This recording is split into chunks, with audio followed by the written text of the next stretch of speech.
Austin.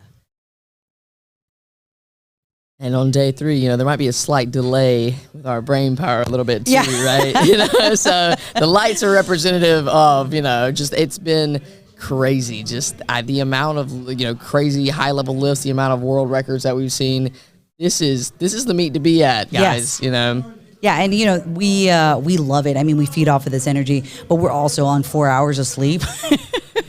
And still, we gonna bring it today. We are bringing it. Power Rangers. Our next lifter is Austin, 270 kilos, 595 pounds. And you'll see some of our lifters here today toggle back and forth from using the monolift, which you're looking at right now, and utilizing the arms on the monolift versus walking it out when you're in a combo rack or even just a traditional rack that you would find in a gym. So today he's going to be utilizing the mono, and we'll probably see more of that today with the wraps. Yeah. With that compression on your knees and everything, you want to go as minimal extra steps as possible. That's right. 3 white lights there for Austin. Just checking the box, getting that first lift in. And a lot of us, when we're taking that first attempt, it's really, we want to get something on the board, right? And in an event like this where there's so much going on, so much stimulation, lights, so many different variables, so many different variables. You never know how your body's going to react in that time. So a lot of our lifters here today, they're going to take something that's solid that will get them on the board. I always tell everybody, treat your opener, that's your last warm-up. We're just doing it on the platform. That's right. So just in case with timing, if you got to rush your wrap or if it doesn't feel quite right, something that we can do no matter what, right? That's right. Raymond Phillips coming up with opener 639. That's 290 kilograms on the bar. We got Ambridge VFW Barbell says hello and good luck to all of our lifters here today. We got Nicola said she's waiting on ladies later on. Hunter Henderson, Denise Herber, and our own Laura from Ireland. From Ireland. All right. Oh, deep squat. Oh, okay. Good catch by the spotters there. That was an interesting struggle right there. Yeah, it really was. Almost looks like maybe more of like a consciousness. I thought he was going to pass out a little bit there. Squat looked really deep, looked like he was coming out of it really well and just got a little struggly up top. But honestly, like you said, it didn't look like a strength issue there. So. No. Yeah, and that's an unusual spot for that to happen. Normally we kind of see that right out of the hole when we see a struggle. Yeah, maybe. Well, we'll see. Hopefully he gets that back. David Raymond coming up, 639 on the bar for him. And he is in our open 75 class. Big opener for a not so big guy. That's crazy. New Jersey, we got Natty Maddie said, New Jersey, ready to see my coach Justin at 3 p.m., but always ready for lifting. We're always ready for lifting.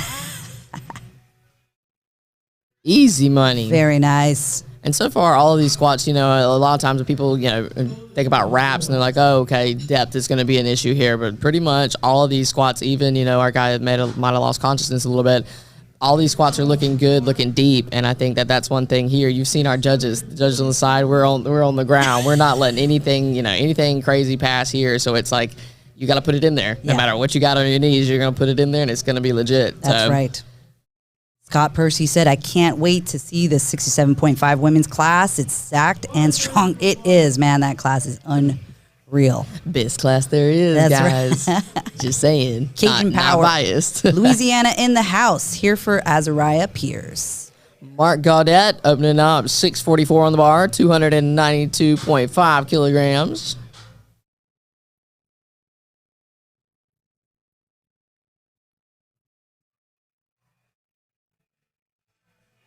I'm impressed. I'm impressed. Nice. 3 whites for him. Easy. I was really hoping I'd see some funky singlets today. We're having a little party afterwards, a Halloween party, and we're kind of putting on the theme. I mean, I know you may think that Bama dresses like this all the time, but yeah, what are you talking about? I'm just playing for this. I have a Star Wars themed meet that I hold, right? It's called Core Wars. And there's always a few people that have, Yoda. Yoda. Yep. I had one R2-D2. I had a Stormtrooper. No Chewbacca yet. I know. That's your husband. That is my husband. He would be like, that's too hot. I am not doing that. Nate Norton leading us off here, 644. That's 292.5 kilograms. All things gym. Phil versus Fernando is going to be epic. Oh, I like that call out already. I love that. And like, honestly, that's what we're talking about here, right? Yeah. Just having competition, having head-to-head battles. That's one thing that I think, guys with American Pro really done a good job putting these battles together, right? Because you want to see competition. You want to see people going head-to-head. Okay. Let's see here what the judges say. All right. 2-1, 2-1. That's that. Nikita said, let's go Dino Mike with the best hair. Okay. I don't know if I've seen Dino's hair. We'll wait for it. And if we see Dino, we'll be the judge of that. that. I think me and Heidi are kind of like hair experts. Hair experts. I mean, she used 2 hairsprays this morning. Yeah, I did. Gotta keep it, this little bit that we got. Gotta keep it fresh. It's so long. It's very long. I was like, that's great. What she said. Dakota coming up, 661 on the bar, 300 keys.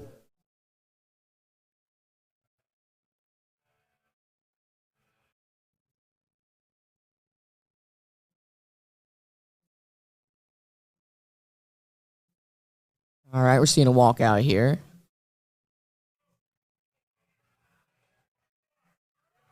Easy money. I say that's one thing I think that's probably pretty important. Like from my opinion, just like in wraps, if you are walking it out, to try to establish your ground pretty quick, right? Because you don't want to spend a ton of time trying to restabilize. You want to get solid, right? But just one thing that I tell a lot of my lifters is if you're unracking, maybe unrack with a little bit closer stance, and then so it's easier just to shuffle 1, shuffle 2, and get into where you need to be instead of unracking where you want to be, and then you have to like shimmy, shuffle back, right? Yeah, it's never you're never in a good position when you end up doing that. Yeah. And I'm a 3-stepper. I have tried for years to be a 2-stepper. Yeah. And I don't know what it is. I can never get myself really in a good position. And if I try to go solid with it, I'm not in the right position. Mike Schaefer up 302.5, 666.9 pounds. And he is with Team QBP. Is that Team Queen Bee Power? That is, yeah. Team Queen Bee Power with Laura. Is Laura back there? She was here yesterday. What a babe. Oh, that was a deep one, too. Come on. Okay. All right. It stopped a little bit, but I'm not sure. Okay, so there must have been some downward motion in there.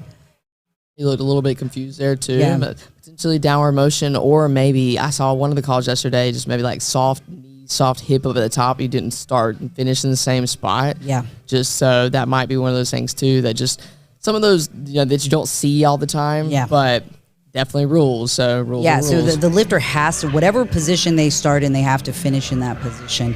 Depth for definitely example, there. Yep. So right there. Yeah, That might have been it, and that was a kind of an odd shift. Yeah. And sometimes when I see those shifts, it can even be the way it's wrapped.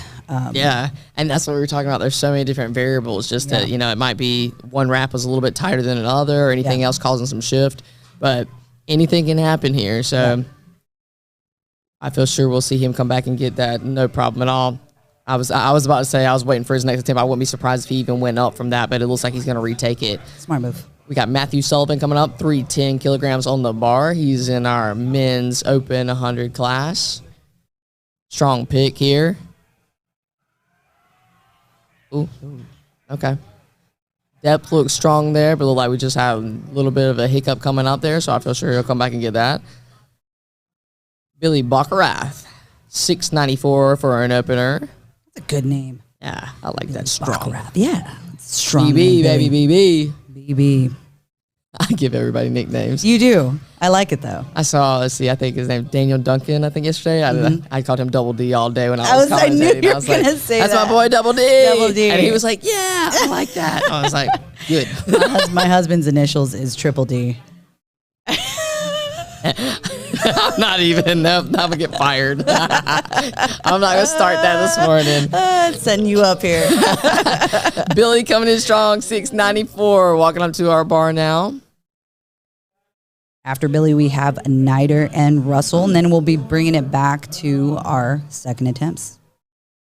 And just, looking from outside of the club here, looks like that, the rack look a little low there for him, but honestly, you'd rather have your rack heights lower, especially in wraps and stuff. You'd rather have your rack height a little bit lower, so that way you can, clear the hooks, you can clear everything, no problem.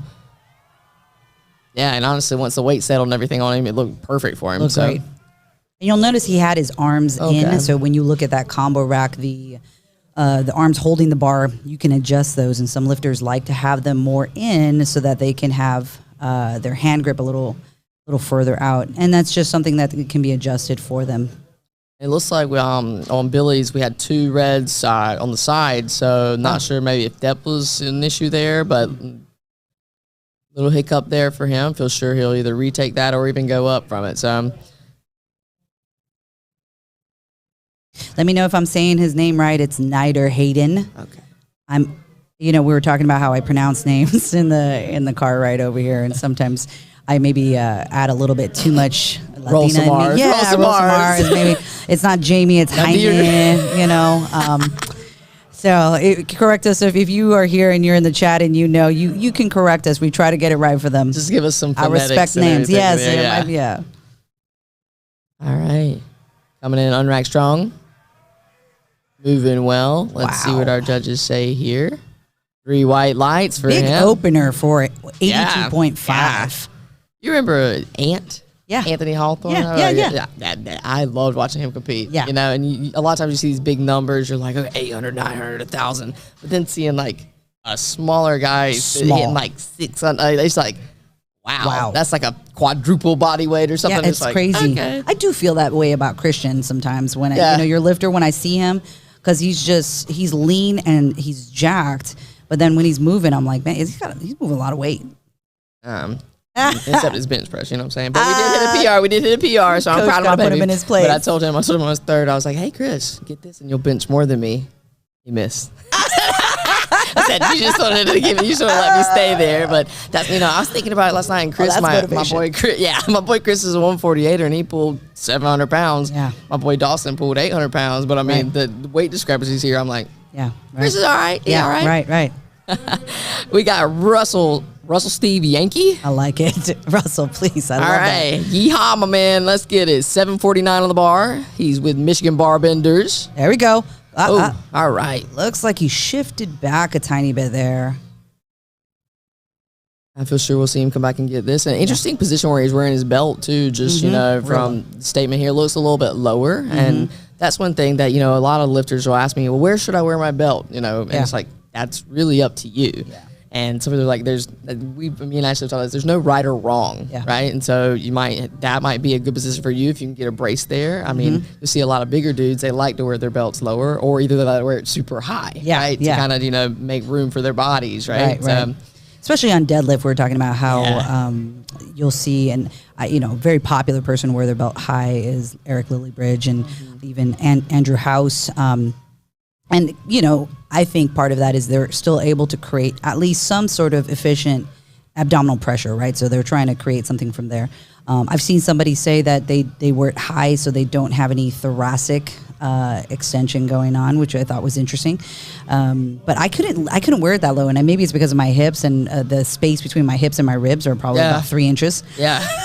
So I have just enough for a 4-inch belt. After that, we're hitting my heart. So I don't think I can wear it up any higher. But I think it is a preference, right? And my hip bones wouldn't allow me to wear that kind of lower to my belly button, because it looks like his is closer to his belly button. Just kind of noticing, I love doing that when we get to sit here and kind of like analyze why, we get to see different limb lengths and why they would choose the stance that they do. And we kind of try to guess. Yeah. And then sometimes, like, I was talking about this, before, it's like sometimes stuff just doesn't make sense necessarily. Like, mechanically, you might be, that shouldn't work, right? Yeah. But it does. Yeah. And so, I mean, you find something that does work for you, and then we rock with it, right? Right. And we're coming back up to the top. Mackenzie Selby leading us off here with his second attempt. We've got 633 on the bar, and his opener moved like an opener should. So let's see what we got going on here. Strong unrack using the mono. All right. It looks like we have some heavy lifts here starting out the day with maybe a little heavier than maybe some of them wanted it to feel. Yeah. That's never, you never want that to start it off. But let's see how these second attempts look for everybody. I know that he's going to come back and get that one. That was one thing that yesterday I actually like commented on. I was like, there's so much green on the board, you know? Yeah. And pretty much everybody was nailing first seconds. There might have been a couple missed thirds-ish. Yeah. But like usually it was like a strength thing, not like or maybe it was a technical thing, not necessarily like failing, right? Right. But today we're seeing, you know, little Christmas-like. So That's a good way of happy holidays. That's always I look at the board and I'm like, ooh. You see more red on there, like, red light, green light, let's go. Let's go. Raymond Phillips, second attempt squat, 639 on the bar, and this was his opener, and we're retaking this again.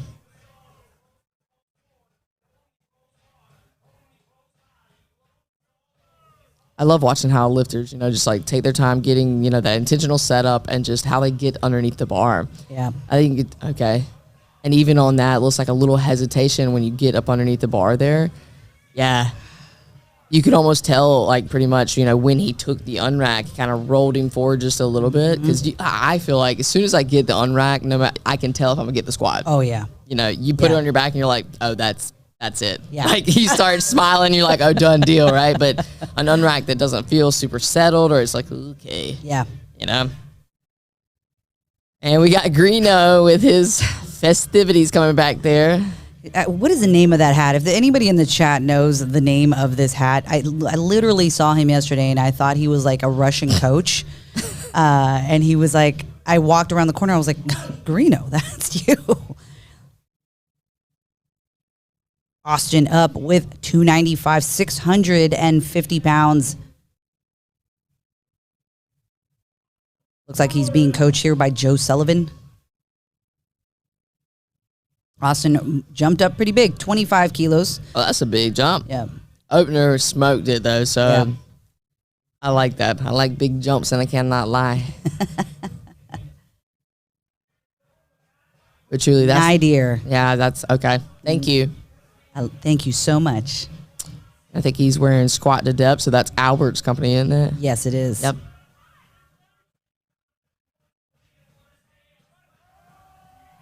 Okay. Okay, you recovered that. Let's see if he hit depth there.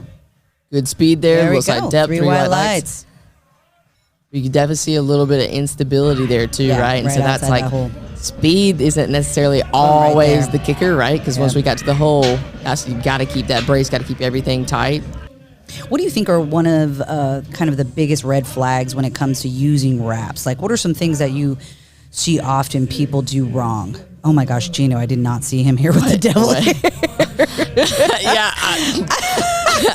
We just panoed Gino. No. And, my mind's kind of blown at this point. We Yeah. got Mike Schaefer going at 666 on the bar. I love it.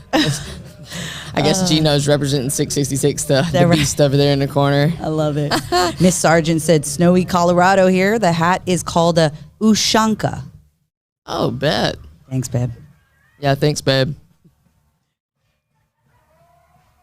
There you go. Very nice. Like easy money. And so we missed that on the opener, retook it, nailed it. Yeah, 3 white he knew lights.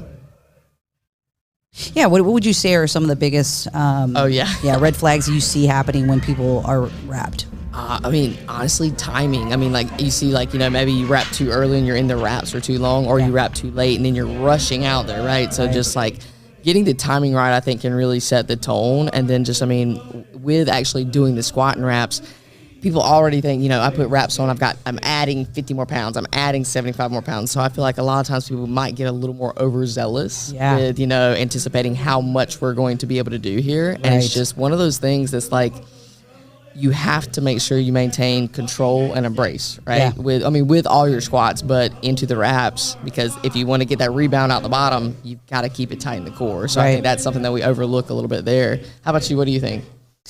I would say timing is the biggest one. And you know, what do you like to do is timing wise? As a coach, when you're wrapping somebody, what does your timing look like? 3 out. 3 out. 3 out. Okay. Yeah. And then with my boy Chris, when we were wrapping, we did 4 out actually, like, or 3.5, right? And that was way too long, right? So just like he sat in the wraps for a little bit too long. So once you do it the first time on your opener, something that's going to be, you know, light, then we can work our way and say, okay, we went to 3. And then honestly, the last one I was like, okay, like 2.5, right? You know, so it's like you kind of figure it out and adjust from that. But just, I like 3. Yeah. And so that gives you plenty of time just in case, because you get those, if you're rushing, you're not going to get them on there as well as you want them to be. Yeah. But also, you don't want to be sitting too long. So. Right.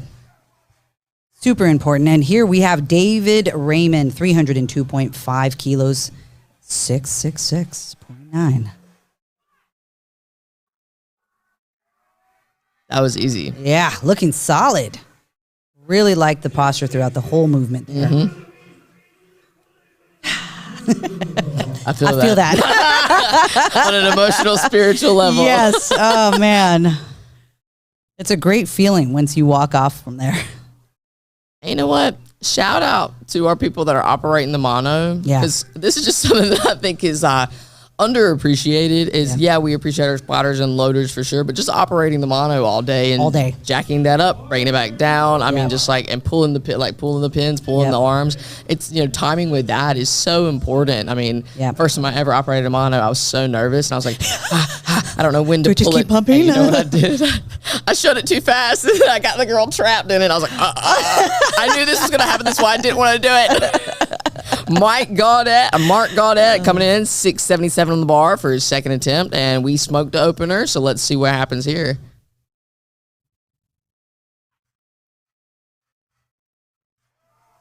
Easy money. Very nice. Cha-ching! 3 white lights for him. That'll do. I think he might go up another 10. I mean, I feel like he probably has 15 in him. Yeah. But let's see. What do we take? Yeah, I'd easy 10. Yeah. We have Matthew Sullivan retaking his first attempt here at 310 kilos, 683 pounds, and he is in our open 100 kilo class.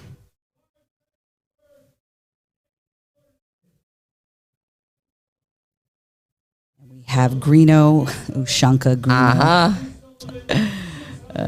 And I like it. The red tracksuit here today. I don't know if y'all heard yesterday, but we've established that Greeno owns an absurd amount of tracksuits. This one you can't really tell as much. It's a tracksuit, but it is a Adidas tracksuit. I'm a little bit disappointed here, and I need to see his shoes. Right, they are there. It's definitely the red and white.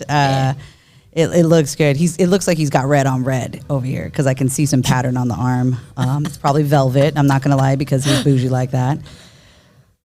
He's cracking me up. But he has 60 pairs of tracksuits, everybody. I don't even think I have 60 pairs of clothes. If you think about that, the combinations that we can do here. Right. Which he would not do. I don't think he would mix colors. He's like, that needs to be all the same to my shoes. Matthew Sullivan, 683 on the bar.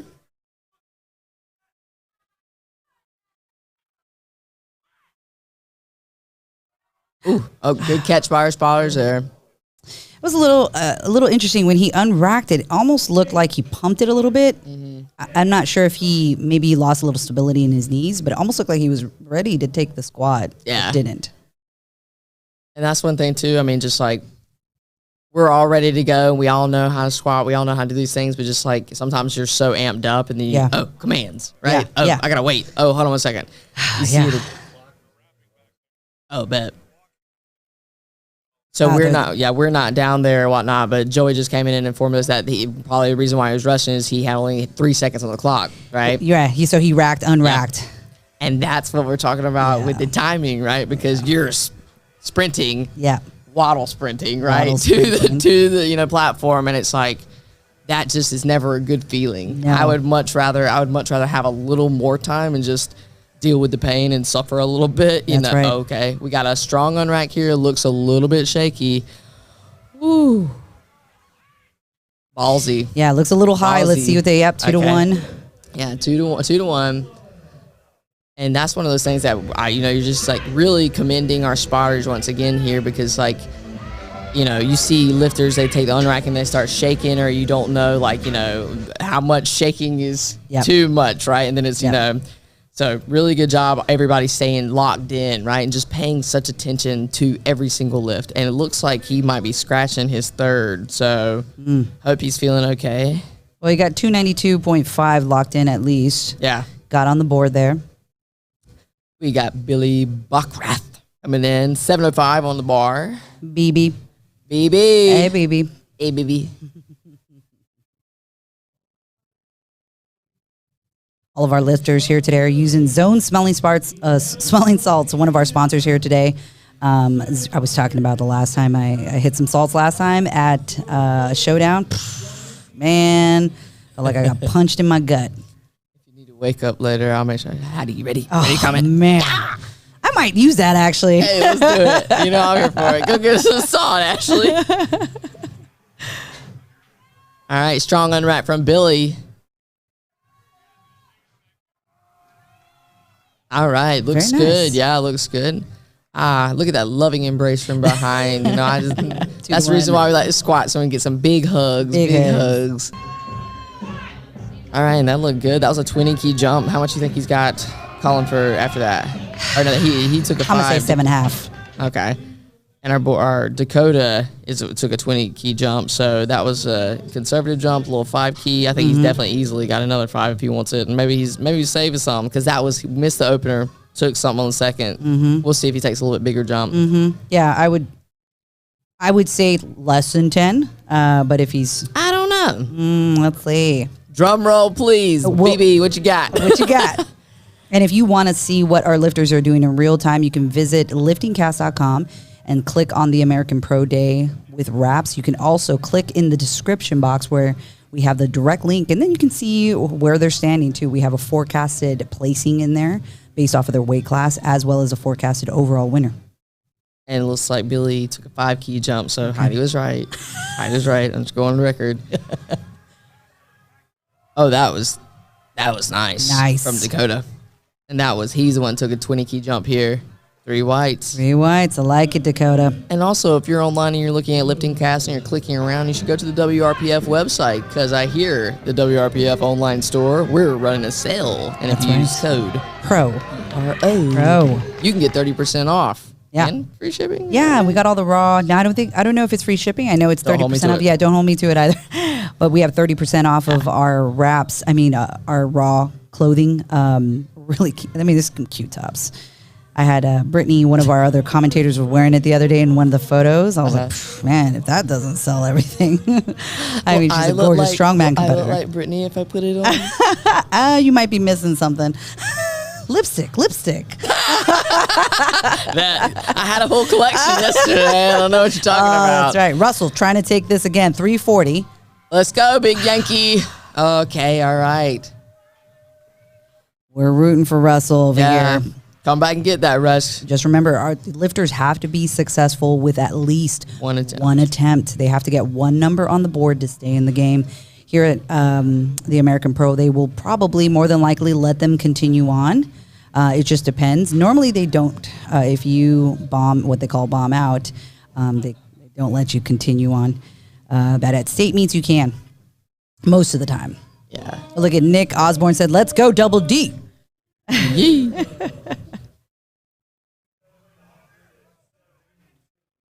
Scott said has been rushing, had 10 seconds left on the clock, hardly had enough time to get my brace in.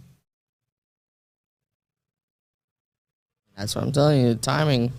That's why. Dear. All right. I'm telling this board looks a lot more Christmas-like than what I'd like for it to. Yeah, I agree. But that's what keeps it interesting, right? It does, right?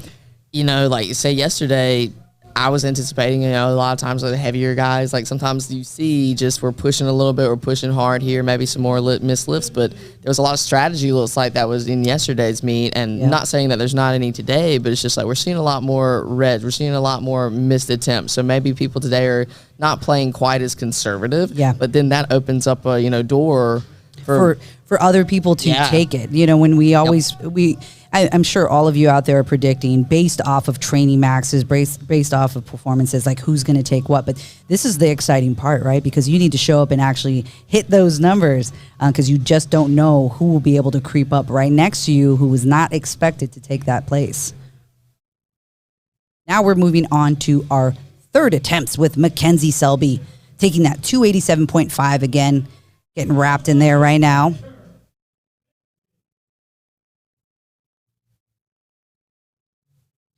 Bar is loaded for him. So once they say the bar is loaded, you'll see the timer start going off. He's got 50 seconds. So he's got more than enough time to get there. But, you know, this microwave seconds take forever, right? Yeah. But, like, powerlifting seconds, it feels like those are going by so fast. So fast. So fast. Not enough time. Gotta get there. Gotta. But that's one thing I always tell a lot of my lifters is like, you have time. Yeah. You have time. Stop rushing, Yes, right? that's right. Got Brendan Chick said, "Is that Stacy Burr on the commentary?" Oh my God. Did you recognize her? What gave it away? Is this charming demeanor, or is it a smile? What was it? The Power Rangers outfit. All right, Mackenzie. 6:33 on the bar, and it looks like we're coming up. We missed that on the second. Let's see what our judges say. Drum roll, please. Very white nice. buttons. How much? Very nice. Very nice. How much? I like.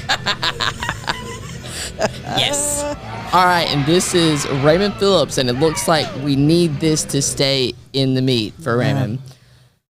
And that's one thing that, you know, that's why I as a coach, I would be biting my nail. Just get it in here. Yes. Right? Get it on the board. And, Get you know, it in here. as a judge, I tell you, that is the most awful feeling to be there because nobody ever really wants to give reds. You know what I mean? Especially not. We're there for the lifter. Yeah. And when you see this, my heart, because you know what goes into this. We're all lifters. We all compete. And we know at this level what the time they're putting in, all the hours, all the things they sacrifice to be here today. So you want nothing for them than to hit this. Like you said, because you know what's going into this, you know how much, like, people here that they've been competing, they've been prepping for 12 weeks, 20 weeks, however long it is, and it's like to come in and just, you know, it not be your day, man, that's tough. So let's see what we got. Let's get behind Raymond here. All right. That was... Let's see what our judges say. It's that lockout. Yeah. I wonder why it's... Oh, we got 2 reds on the side there for Raymond. So that's a tough call there. Tough call. Interesting to have that up and down motion. He might be in a weird position that's pulling him in. Yeah. It's hard to tell from this front, but the shift like that, it's a balance thing where the bar is finishing probably. And I'm wondering too, potentially just like maybe where his footing is or anything in the mono, because in a mono lift, do you like using a mono or you like walking out? I like walking out. I've just been walking out so long. I do like when I have a mono, but I don't often use it. Yeah, I mean, that was when I started using a mono, it was to prep for a mono meet, and I originally was like, this is stupid. Yeah. I can walk it out, I'm good, right? But once I figured out, you know, my feet, I should put them a little bit more, put them forward a little more. But sometimes, you know, maybe that felt a little different, or maybe just like the way that he's, you know, taking with his feet, maybe he's pitching him forward a touch, just... You never know here, but that's tough. Yeah, that's tough. All right, Austin coming up, 677 on the bar, 82.5 is his weight class. Repping that squat to depth. All right, strong on rack here. There we go. That looked like money to me. All 2-1. 2-1. All we need is 2. And, you know, that might be something, too, just like because in terms of where you put your feet, how you're getting your hips underneath the pick, right? Because I think a lot of times when you're walking out, you have the advantage of have your hips underneath you, right? Yeah. Because you have to. You have to in order to walk it out. Yep. You have that athletic stance. You got to get into that position. Usually you set yourself up good. Yeah. But say in a mono, maybe you pick too much with the upper back or the hips are a little bit far behind. So when you kind of come up, it might throw you off balance. Matthew Sullivan, 683 on the bar. Matthew also needs this to stay in the meet. We have a few people here today. Yeah. I hope they're getting behind him here today. Oh, yeah, I can hear it. Yeah. Adam says, I always walk it out just to feel the weight. Yeah. That's tough for Matthew. It's just not there today. Yeah. And, you know, sometimes it be like that. Yeah. You know, I mean, and maybe say that's a weight that he's tripled, quadrupled, who knows, right? Yeah. But just sometimes it do, in fact, be like that. I will say that the advantage you lifters have, for those of you watching, as you're warming up, you have up to 5 minutes to change your opener. And by that time, you've probably taken something that's within 15 pounds of your opener 5 minutes before. I think if you're feeling like that is not working out, you go over there and you change it. I mean, that is the right thing to do. We were talking about total chasing. I was actually talking to Greeno about it a little bit, but that's always a dangerous thing, right? And number chasing is also very dangerous game. Because now you're not looking at how you're actually performing that day, and you're making decisions that are emotional and based off of expectations, right? And expectations. Reality is real. Yeah. Expectations, sure, that's great, but sometimes you just gotta, what you got on the day, that'll give you the better outcome than just, projections or just these high expectations, because obviously that looks like 3 white lights for him, but obviously all of these athletes here are high level, high caliber, and they have high expectations of themselves, right? Yep. And probably all of them, unless they go 9 for 9 with PRs across the board, are going to be like, I want more. Yeah. And so it's always that fear of, that just double-edged sword of I want more. And probably, you take your openers in the warm-up room, and I don't know, I normally, it's like, okay, if warm-ups feel like crap, it's going to feel even better on the platform, right? But as long as it's within reason, that's why you have a coach, right? That's why you have a coach that has eyes that can maybe lie to you if you need them to. I mean, but it can also be real with you too, right? Yeah. But it's like, if stuff does not feel like it needs to, I'm dropping that opener. That's right. I've gotten fights with my lifters, because, it's like, there's a lot of times, I don't know in this case, right? But so I've dealt with some lifters that there's ego involved. I don't want to drop my opener. Do you want to bomb out? Yeah. And they're like, And I'm like, that's what I thought. I'm changing your opener.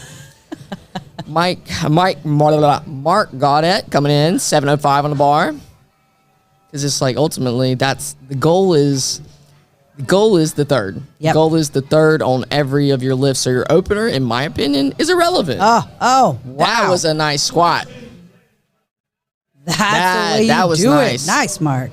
And really solid jumps from Mark across the board here too. Every single one. I mean, that's how I think you should execute. Yeah. Speedy opener. Second attempt looked strong, and then we had to fight a little bit on that third. But that's what you want. Yep, exactly. Because you want to build up, you want that momentum, and that's how we really build a day. Versus you open up too heavy or something that moves like that third did, and you're like, where do you go from there? Where do you go from there? Where do we go from here? Dakota Luzader. Let me know if I'm saying this right. Luzader. I'm going to say Dakota with 322.5 kilos, 710 pounds. After Dakota, we have Mike, Billy, and Nidir. All right, so they're finishing up the wraps right now. He has 1 minute, and he's not done with one leg. So this might be a very close call, and this is something we're talking about timing-wise. He has 40 seconds here to wrap the second, get some chalk, get on there. And one thing that, is just, we've seen it already today, but just to put it out there for you guys, maybe say when we get done wrapping here, you might see this. If we're wrapping and it's like, tight on timing, we might see him kind of sprint out to the mono, just pop the bar for the unrack, because you just have to get that bar unracked. That's right. In your 60 seconds. Then you can actually kind of walk back and get it, squared up where you need to. But that was a little fun fact, a little fun hack. Yeah, a little hack there. Yeah. I think it's one of the few. I don't know if he's going to make this. I don't know we either. Got 5 seconds. I don't know if they're, we might be wrong with this clock here. Yeah, we've got a little bit of a lag kind of delay here, but.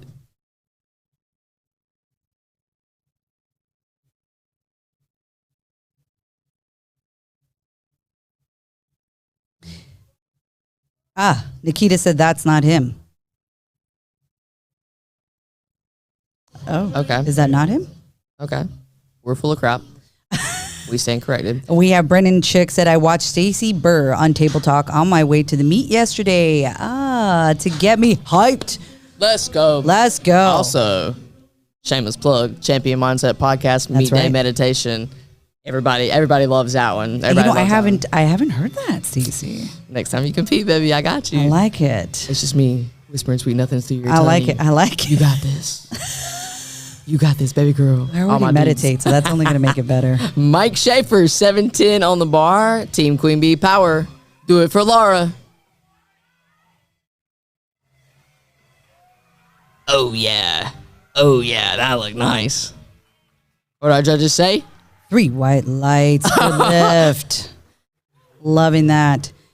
I'm digging your shameless plug. I will add to that if you are looking, if you have not competed yet. My podcast, The Future is Female Powerlifting. It's not just for women. I have an episode that talks about getting ready for your first meet, things to consider. I like that we both kind of focus on different areas. Yeah. I love your podcast. I've listened to, it's funny when I listen to your voice. You know what I mean? Because you're my friend, so it's kind of nice when I hear some motivation from her on the ride. But we focus on different things, all towards the same goal of helping to make you a better lifter. So if you are out there and you need a little help and guidance there, come check it out. BB coming in hot, 325 on the bar, took a 5-key jump. I said he had at least 10, so come smoke this for us, Billy. And I mean, truly, yes, this is very physical. Yes, we are lifting massive amounts of weight. Yeah. But the amount of mental strength that you have to get yourself up underneath that bar to put 716 pounds on your back over and over again. Like, Yeah. you think, yes, it's physical, but the amount of mental that has to go into the physical, that's what I really, that's my kink, right? Yes. So if I can get this working, everything else just falls into place. And we got 2 white lights there for Billy, so that's all we need. Solid there. And that's a really good sign as an athlete here. Missed the opener, right? Took a small jump second, nailed it, and then nailed the third, right? Because, coming back from missing an opener, that puts your back against the wall, right? Yeah. So it's like a little bit more pressure. So that's an athlete, in my opinion. Right. Show up. Yep, that's Show right. up. And then we have Night Air with his last attempt here, taking that 350 again that he missed on his second for 771.6. Let's go. And in the 82.5 kilogram class. I love the rap waddle. Yeah. A little bit of the zombie walk. Always a funny one to explain to people when they don't know anything about powerlifting. What's wrong with it? Yeah, why does he walk like that? Why are their arms sticking forward? I don't want to explain it. Not today. You might have cut that a little short, but man, was that fast. Yeah, we were not there. Let's see what the judges say. 3 white beautiful. lights. 3 white lights. Oh, I love it. That's money. I love that. Way to come back and get that. Big bucks, no whammies. Yeah. All right. And I really like watching him get set up, and just one of the things you can tell, like how you're setting up into the bar. And I tell people it's almost like a lat pull down into the bar, right? And you can actively see, especially from this front view, just everybody pulling themselves in there. As we think squat, we're like, okay, legs, right? We think, oh, all I'm using is that legs. But it's all about getting your lats, your upper back, pulling yourself into the bar, That's right. Yep. So we're moving on to our B flight now. We just kind of pushed right through that. I like to have about 45 minutes per flight, and that was 53. Considering we were wrapped, that's fantastic. That's not bad at all. No, not at all. Actually, that was less because we started at 8 and we did our intro, so we're right on course. I love seeing that. Yeah. Moving on to the B flights, we have Azariah, Houston, and Maurice will be our first 3 lifters that are up here. If you guys are watching, let us know where you're calling from, where you're chatting us from. I keep saying calling because I've done radio before. Sorry about that. Let us know where you're calling in. Make your request. Make your request. On 92.5 here with Heidi. And Bama Breezy. And Bama Breezy. We're taking requests later. Yeah. We got MJ Des said, peaking destroy you mentally. I hate it, but I like the results. Yeah. That's true. Yeah. I mean, we call it the death march for a reason because you feel like you're just trucking along towards death. And you're dying at that point, man. It's crazy too, because like it's towards the end of the, that's when we got to take our heaviest stuff, right? When you're like, you've built up to this point, and it's like the peak. The peak of it. And you're like highest fatigue, you're tired, and the mental fortitude you have to just get in there, right? And it's make it happen. Listen, make it happen. I was saying, if you can nail this, look, we got a sprint coming out. Oh, did he make it? Did he make the time? No. But you saw we tried to come in and pop up the bar, right? But just shy. That's tough. And that's what I'm telling you. I can be slightly irritable, a little bit impatient sometimes, right? Like sleeves, I put those on, I keep them on, and I do nothing else. That's right. It maybe he is. Okay. Maybe he did get it in time. Okay. Flag on the play. We're gonna redo that. Okay. They need to adjust the mono a little bit here. A little funky when you adjust it when it's weighted like this, but That's what I'm telling you. All of these like little variables and things that people don't appreciate. It's like, okay, that's a little challenging. yes. Right? Azariah with 292.5, walking it out, 644 pounds. Bar's pretty high up on his back. Nice little high bar. Banger. And you see just barely getting about 3 fingers on there. Good lift for him. 3 white lights. Nothing like a good scare first thing on your first That'll attempt. get the blood moving, right? My goodness. We got Roger said, good morning. West Virginia here watching to do coverage for Barbend today. Wonderful, Roger. Hey, Roger, you were in on our first day, right? Because I believe you had wrote the article for American Pro for Barbend. Correct me if I'm wrong. And if you want to read more about the American Pro, I believe it was Roger, wrote a very good coverage of everything. Rob said, what? If you unrack it, you can walk off and go again.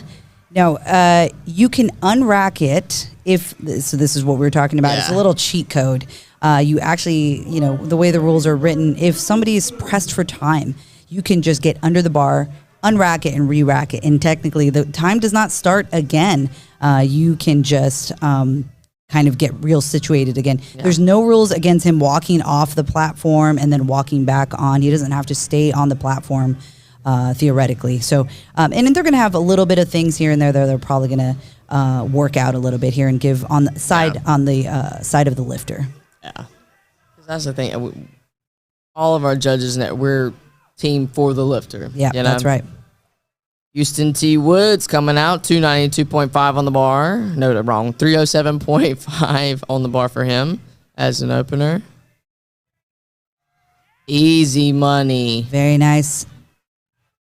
So that was interesting. Oh, okay. He chose to use the mono, didn't walk it out, but corrected his positioning after. I wasn't sure if he actually did kind of walk it out a little bit. No, we're getting a replay back. Maybe. Replay of Azariah. Oh, okay. Here we go. Up and down. Okay. I think I see potentially a little hiccup there, right? Because the rack was set a little bit too high, so it might have yeah, right. Yeah. So, yeah, if it's something that is not in place correctly with the equipment, we sat on the, it's for the lifter. I mean, and so maybe it was right dead on timing, but then it had a struggle to kind of err on the side for our lifter. Maurice Moody coming in 705, and he's in our open 140 looking like class. A beast walking up to that. And then what we're talking about with Houston, like he took the mono, he took the unrack out the mono, right? But then didn't quite have his feet set right, so it kind of almost in a way just defeats some of the purpose of making it a little bit easier for you, because then you're almost in a worse position, right? Because you're set, that weight is now on your back, and so now you've got to shuffle around with it. So that was a pretty hard unrack to recover from, I'd say. So he'll come back, I feel sure, and get that. Lost his balance a little bit. All right, good catch, spotters and loaders, keeping us safe. Just like you said, Heidi, like he lost a little bit of balance there. Yeah, and sometimes, what would you say is some of the technique that you are telling people to really think about when they move from sleeves to wraps? Are you pushing into the sleeves differently? Are you hinging back any differently than you would with sleeves versus wraps? Everybody's a little bit different, right? Just in terms of how we're squatting into it, but I really try to exaggerate you're forcing yourself into those wraps. Yeah. So really loading, right? Yeah. And obviously in a raw squat, there's not any kind of mechanism or mechanics to load into. So, I mean, your tempo, your descent of the speed might be a little bit different, but I like to really make sure that people are thinking about actively loading into the wraps. So if that requires a hinge back, or if that requires just actively forcing your brace down and everything into it. How about you? What's some of your cueing with that? Yeah, I think some things to consider is that it is going to be different, right? So you can't, it might potentially be very close, but it might be a little different. And sometimes when I see things like that, right, like maybe he didn't, we got Big Brad right here. Right at 322.5. Yep. He's with Bridgeford Spring Systems, so Smooth opener. My goodness, that looked good. 3 white lights at 710.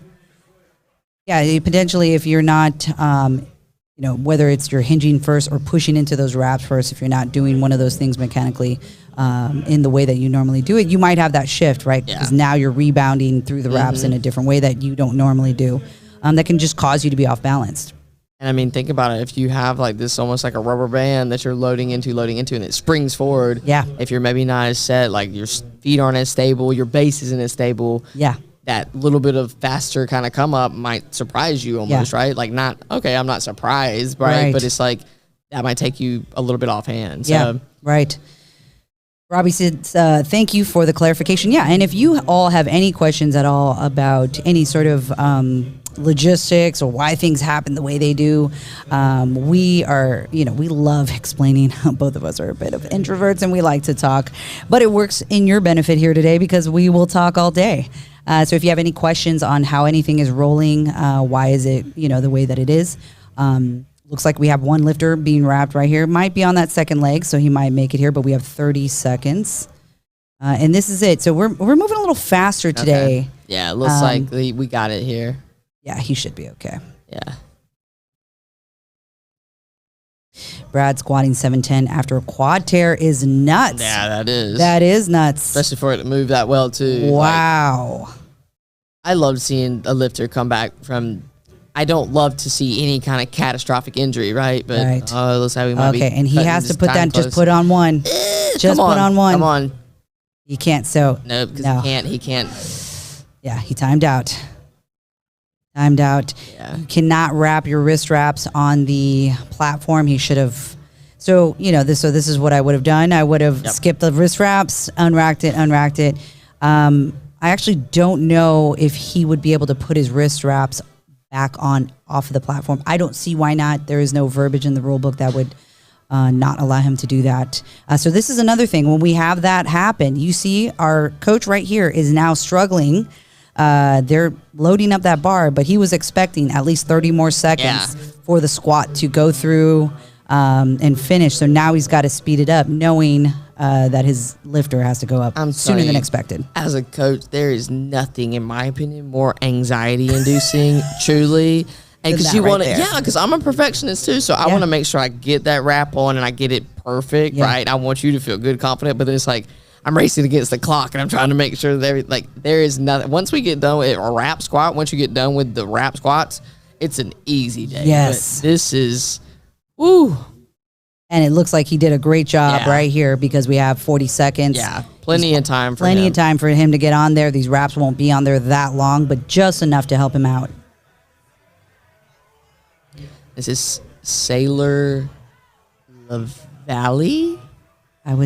I probably butchered that. I'm sorry, guys. 749 on the bar. He's in our 110 class. Sailor LaValley. I would say that. I don't often see double L's and double I's. Listen, I'm from Hawaii, so if I saw that, if anybody's from Polynesian, they know they would say that differently. Banger. Oh, and check this out. He's got his. You see the right or his left wrap. You see, it's got that long tail on it. When I first started rapping, I hated rapping so much, and my girlfriend rapped me, right? And it was like, she's a small 120-pound girl, right? And, we can crank it, right? But I would just have her basically put my raps on. It was just like a little bit tighter sleeve. I had like these long tails like that because I was like, I don't even want it to be tight. I don't even want it to be, I was like, just a little bit stronger sleeve. Now they've got sleeves, like some of our sleeves here, though, you know, all these sleeves are so thick and just so thick. If you you got to visit one of our sponsors here, Cerberus. I'm looking at one of our sleeves. And I'm trying to go hide. I'm trying to get in here. Amazing. Cerberus has these sleeves. I mean, they all meet the criteria. What's allowed for competition? That is unreal. Thick. That is thick. Unreal. Brandon Centron coming in 771 on the bar for an opener. That's 350 kgs. Looks like a strong unrack here. Yeah, wow. Cowboy, that was nice. Dropping right into that. That was nice. Let's go. Okay. 2-1. Good lift. Michael said, hell yeah, Hawaii represent. Chee, you know that. Ski. See, that's the Bama version. In Hawaii, they say a little different. What's that? What you say? It's kind of loud. All right, bet. Teach you something today. Ryan Emmons. If for some reason it's like universal Polynesian, like hell yeah. You know what I mean? Whether you're Samoan or Tongan Hawaiian, it's like they all say it that way.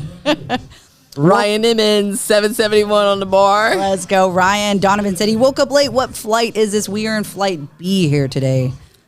But Ryan, Donovan, you can't be waking up late, man. did you wake up in a new Bugatti or not? We did not, in fact. All right, coming in here, Ryan Emmons. Awesome. Michael's from Maui, and so is our spotter, actually, David, right behind. You can see David. He goes by Tongan David if you are on Instagram.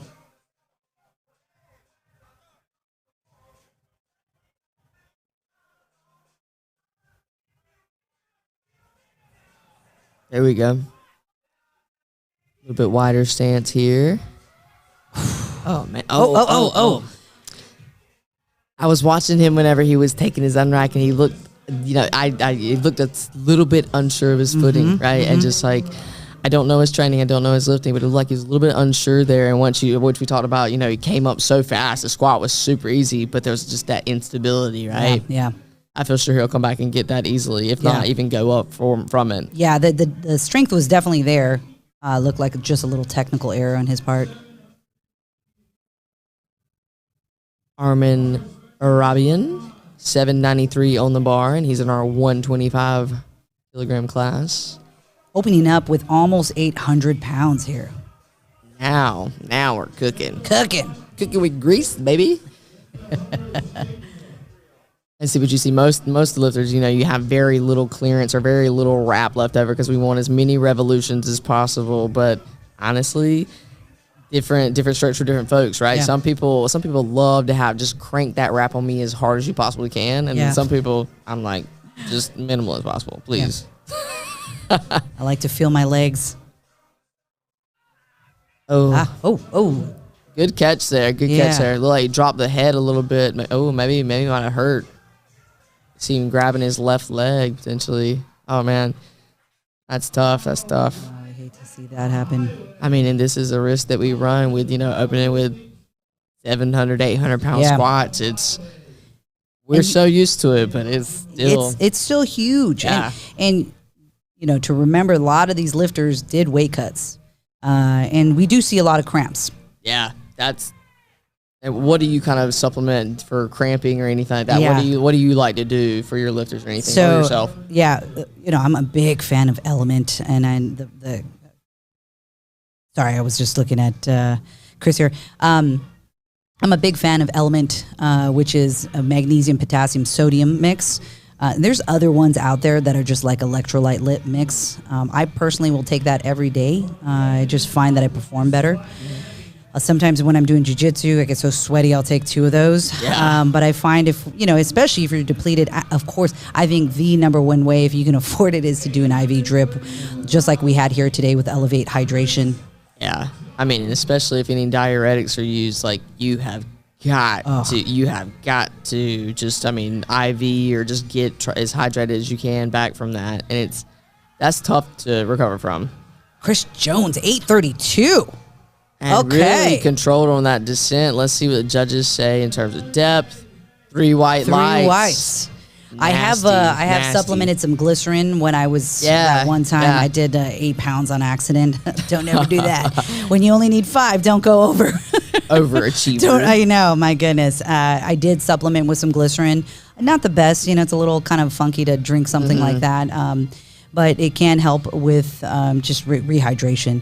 At that point, I'm kind of trying to do whatever I possibly can. I don't normally use diuretics. I have in the past with bodybuilding, but I was always afraid. I'll never advocate, and I never use diuretics for powerlifting because we need our joints. We need everything to be properly lubricated, and just like you want that water in your body, right? Yep. So it's like, and diuretics pull differently. If you don't know what you're doing and how rehydration works and the type of diuretic that you're using, you can really screw yourself up. And you need that water retention in your muscle. That's why creatine is so important. And if you're not doing it right, you're doing yourself a disservice. So, and I used to even sometimes in different situations, but I've supplemented with creatine too, like after weight cuts. Me too. You can actually, the cells become hypotonic again. You can restore more water. Like we want that bloat. We want to keep that water. If I have to think about it, it's usually some sort of Gatorade drink. I like the actual Latino one. The Latino one, and it's so good. It tastes so much better. If you guys are out there, you know what I'm talking about. If you know, you know. And you know. 837. I've seen this guy lift before. Wow. Strong dude. 3 white lights for him. That's a good lift. Yeah, there. And for the life of me, I can't remember what it's called. So if you're in the chat and you guys drink the Gatorade, that is the Latina Gatorade, or the I actually think it's a Mexican one. You can't even find it by the Gatorade. Let me tell you, it's kind of weird. They have it over by the Band-Aids. So if you're in Target or I got Walmart, questions. I got questions. It's on the lower level down there, but the orange one is supreme. Okay? It is supreme.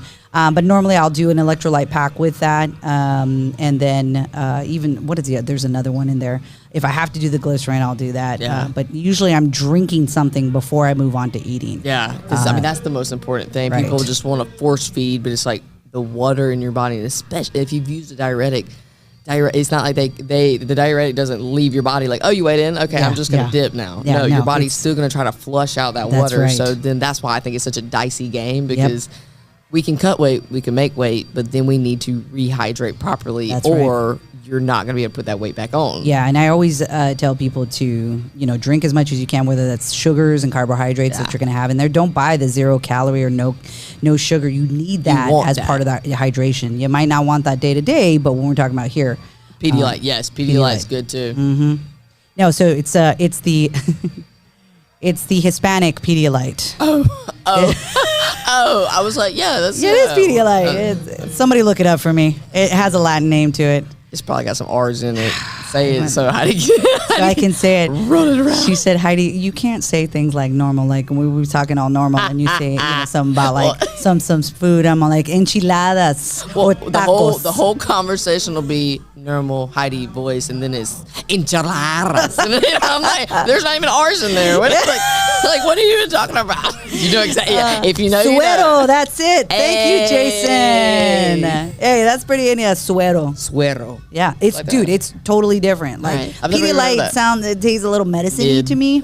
As a mother, I know, but when you suero, it has a great taste to it. And they have fruit punch and the orange. Go get you that. That's Use the best. code Heidi at checkout, apparently. Use taco. AC Torres coming up, 903, a 900-pound opening squat. Wow.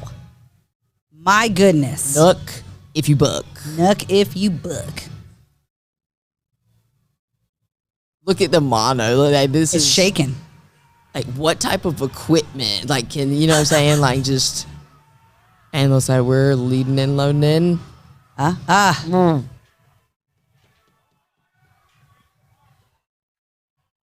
Looks like we got 3 reds there, unsure. Look like might have just got a little stuttery, a little shaky. I feel sure he'll come back and get that in there. Just remember, whenever you open with, you cannot go back down. Yep. So the bar weight always has to move back up. That's why it's so important to pick something you feel better about. Are we going to see a grand today? Get a Butte tab with your electrolytes and get swole. Yeah. What's in the Butte tab? Are we going to see a grand today? I mean, that might have been the potential. I'm trying to think who is lifting later on. I don't know if we'll see that today in this flight. My Venmo is Bama Burr, and I would love to see a grand today. So hit me up. You know what I'm saying? We sell some foot picks if we need to. I love it. Azariah coming back up to the top. Second attempt squat. 672 on the bar. We got Becky that said, great job, Austin. Way to go, son. Team Hutsy here in North Dakota.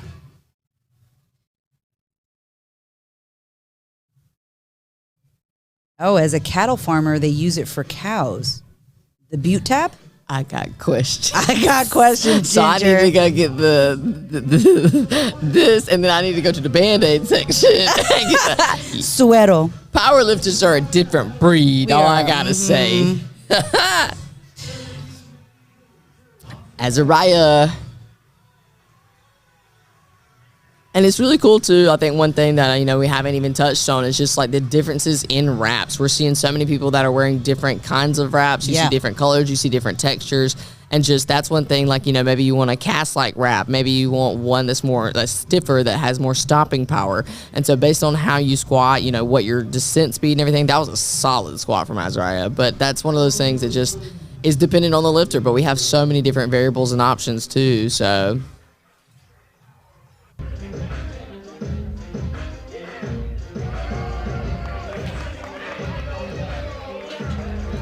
I'm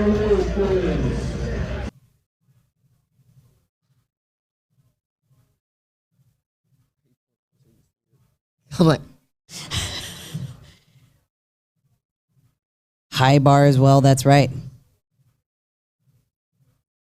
Phil Herndon 1K. Rory Payne 2K. Yep. Bet. Did you? How you feel about your high bar versus low bar squat? I actually love my high bar. Ew. My knees don't always love it, but I do.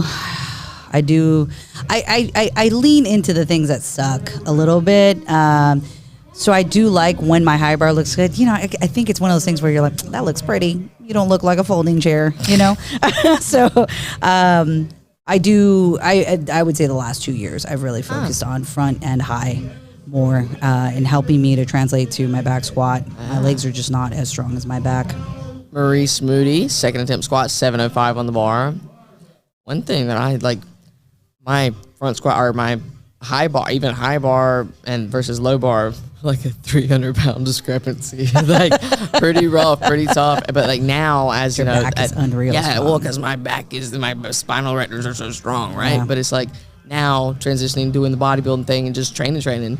You know what I love? What? Zercher squats. Oh, yeah. Because it's like you can use less weight but still get such an incredible stimulus. Totally. The amount of core strength that you have to have there. Totally. It's like I can put 205 on there and I'm like, oh my God, this is so hard. So right? hard. I'm like, and I've been using that a lot lately because of jujitsu. Yeah. Back squats, not necessarily as beneficial for a martial arts, Yeah. but a Zercher is a great way to get a heavy load, right? Because we can use a barbell. I just like front loading in general. I think sometimes, especially in powerlifting, we're always back loading so much that front loading, there's a great way to build that strength, but you're limited with a dumbbell, right? Yeah. So a Zercher is a fabulous way to do it. You ever done a Zercher deadlift?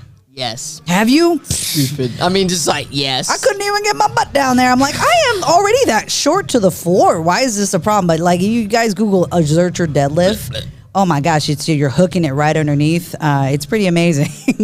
But have you ever done a Zercher deadlift? Yes, I do have mental instability. yes. But I mean, like Zerchers, front squats. But I really like to use Zerchers in my coaching too. Like I like to do like some type of primer on deadlift day for most of my people, especially sumo pullers. Sounds kind of crazy, right? But I'll do some type of squat mechanism, and we see him rush into the bar, Michael Risti. But those Zerchers as a primer for deadlifts. Core, you have to stay upright in the torso, and then it kind of opens up your hips too. Yeah. Everybody that I've set those up for, their deadlift it's done very well. Like that. Right? I might have to take that. Steal away, guys, and like any that. kind of stuff like that. Exercise selection questions and stuff, like throw them out there, drop them in the chat. Yeah. That was a fast squat from Michael Risti, and that was 716 on the bar. Very and that was nice. retaking that opener. So like he nailed it, and we'll see where he goes next. What kind of jump we're taking. Houston T. Woods on the track, 727, and he's with Raw Performance. And okay, we missed the opener. This is where he took the mono. He used the mono, then still did a little bit of a walkout, and we missed, but we still took a really considerable jump here, a 22.5 key jump. So let's see what happens here. Strength is definitely there. Let's see if he nails this unrack, he'll nail the squat. Yeah. Ginger said, I know after weigh-ins at 05 APF seniors, one of them good old NC boys had me weigh in at 198 and compete at 225 the next day. Phil, possibly go 1K. Yeah, Zerchers and low back, they go hand in hand. I'm telling you, secret hack. And everybody's like, stays away. Like, oh, it hurts. Grow up. Life hurts. Be prepared. All right, so here we go with Houston. Looks like he settled his feet before he unracked it. Okay, so he is walking it to the side, not necessarily walking it back. I think I got a marriage proposal, guys. Oh. That's what I've been looking for this whole weekend. All right, Houston. Let's go. Oh, wow. Okay, that was a fight. See. That was a fight. I want to see 3 whites. I want to see. Yeah, that a boy. That was a fight there. All right, let's see. Would you take a third?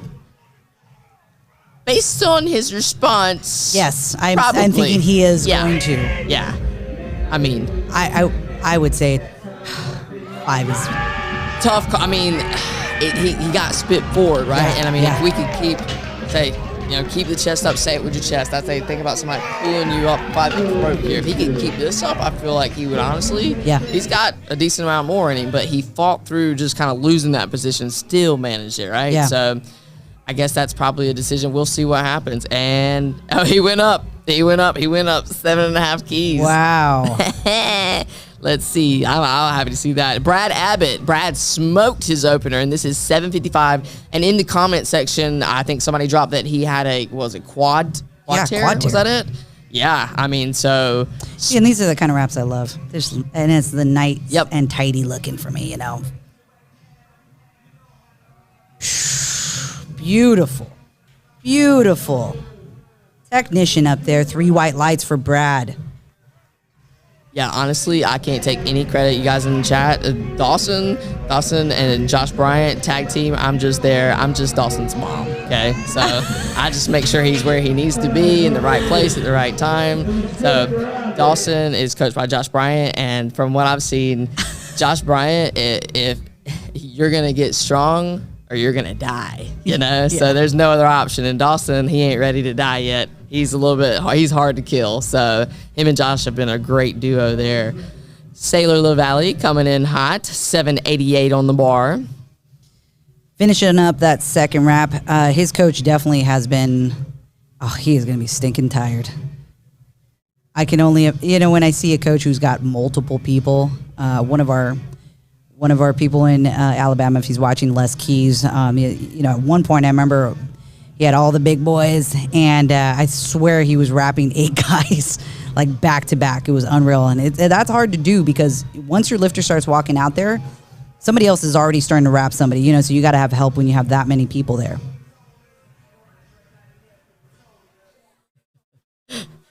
People in the comment section, Josh has nearly killed me as well. I bet you strong, though. That's I right. I bet you strong. Isn't that what you asked for? Yeah, he can produce some lifters. All right, Sailor taking the unrack on 788. Oh, that's a banger. Nice. That looked nice. 3 white lights. Come on. Look at this mullet. I like this. The curly mullet. I think we got a little curly mullets, earring. Little earring going on. I'm here for it. I am. I love some good expression too, Yeah, totally. Wear what you want to wear. Do your hair how you want to. You want pink hair? Go for it. Go for it. You want a little baby mohawk? Okay. You want a mullet? Done. Because none of that matters. This is why I truly, and this might be, shocking, but I like powerlifting more than bodybuilding, right? I love to train and train hard, but powerlifting, you get out there. It doesn't matter if you got purple hair. It doesn't matter if you got a dangly earring. It doesn't matter anything about any of that. It's if you do it or don't. You can get spit out forward on a squat, and it might not look the prettiest. Right. But it's all about if you got 3 white lights or not, right? Do it or don't. Bodybuilding. And unfortunately with bodybuilding, it's subjective. I mean, they could tell you, I don't like your hair. I don't like your hair color. I don't like the color of your suit. You should have your hair longer instead of shorter. And we both competed, and those are the things that you just, especially as a female, like, okay, you've already trained this hard. Now I have to go get, a tan. I have to go pay $150 to get my makeup done. Like those. You want me things. to put these critters on my critters eyelashes? on my eyes. So it was a great relief to come back to powerlifting after bodybuilding. I just fell in love with performance all over again, and I think that's why we all love powerlifting. And eating. And tacos and enchiladas con arroz. Ryan Emmons coming in 804, 800-pound squat here. Strong pick. Oh, yeah. Very nice. Wow, really nice there. 3 white lights. And Ryan missed his first, just a smidge less than that on the opener. I believe he was a little off balance, correct? Yeah, I believe so. So he missed, what was it, like 12 and a half keys less than that. He missed that on the opener just for tech, then smoked that. So really strong call there, really strong call, and nailed it, made it happen. Brandon Citron coming in, 810 on the bar. Garrett Meso said a heavy Zercher lunges are humbler. Yeah, I've done those. They're a little weird to do. Yeah, I'm like, okay. That's one that I've never really played with a ton because I feel like I would get hung up. But I mean, my husband used to do a lot of those. Much more of like an athletic lunge too. So driving knee up, and it's kind of okay. weird. Yeah. I could see that. Yeah. Roger in here saying I got started with bodybuilding and still a fan, but that is why I started competing in powerlifting. Do or don't. The way the athletes treat each other is awesome too. I agree. There's just a different vibe when it comes to powerlifting. I always got good vibes in bodybuilding. Brandon, 810 here. Oh, looked like he almost hit like Paul's squat there down the bottom. That was 17.5 kilo jump there. I think it was a good okay, might have been. Got 2 reds on the side, so normally that is for depth. Speculation, just potentially that was depth. Almost like he paused it down at the bottom right, but dang, might have needed just a little bit more. But sometimes, based on the way that your wraps are wrapped or tied or whatever and how much is in the back and stuff, sometimes that limits how deep you can go, right? Right. Because I've had people wrap me before that I've never had problems with depth, but then I'd watch it back and I'm like, I feel like I'm bottoming out. That's as far as I can go before it pushes me back up. But that's kind of one of the risks that you run when you're in wraps, right? Gabriel here up next. Got to take that hat off. I wonder if anybody's going to see it. Unfortunately, I would love to lift with a hat, and I would love to lift barefoot. Any other barefoot lifters out there with me? Did that man just pause his squat? That's what it looked like from here. A lot of lifters repping the Mahomes hair. That is true. He made that popular. I was watching, I think it was 30 for 30. Right, they're going to tell him right here. Hey, take your hat off. There we go. I think it was 30 for 30. And when he started cutting his hair, like the curly mullet like that, they showed all these kids. They're like cutting their hair after, I'm like, man, I had Rachel hair from Friends when I was in high school, Well, you know what? And then we're taking that and like just apply it that like we imitate what we see, right? And so I love the fact that there are so many. That was a smoke that squat. Gabriel. 865. Banger. But, we imitate what we see. And so the fact that we're seeing, Dan Grisby pull 1,000 pounds, the fact we're seeing women deadlift over 600 pounds, you see that this is possible. And, I know we're talking about physical appearance, but it's like now we know that it's possible. And so you see people that are just going to imitate that training or they're going to do these kind of things. It just, hey. So Junior Davis said he had some adductor issues. Maybe that's why he was pausing in there. Garrett Barefoot crew here. Yes. My goodness. Being a lady, you got to wear some high heels, especially a professional woman over here. And my little island feet do not like that. They want to be spread open and just walking around barefoot. Yeah. I'm from the country. I like to be barefoot. And there's also some science and studies that say being grounded is kind of important, right? So y'all get some sunshine today if you haven't yet. Get some sunshine. Get your toes out. Drink some water. Make good choices. Chris Jones, Sr. on the track. 876 on the bar. And he is a master's lifter here in the 45 to 49 group. And I don't think that our master's lifters get enough credit either. No, and I believe, I'm trying to think, did Chris, I think Chris might have competed at the showdown, and I believe he was there with his son. That's really Chris Jones Jr., because I remember thinking, wow, you do not look like you have a 20-something-year-old son. I want so bad instead of saying, who Mike Jones? Who? Chris Jones. Let's bang this. This is a 20-key jump here. His opener squat, look, nailed it. Really good control going down into the hole, but just looked like couldn't quite get out of that. I see him come back and get that. It's a hard one because you do want to have somewhat of a speedy squat. But you are tight end that you have to control that as well. He definitely took his time there. Almost looked like he was pushing into some gear.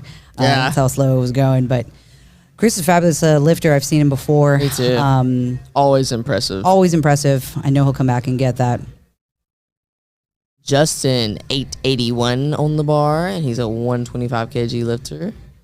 Cam says he likes to use sumo soles if you can't go barefoot. Yeah, I actually use the barefoot shoes that Kabuki teamed up with, and it's Bear, B-E-A-R. You know, the thing with flat shoes out there, you know, they ain't always so cute, but I need my feet to go wide, and barefoot has been fabulous. I deadlift in those, I squat in those sometimes. Yeah, Chris Jones is a monster.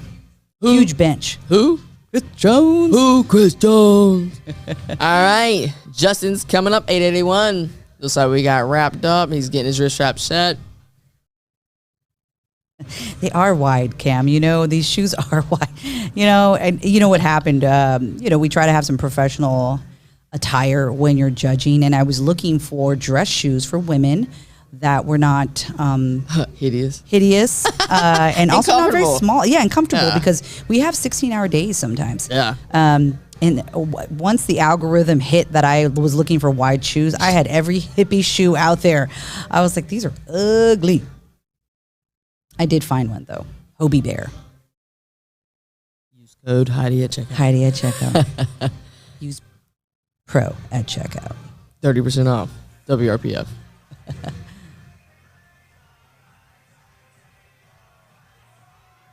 All right, that was nasty. And judges say 3 white lights. Beautiful. And I know he's got some athletes, I believe, in the chat. Said the Coach Justin's who they're looking to watch. He's putting on a show for you, putting on a clinic. I love that. Yeah. I love that whenever our athletes are so supportive of their coaches, you know, Yeah. like you lead by example, right? Yep. You nail a squat like that, you're at the, you know, the American Pro and you're doing your thing and just showing people that this is how it's done, That's right. Put on a clinic. I think he's going to go up 12 and a half. Let's see. And then we have AC Torres trying to take that first attempt again. 9, 3. That's you know, a total. Yeah. Like that's a total on this man's back. And Garrett said, yes, I am his athlete. Word up. Awesome. Garrett, you better act right.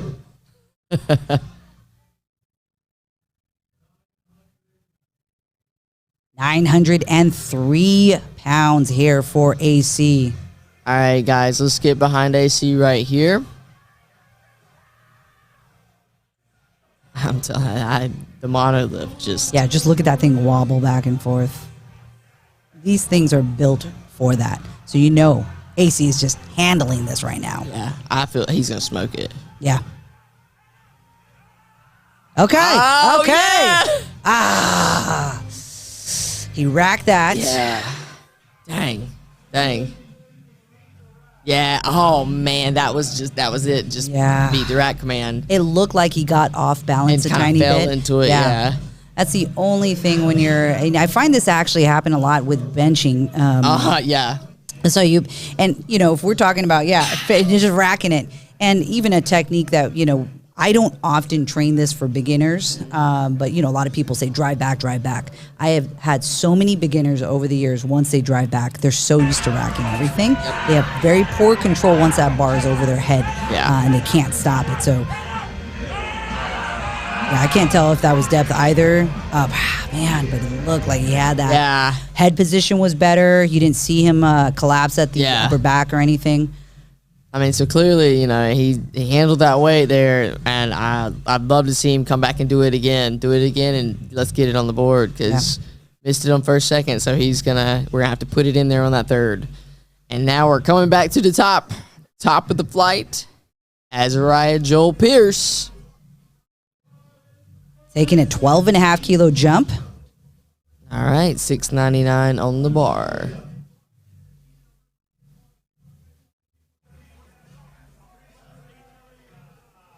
Somebody was talking yesterday. They said they went to their hotel and checked in, and so the person at the front desk was like, "Why are there so many of y'all big guys here? Is there some kind of convention?" Yeah, the big guy convention. But I bet, why are all these huge big backs and everything? What's going on? Yeah. The big guy convention is here. Oh, that's crazy. Oh, beautiful. Smoke that. Let's see what our judges say. 3 white lights. That's the way you do it. Green. Wow. Great to come back with that, especially considering his first one. He almost, didn't make it. He was rushing in there. It takes a lot to compose yourself. Yeah. And come back and finish all 3 of these. Really Green. Big guy convention. We got Houston T. Woods coming in for the big convention up next, and this was his second attempt. Looked like he got spit out just a little bit forward and rolled, dropped the head. Yeah. And it still took a 7.5 key jump, and I feel if he keeps this under control, I feel like he's gonna smoke it. And that is not Houston. That is not that. So who we have on screen that the camera's showing, we're not seeing Houston right now. So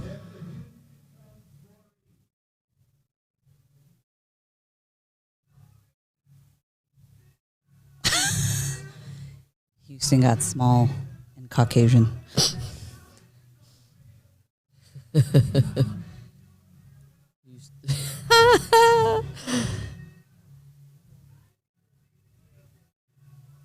Oh, okay. I think he's in the back over there, and they're wrapping him right over there. Get out of here.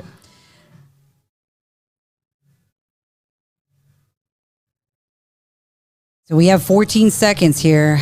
All right. Okay. I think he's going to do it. He's going to unrack it. Throw those wrist wraps away. Oh, come on. Just throw them away. Yeah, he did. He chunked them. Oh, I don't know if he made it. Did he make it? He didn't make it. I heard Gino yell time. Dang. Your timeout. Unfortunately, we just got to keep an eye on the lineup. I mean, that sucks, but that's one of that's what I said. What's the biggest thing? Yeah. That. It really is. And then again, that might, just truly, after seeing the second attempt, and just seeing how, kind of spit him out a little bit, honestly, that might be something that works into his favor. Right. Truly. Instead of if he's getting up underneath there and rushing, it might not take his time and set his brace as well or anything like that. So that might have saved his back just a little bit. So love to see some big deadlifts from Houston later, and he's on the board. As long as you're in there, as long as we got one in there, cool. The rest you can figure out later. Maurice Moody coming in hot with 345. Pretty big jump here. 25 keys. But we had to retake that opener, so this might be where he wanted to finish at, maybe, or maybe this isn't even quite where he wanted to finish at. So let's see him nail this.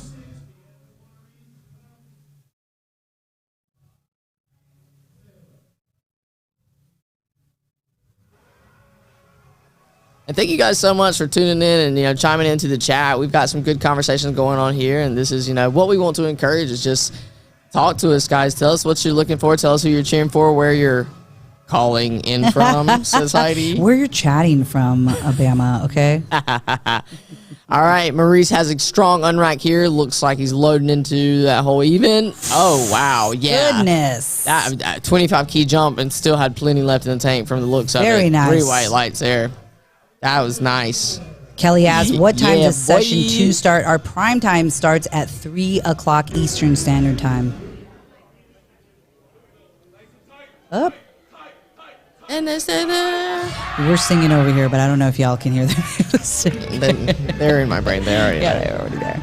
Well, unfortunately, we can't have the music in the background. We'd love for you guys to hear both. But YouTube does have a copyright law that we have to be careful of because last year they actually pulled it off for a month. So in order to avoid that, we do have to have some muting here, and you'll listen to our lovely voices for the rest of this squat. On Love 92.9, the American Pro Station. When I was doing radio, it was Hot Hawaiian Nights. But it was like what you would think that would sound like, kind of sexy. That was the voice that I could do, right? So, yeah, I won't do that voice here today because we want all of you to, not collapse at home. I don't know if that's what they do. But Sailor LaValle coming in hot, third attempt squat, $7.99 on the bar. And looks like we took a pretty good jump here. His squats were looking really strong today. Yeah. Nice. Yeah. 3 white lights for Sailor. G.I. Jean said, look out for Maurice Moody on bench. He is a powerful bencher at 540 plus. Wow. Looks like we got somebody in the chat. Taylor Matthews. Do I have any coaching spots open? Yeah, I surely do. I'm not sure if I'm allowed to plug myself, but I'm going to. Maybe they'll kick me off later. But visit my website at BamaBrickSquad.com and fill out a join the team form, an inquiry, and I would love to talk to you and work with you and see if we're a good fit. If you are willing to work, I got you. Yeah, love that. If you want to do some Zerchers, I got you. Zercher deadlifts. But if you don't, I'm not your guy.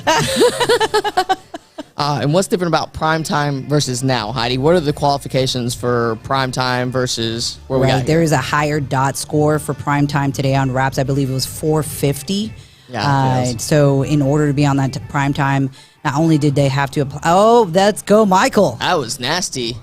And for a third attempt, too. Wow.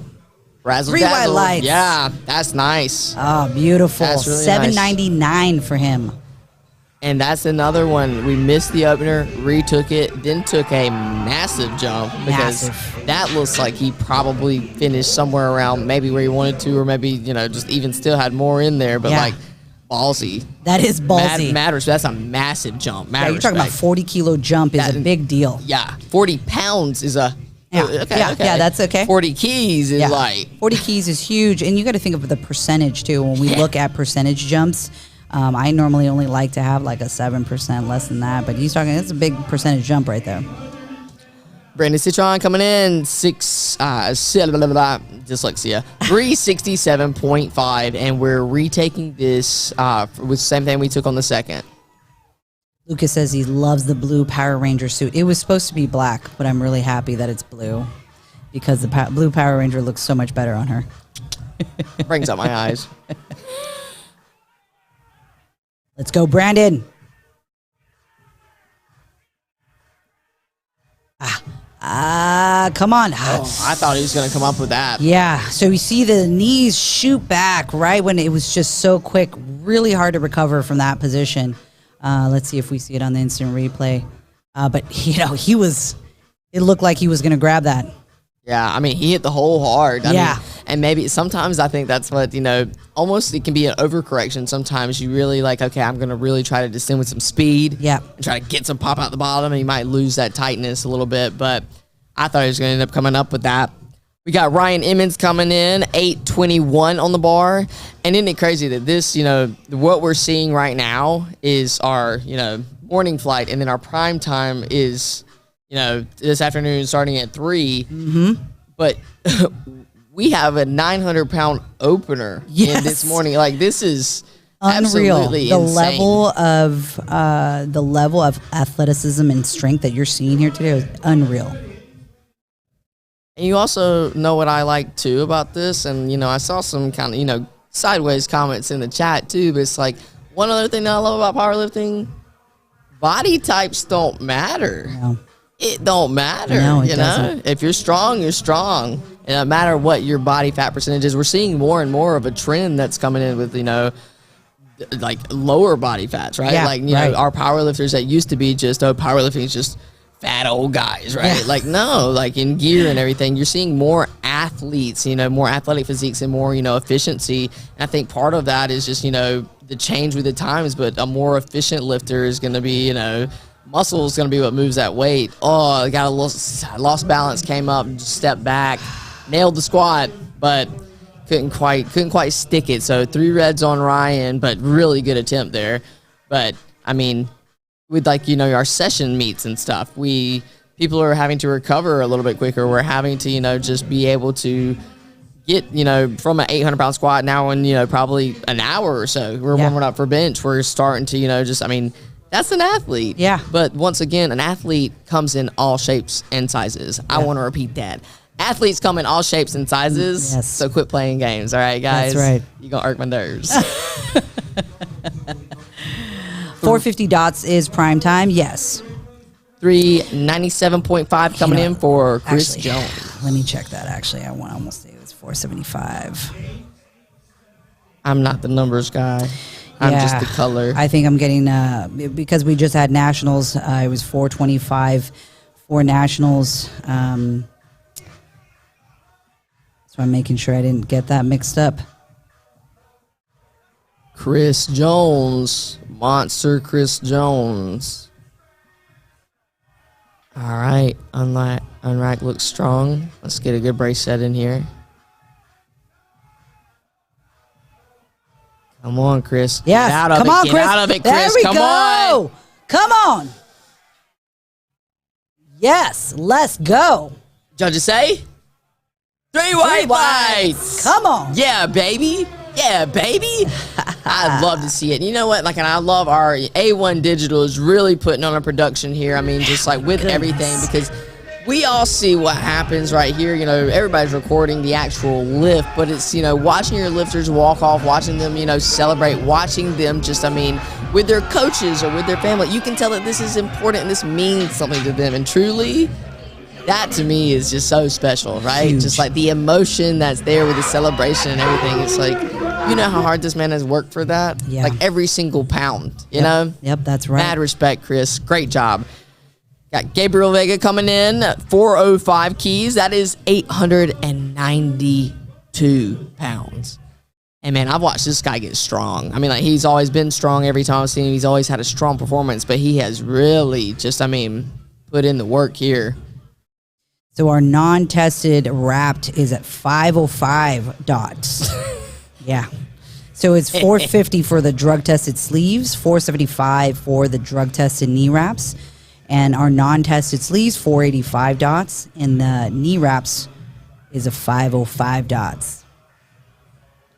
Yeah, as I was saying, I was like, this sounds low. Oh, yeah. Come on. That was money. Listen, money in the bank. I'm putting my money on Gabriel today. Shorty, what you think? Putting my money on him. That looked easy, too. Like, he had some more in there. Yeah. And, like, Each of his squats have been looking fabulous. Yeah. Position-wise. Beautiful. I mean, just like, Look at that. beautiful. No breakdown there either, so you know he had some more in there, right? And it's like, that looks like it's going to be probably, you know, 3 green right there. We're setting the stage, building that momentum, and that's what you want to see. AC Torres, all right, so we need this to stay in the meet. We need this to stay in the meet.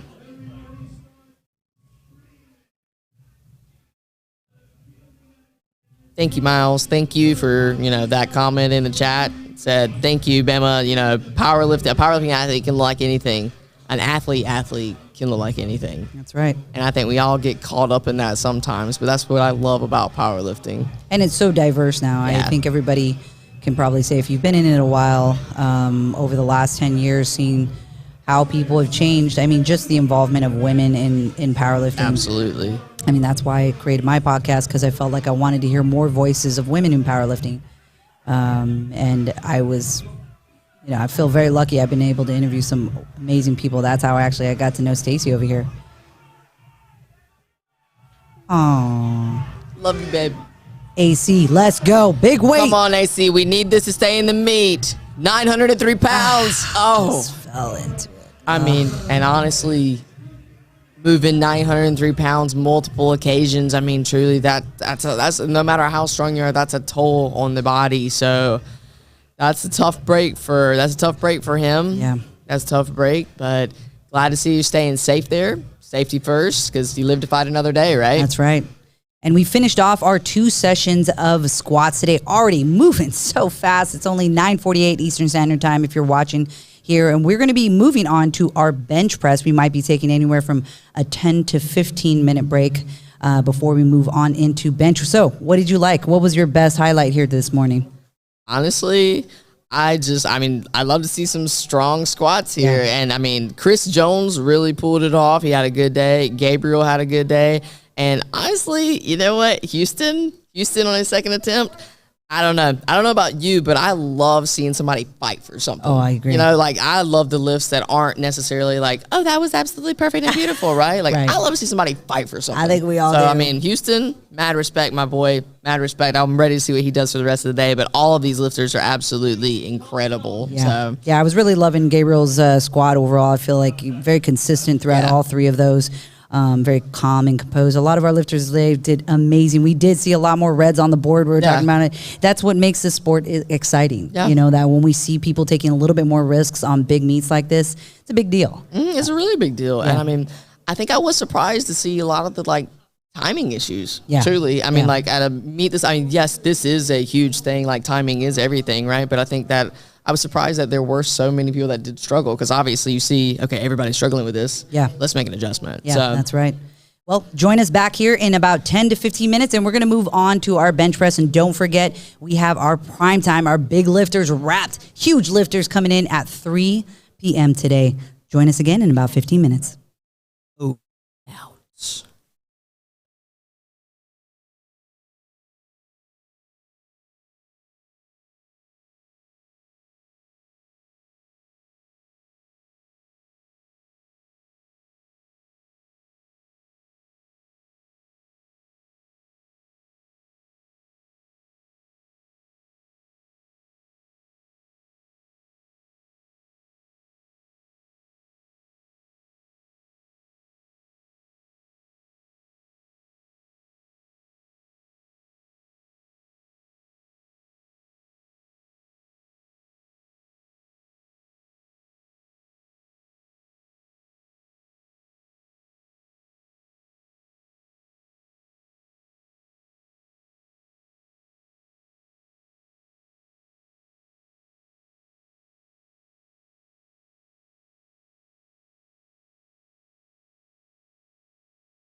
And we are back here live at the American Pro on day 3 for wraps. And we're moving into our bench. And today I have Miss Ashley Vargas, strength coach here all the way from Nashville. How you doing, Ashley? I'm doing so well. How are you? Great. I mean, so I know you were down there watching the lifts. I was. How did you feel being there, seeing all those squats? You know, it was a very interesting opening to the day.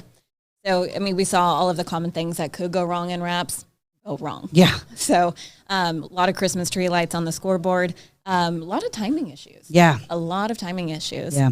So it's very interesting to see. And then, of course, we saw some depth calls as well, which is very common in wraps. Right. Some big squats here, and we're going to be moving on to our bench with our first lifter of the day, Austin, with 145 kilos, 319 pounds in our 82.5 kilo class. And I love that, you know, we actually caddy and turn the bench a little bit to the side. And something so simple makes such a big difference. Absolutely. You can see so much more. It's so much more. Yeah. And this is what I love about bench. You're going to see so many different ways of setting up into the bench.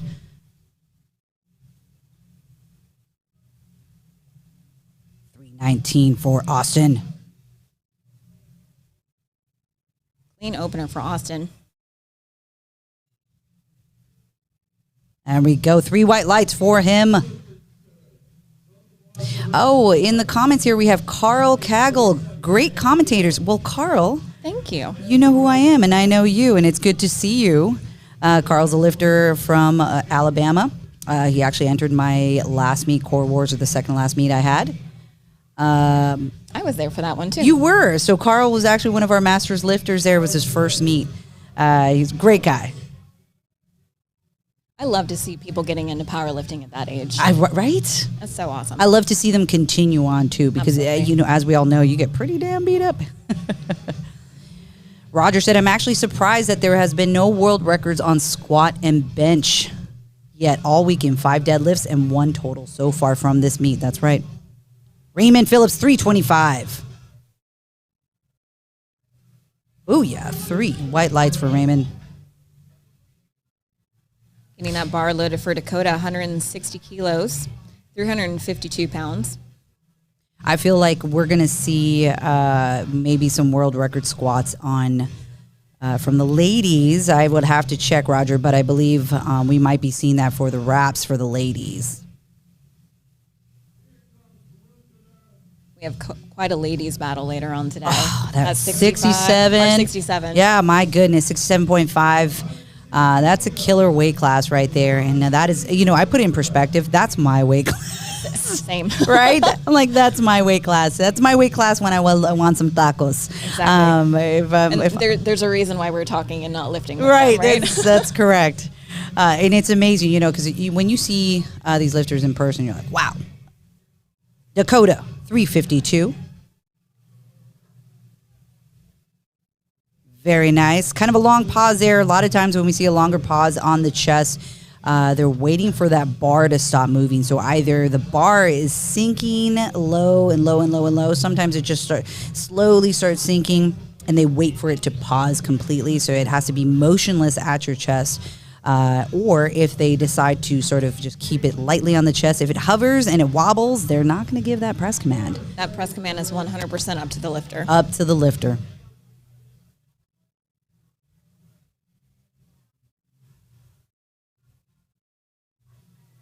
David Raymond, 160 kilos, 352 pounds for an opening attempt.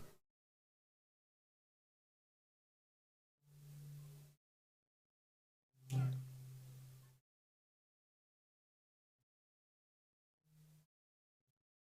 looks like a good lift for David. Let's see what the judges say. 3 whites. We're having a much better start to bench here today than We are. squats. Love this. Making me feel good. I don't know if you all were tuning in yesterday. Actually, it might have been day 1. We had a reverse grip. That was yesterday. It was yesterday. I feel like all the days are sort of melting into one at this point. We had a reverse grip bench. And I don't know about you. I've never seen that in a competition Never seen that before. in a competition. If you have, give me a little chat. Tell us who you know that competes in a reverse grip. I believe somebody in the chat had said that he had tricep. tricep issues. Yeah, so actually I spoke with him after the meet yesterday. I caught him outside, and he said he was accommodating for an injury. Wow. Which is very impressive. Impressive. Like, that would not be my first thought Never. going into a meet. It's like, well, my triceps messed up, my shoulders messed up. I'm just going to reverse grip it. Like, that just, I wouldn't even think of that. Mackenzie Selby, 374 in our 90-kilo lifter. 3 white lights for him. Daniel Dixon, yeah, that was him. Oh, it was 2 days ago. See, even all the days are melting for you. I thought it was yesterday. Our next lifter is Nate Norton. 170 kilos as well, 374 pounds.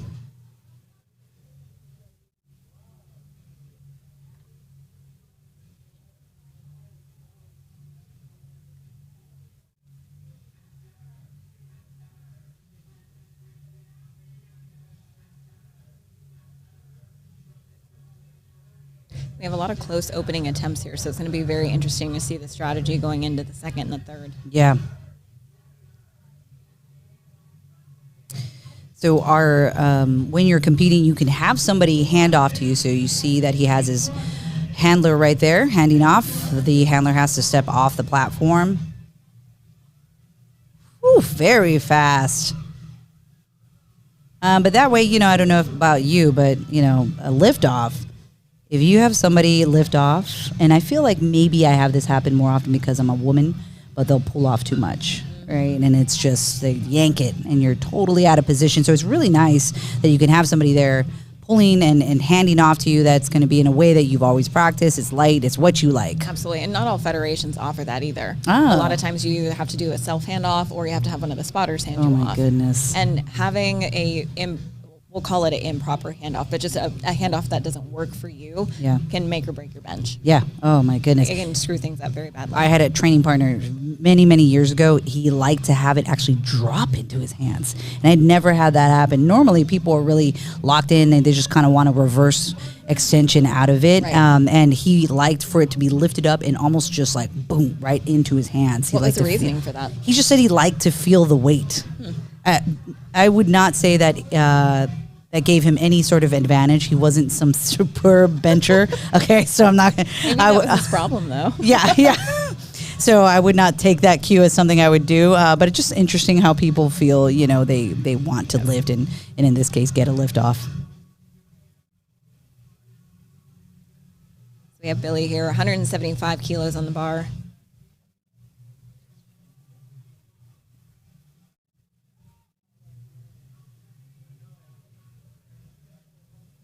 Very Looks nice like a good opener to opener. me. Getting it on the board there, Billy with 3 white lights. Now we're having a debate. Was it yesterday or was it Friday? I feel like Daniel Dixon was yesterday and Ashley was right. I'm going to confirm. I'm going to go back on my Instagram because I did post it yesterday. Did I you? did post Oh, it. yeah, And that's if right. it's still on there. It would be on there It now. was yesterday. Yeah, okay. Yep. Yeah, that's It's right, still because he on had my that fighter stories. quit singlet. If you missed it, go on my stories. It's still there for another hour. Ashley Vargas, Ashley_Vargas. It's Ash and Vargas. Ash and Vargas on Instagram. My handle is Futures Female Powerlifting. Bama, who was just on earlier, is Bama Burr. I think it's Bama_Burr. Let me double check Bama that. _Burr. You can find her too. Nope, just Bama Burr. No Bama underscore. Burr, okay. Yeah, Junior, why are you throwing us off, man? Trying to make Night it Ear. Night Ear Hayden. 185. Let's go. easy.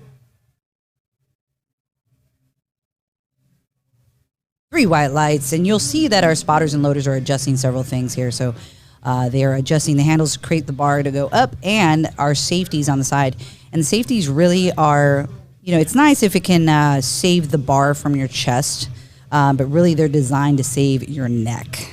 So when you're setting up on a combo rack, you want to set it up so it just, you actually lay the bar on the safeties and you kind of roll it over to make sure it's not hitting your neck.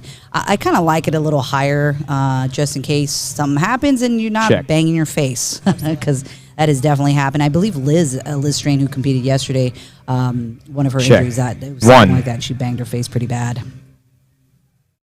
I like my safeties a little higher too. I bench with a pretty significant arch. Right. And so I like mine to be a little higher. Right, and you can get away with that more. So 2-1, no lift. Maybe a little up and down. Not sure if maybe the butt came up. He's over there talking to the sides.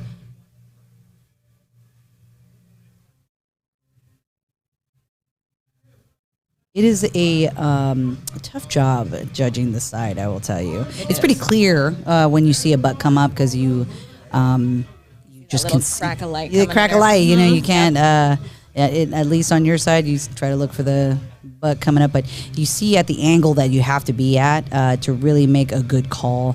And you're often going up and down, up and down. I actually brought a pad. Showing my age. My knees were a little sore, so I brought a pad so I could kneel down. Just out of curiosity, what is the most difficult part about reffing for you? Let me think. Mark with 195, making that look easy. The most difficult part, I think the thing that I have to keep up with is the rules and the verbiage, because verbiage is important in powerlifting rules. There's nothing in the rules that say ramping, right? We often use that term. It's a very common term. Right. Probably hear us say it once we get to deadlifts. Yes, and so I'm careful at the way I say things and making sure that I'm saying it in the way that it is directly said in the rule book, because then that way there is little interpretation. So I think for me, the judging part is so easy now, because I can, without a doubt, I say this over and over, but I've looked at so many butts in the last 7 years of judging. A butt is just a butt to me now. Absolutely. I will say that. And I've had to feel so many legs, because I'm looking, we're feeling on the singlet for any kind of cheating involved. So the judging part is never really the hard part. It's everything that comes after it. Exactly. Raymond Phillips, 152.5. You and I checked the rule book yesterday about the reverse grip. Right. We both did. We were talking about it. I said, I don't remember there being an exact verbiage about reverse grip, and there is. Exactly. Reverse grip is allowed in suicide. I knew that suicide, which is an open grip, and you often see that. You don't have to have your thumb wrapped around the bar. But yesterday with the reverse grip, and if any of you have ever done a reverse grip bench as an accessory, it really is, you're kind of pulling the palms and the pinkies underneath you. It's a trippy, it's a very cool thing to add in as an accessory. I don't ever think I've done a reverse grip to a max effort. Absolutely not. Austin here with 157.5 kilos, 347 pounds.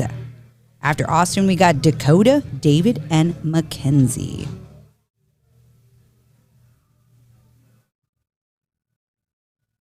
Austin with his feet pulled back a little bit more. We're going to see some different stances for our feet. Oh, that pulled away a little bit. Yeah. That's so hard to correct once the bar starts going back. Yeah, so once you see it kind of shift forward versus driving the bar back, right? We kind of, let's see, this would be a perfect angle for it. So once he hits the chest, you'll see the bar just linger right over the delts. Yeah, right there. It becomes very hard to recover from that position. We do want, not for everybody, I think there's a big camp of people who like to press straight up, and then people who like to press straight back, right? Because then we're utilizing, the idea is utilizing delts a little bit more if we're driving back. But I was saying earlier that when I coach new people, and I have a lot of new people, I don't coach them to go back because they tend to always rack it. Yep. And if we're competitive, if we're doing just strength training, that's different. Testing. Very nice, Dakota. Dakota with a 369. Moving along very nicely. Yeah, I don't coach them to drive back because they just tend to rack it. Do you have a preference on whether you like telling people just press straight up, press back, or let it go where it goes? I definitely prefer pressing backward. Yeah. And I typically coach that again. Very similar to you with new people. Yeah. We tend to go straight up first, just because the leverage is a little bit different. It's a little bit easier to manage the bar and manage the bar path that way. Yeah. But with my more seasoned lifters, I definitely coach the press back. Yeah. but you also have to make sure that you're practicing to the commands as well. Oh, yeah. So if they're a competitive lifter, you do have to hold the bar in that lockout position until you get the rack command. So it's really important that you practice that in your training. That's for sure. David Raymond here with 374. Great second attempt at 170 kilos. 3 white lights for him. Yeah, I actually incorporate, we don't do commands for most of the training. I don't do a lot of pause stuff unless, not pause for the sake of competition. You know, we might have an accessory pause in there, but their main lift, I don't normally have them any kind of pause work, any kind of MSM, which the term MSN is mechanically similar movement. It's something my friend Swede uses a lot, but it's an accessory work that is a pressing motion or something that mimics the main exercise. Yeah, and I don't typically have any sort of pausing commands until about 6 weeks out. And that's where we start moving those in there for us. And it seems to work pretty good. But yeah, if you ain't doing the commands, you're doing yourself a disservice. Oh, absolutely. Mackenzie here with 391. Me. Oh, yeah. Looking great. 177.5. Hold on, I can't- 3 white lights for Mackenzie. I can't tell when it's unmuted. Getting that bar loaded for Nate. 180 kilos, 396, so just shy of a 400-pound bench here. We're going to see our first 400-pound bench here pretty soon. Yes. Actually, our next lifter. I like it.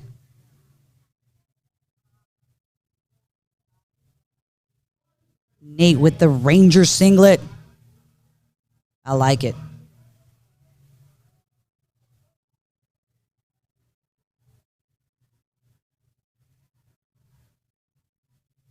Yeah, see, I like to watch, right? So we're watching how he's getting in there, using the combo, using the feet, getting high on those traps. Looks like he's taking a pretty wide legal grip. And what you see is they stay high. They're trying to stay as high as possible, gently putting the feet down, keeping that arch, keeping that tension the whole time.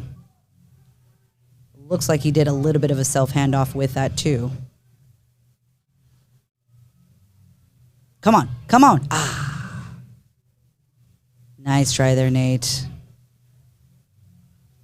Got it off his chest, just couldn't lock that out.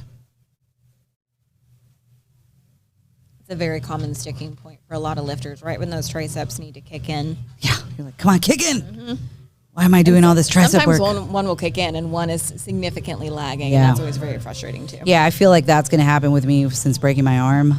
Yeah. It just feels weird. It's kind of funny, just doing a direct, tricep work. But my bench has actually stayed pretty close, which is funny, because I didn't train it at all. Any kind of real pressing movement for a while. I was doing band, just adductor stuff, chest adduction stuff, just in a way to still stimulate the chest and triceps without having actually doing dumbbell work. We got Billy here with 185 kilos, 407 pounds, as Bama called him, BB. Let's go.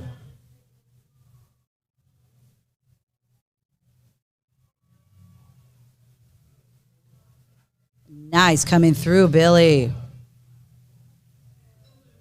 I expect him to take a much smaller jump from his I second to agree. his third. I agree. Yep. What do you think? 5 or 2.5? 2.5. Yeah, I would say so. And I like, from this angle, you can see how back his feet are. And one of the advantages of bringing your feet back, position's going to be totally different for everybody. But one of the benefits of having your feet back like this, and this is the way that you That's bench, how I correct? bench. Yeah. Mhm. And why do you like that position? I feel like I can utilize leg drive much better. Yeah. However, you do put yourself at risk for the glutes coming off the bench, especially if you are driving too hard into the ground versus driving forward. Right, right. And I like to see when we have these feet back, see how the knees are below the hips. Once you start seeing the knees a little bit higher, usually that means the feet are more underneath the knees. Whew, Mike was Schaefer. easy. Wow.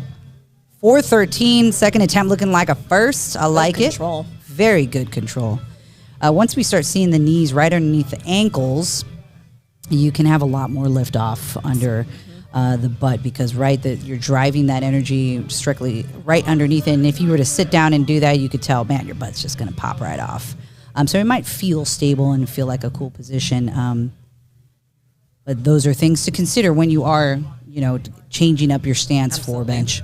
And my bench has evolved so much over the years. Yeah, too. mine I don't know too. about yours. Yeah. The way that I started benching definitely is not the way that I bench now. No, and it should never stay the same. Absolutely not. And my squat and my deadlift have evolved over the years as well, but nowhere near to the degree of the bench. Really? I would say my bench is probably the least evolved of all of them. Now, but as it's far definitely as like gotten better. total poundage added, Oh. absolutely not. No, yeah, just the look of it, Just you the mean? look, yeah. 2-1, good lift for Night Air. Very nice. Let's see this instant replay. A little bit of a narrow grip we see here. Kind of just really outside. Wow, really just outside of that knurling. Anywhere He's in also that very vicinity. tricep dominant, so that's Yeah. a little bit more common for that type of build. Whenever I see anything real, that close together, that's what I'm going to say. It's like you're utilizing your asset right now, which is probably going to be your tricep. I think my most evolved has been my squat. I used to have a really stupid wide squat. I mean, when I look back at videos of like 2010, as the Isn't it kids just, say like, today, it's cringy. Cringy. I'm like, I actually put a throwback video and I was like, goodness. Mark with 205 kilos, 451 pounds. Oh, yeah. I came across this old squat video of mine, and I think it was probably from 12, 13 years ago. Uh-huh. Maybe even more, I'm not sure. I had 135 pounds on the bar, and then I had chains on the side. Didn't know what the hell I was doing with the chains, to be perfectly honest. But I just thought it looked so cool, and my squat was so terrible. Terrible. I have a video of me doing I think it was 185 block pull. Already they were huge blocks, right? They're weightlifting blocks. So if you guys weightlifting blocks, I mean the main ones, there's little ones out there, but the main ones, they're pretty freaking big. They're like 4 inches, maybe even 5. I was like, so I'm pulling off of a 5-inch block for some reason. 5 awful. inches? Yeah. I was pulling off of I was standing on the 5-inch block. I'm thinking of something else. Yeah. Never mind. So I'm pulling off and ugly. Hips shooting up, legs, starting really low. Just don't know anything about it. And I swapped that with my last deadlift. I was like, man, thank God it looks better. Austin here, 157.5, 347.2 pounds for our 82.5 lifter.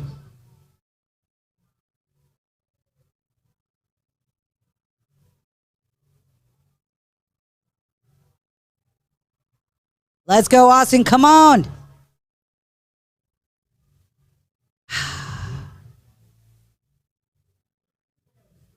So you're Almost gonna see, had that. You're going to see those spotters and loaders, like, let that lifter struggle for a little bit, but Yeah. as soon as that bar starts to go back down, they're going to grab it. Who did we have in the chat here? That was from North Dakota. I know somebody was out here repping Austin. Anybody know Raymond, Phillip, or any of our other lifters here today? After Raymond, we have Dakota, David, and Nate Norton.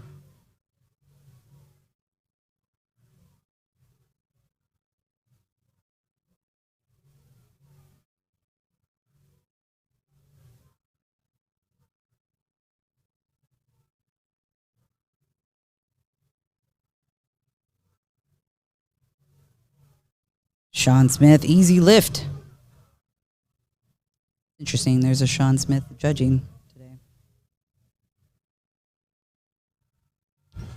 He had some down, yep. Even if he were to lock that out, he had downward movement right Yeah. up the chest.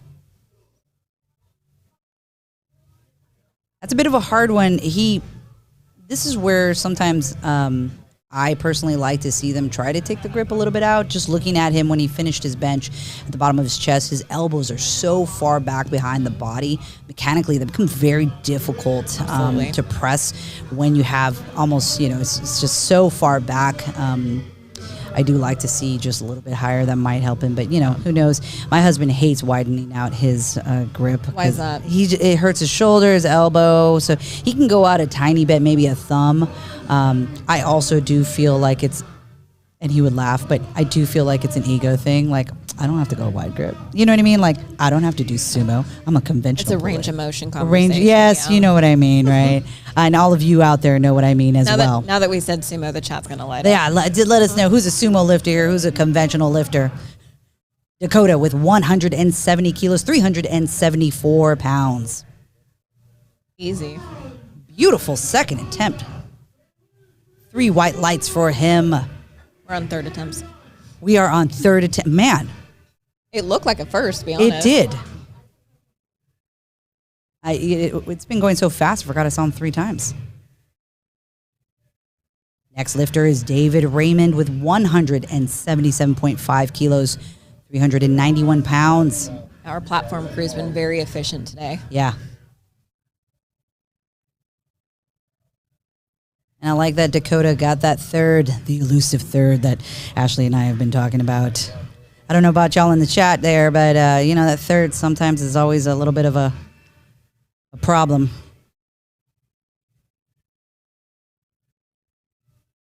David coming out of Illinois.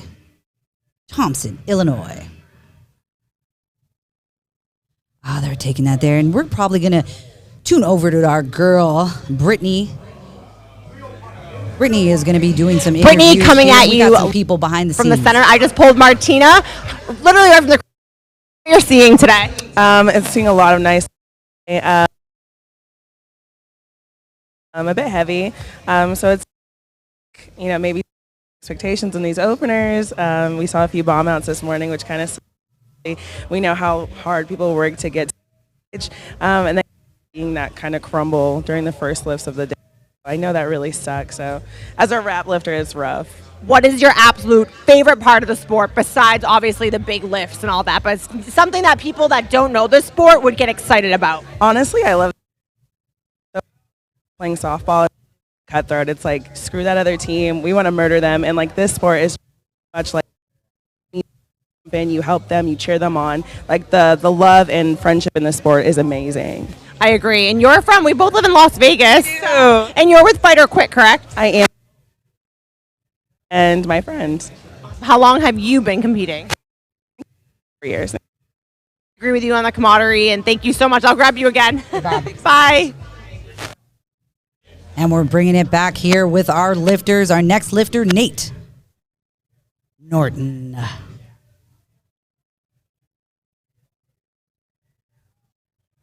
Moving on to Mackenzie Selby with 182.5 kilos, 402 pounds.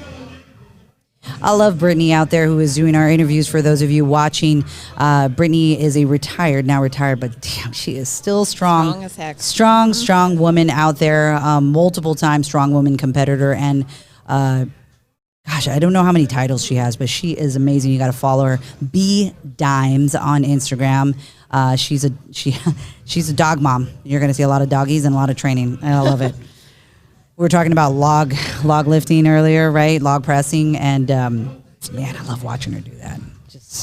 That's something that I want to learn how to do. And cleaning a bar and cleaning a log, it's a completely different approach. Completely different. Yep. So I train out of a strongman gym in Nashville, Music City Muscle. Oh, okay. And they're trying so hard to get me to compete in strongman. Oh, you should do it. I'm thinking about it. I haven't committed, so don't quote me on that. If anyone's listening from Nashville, don't quote me. Mackenzie with 402.3. Let's go. Come on. Oh, man. Good grind. Good grind. I thought he had it right there. It came off the chest so quickly and then Wow. just bolted. Yeah. D. Jen said sumo puller, but conventional for variation work. That is me, my man. Yes. That is what I'm doing. I love that. Yes. I am a huge advocate of training both styles. Right. When I compete, I pull sumo, but I will train both. Yeah. It's important. And, for the way that I'm built, I'm very interior dominant. And I've had to put a lot of work into my posterior chain in order to get that balance. Yeah. And, if I'm only training sumo, it's not going to grow. It's not going to develop. That's right. And it was over time holding me back from increasing my pull sumo. Yeah. So. Yeah, my off season, I try to just move on to conventional. I enjoy it too. I don't know. If I was stronger in conventional, I would stick with it, but I'm not. So I don't compete in it. Robert Cook said, I used to pull sumo, but had my spine fused in May. Whoa. And conventional is more comfortable now. Well, I can definitely see that. Absolutely. When you're fused up in there.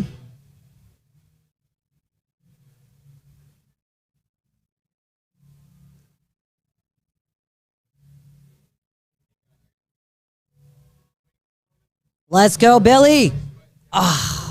Just dip down right there. Yeah. Nice attempt. Now we're seeing some more reds here on the thirds. which is definitely not unexpected for bench. Is it legal to pull conventional and sumo into meet?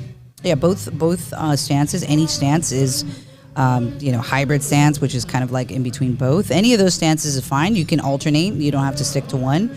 I rarely see that. I don't think I've ever seen that. I have seen that once in Texas when I was in El Paso. I forget his name, but he is a sumo puller, and he kept losing his balance. So on his last attempt, he pulled conventional. That happens a lot with sumo. Yep. Jason LeGrand was yesterday. Come on. Night Ear. Looking great for that third attempt. Let's see what they say. 2-1 red. No lift. Let's see a little bit of, it's going to be harder to see an up and down movement here, but maybe that's it. Yeah, it's this angle is not very good for I can't any really kind tell of, what that was it's but that's what I would think, either that or it's going to be his glutes came up. That's why it benefits you to have a dunk, guys. Really work on your posterior chain. Making that work will make a big difference on whether you can have it stick down there or not. We're definitely not short on that in this building, though. Yeah, no, not in this building. We got some juicy booty, juicy thighs, man, on everybody here. Yeah, pull conventional and sumo same. There's nothing wrong with that. You can pull however you want. You can change your stance and grips however you want. Very nice, Mike. Speedy. Little delay. 2-1. Might have been a little bit of downward motion on the chest. Yeah, and it's when you see both, usually that's usually it's what it pretty is. clear where they're at if you see both.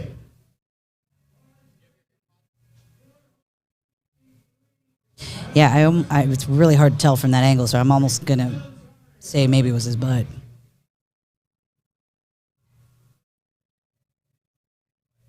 Andrew said Ashton Ruska, one meet missed 8:15 or something, sumo, and then swapped to conventional on third and hit it. It is funny to see, and that's actually what I saw in El Paso. He did not, however, get it, but he got it up, which was surprising. 210 on the bar here for Mark. Let's go, Mark. Finish it. Bit of a struggle. Come on. Oh, come on. It's just stick. Oh, my goodness. Oh my God, is he finishing it? Oh, wow. God. That was an intense grind. Wow. I thought he was going to get that. I thought he was going to get that. Now, the bar just has to keep moving. If it stops, as long as it doesn't come back down. My goodness. Going to see this on the instant replay here.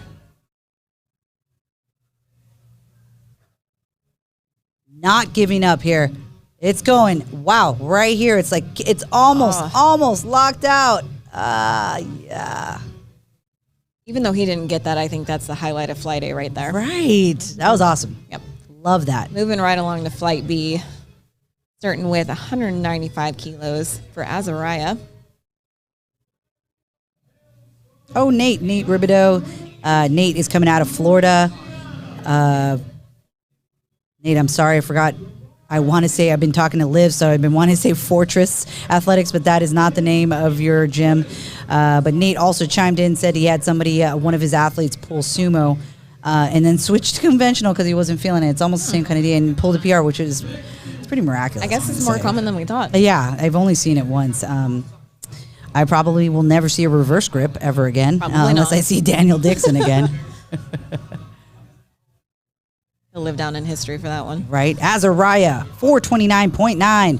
Easy opener. Smoke Goodness. That.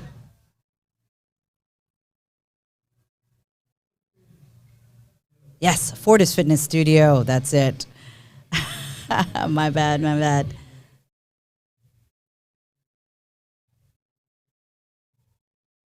Houston Woods.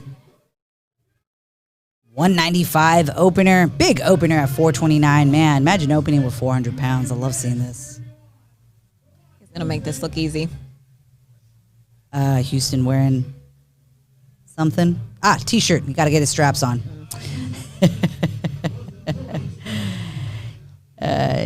So if you guys don't know, usually you're pulling down those straps and you just kind of wear them as shorts and you pull your shirt out. Gotta make sure they come back up though before They you get on the come back up, platform. yeah.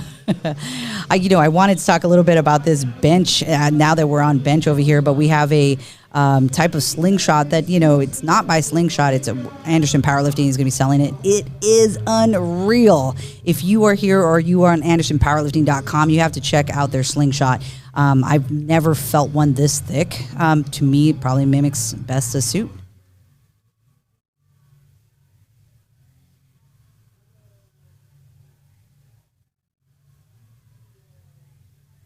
Okay, Houston. Clean opener for Houston. That was interesting. Came down, control, and then it swayed a tiny bit. Looks like he let it drop. Obviously a style and technique thing that he likes to do. And pulled that out looking great for an opener.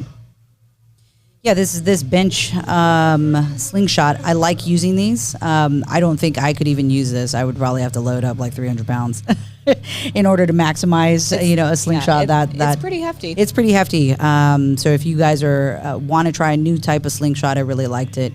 Over at AndersonPowerlifting.com. One of our sponsors here today. We want to thank all of our sponsors for being here, providing this environment, all of our platform sponsors as well. So not just our gold, silver, and platinum sponsors, but the people who make, that are helping our payroll for our spotters and loaders and making our platform look great. We also love them. We have Sailor 200 kilo for an opener, 440. My goodness.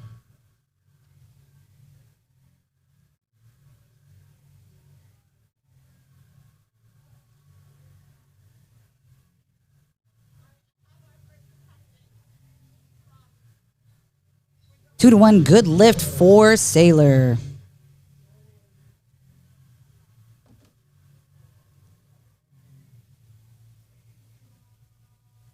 Our next lifter, Brendan Cintron, 202 kilos for an opener. Give it a minute. Sometimes we have a little bit of delay on the lights over here.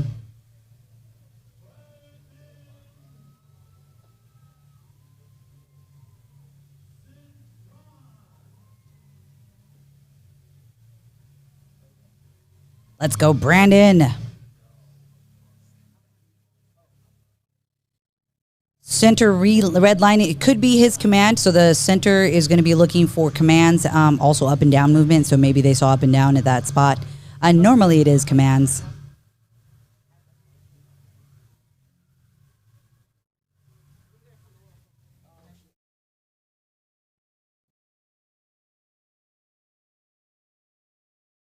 Brandon, 446. Smooth. Beautiful opener. 3 white lights for him. Bumping that bar up to 207.5 for Michael. After Michael, we have Gabriel, Ryan, and Chris.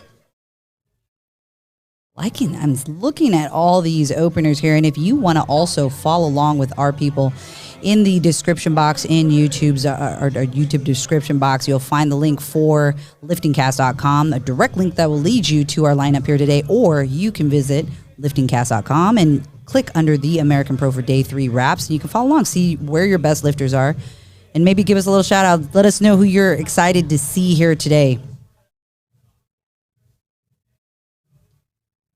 We got Michael up right now, Gabriel up next, Ryan after that.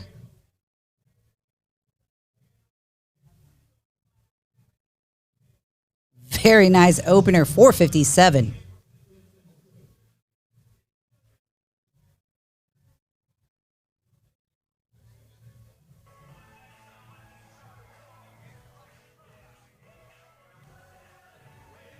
Getting that bar loaded for Gabriel, 210 kilos, 462 pounds. He had a phenomenal squat. Yeah, I was loving his squat. I like to see grinds, right? Bama's like, I love to see it grinded out. Mm-hmm. Love that. I can also really appreciate when you see somebody's technique look really great throughout the whole movement, all 3 lifts. And that's what Gabriel was looking like. So wouldn't be surprised to see that continue on for all of his lifts here today.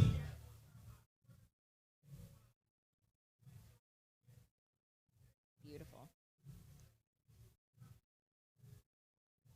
2 to 1, good lift.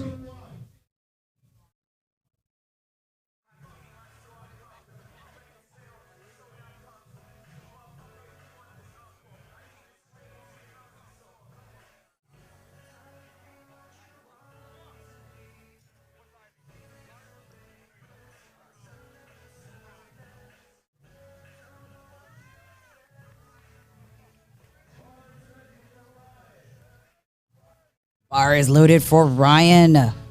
217.5.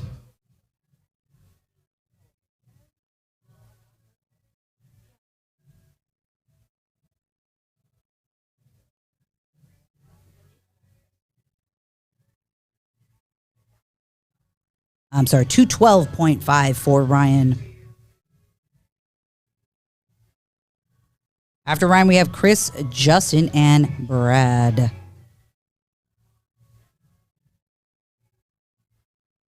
Oh, what was that? Sweetie. My goodness. I looked down for a second and then I missed it. My goodness. That was a very fast 468 there.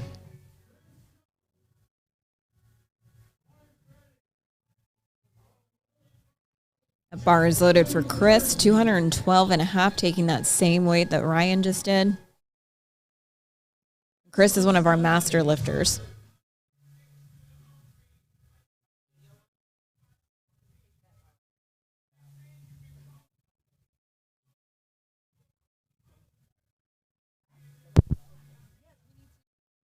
We can see the behind the scenes here.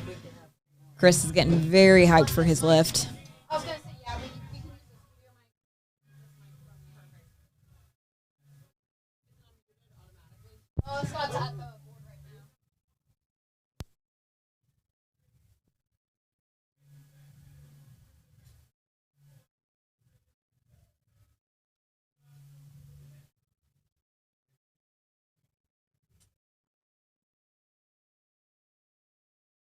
And Chris ended up timing out his bench, which we don't see very often. No. Took a little too much time setting up there.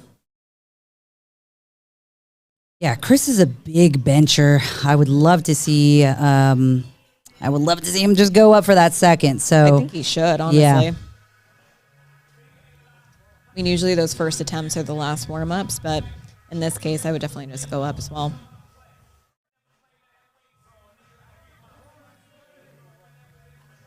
We have Justin, 215 kilos on the bar, 473 pounds.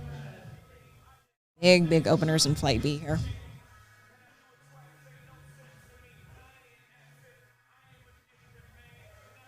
guys out here benching deadlifts.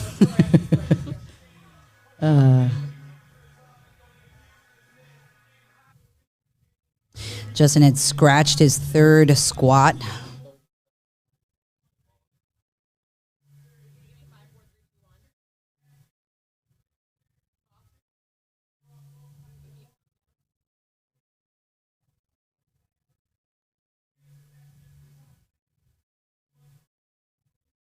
Loaded, ready to go. Justin, 473. Smoke that opener. Quick minute break. I just had to pull someone from the crowd. Mike, can you just tell me about your outfit? I mean, about my tracksuit? Yeah, I know it's your signature, but why? So, actually, I'm a WRPF judge. I've been a judge for, a number of years and stuff like that. So part of the rules is that you can't coach and judge at the same time. So it became a tracksuit. So I started putting on a track jacket and stuff, and then clients would eventually ask me to match them. So that's how I was born. And now 90 tracksuits later, I have a whole collection. I love it because I've known who you were for years. This is our first time actually talking, but I've known from commentating because of the tracksuit. So what is your favorite thing about powerlifting? The community. Trying to build a community, we're all here to get strong, have fun, enjoy each other. We're just people, and that's what I love the most about it, just the relationships. I love it. I completely agree. Okay, last thing. What lift are you most excited for today? Anyone in particular or any numbers? Everybody wants to see Christy take Mariana's record. That's all. Do you think it's going to happen? Absolutely. She was close to it last year. I think if she seals her squat, she's got it. I'm wishing them luck. Thank you so much, Mike. Thank you. Big predictions we hear there from Coach MJ Greeno. I'm always loving his outfits out there. Thank you for being with us there, Greeno.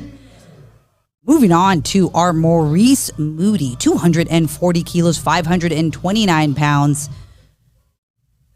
We had Brad hit that 235, and then went up to 245 for his second attempt.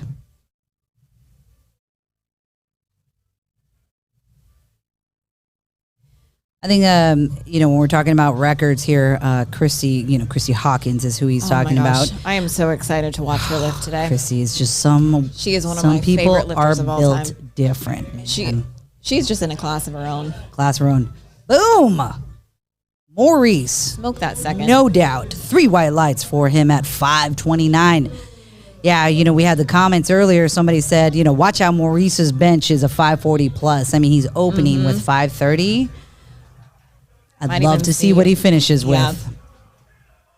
The way that moved, it's going to be more than 540. Yeah, for sure. Might even see a 555. Moving on to our second attempts here with Azariah. 205, taking a 10-kilo jump. Appropriate jump here, I think, at this weight. Especially with how easy that first one moved, I would agree with that.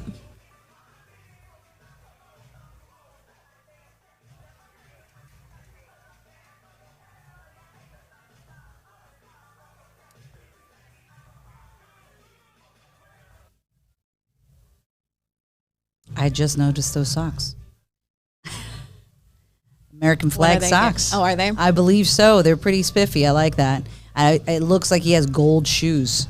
Correct me if I'm wrong, but I like a good outfit. Same. Azariah 451.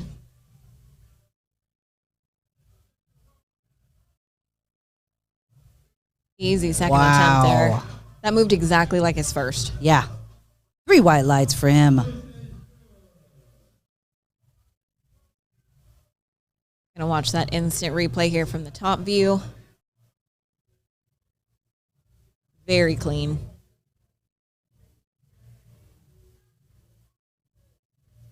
Getting that bar loaded for Houston Woods. Taking that same weight, 205, 451.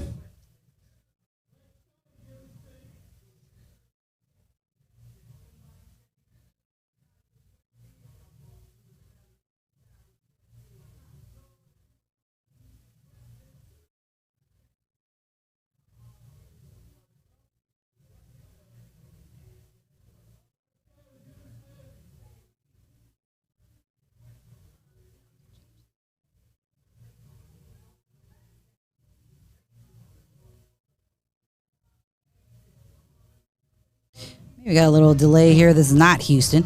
There we go. Here we go. Good. Let's Unfortunately, go. we missed the first part of that bench, but the second half, 2 reds. It's not very often that you see a red on the side and the front. Yeah. So I'm curious what that is. We're going to watch the replay here.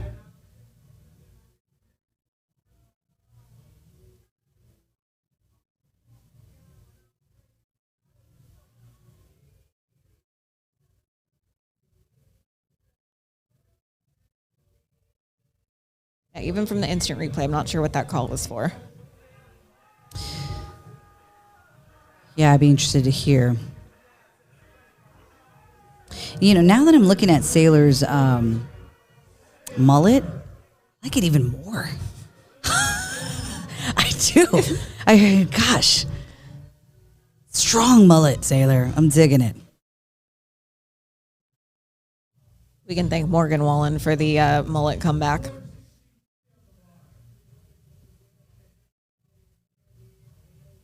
The Sailor is taking 210 for a ride, 462.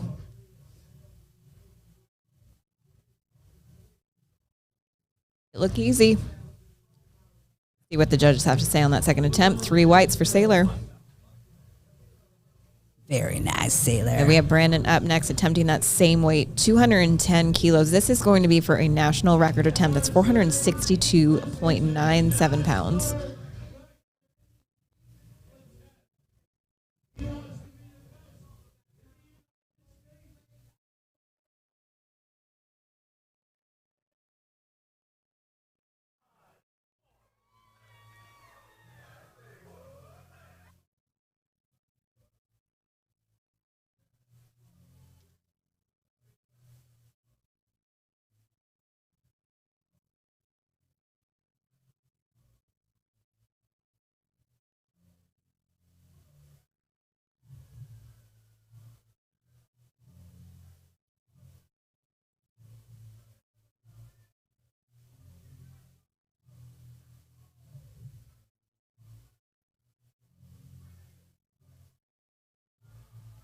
Little bit of a struggle there.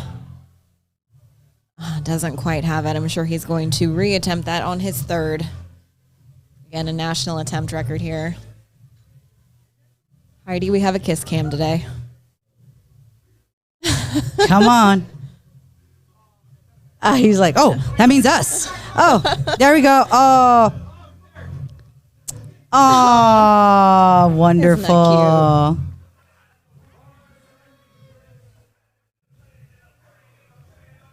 We have Chris reattempting that opener, 212 and a half kilos, 468 pounds.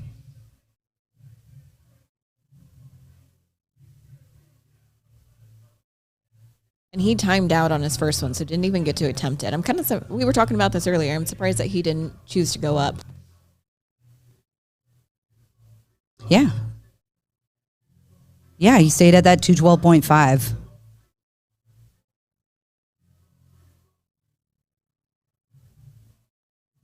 Wow, utilizing that real drop down method. All right, 2-1, good lift.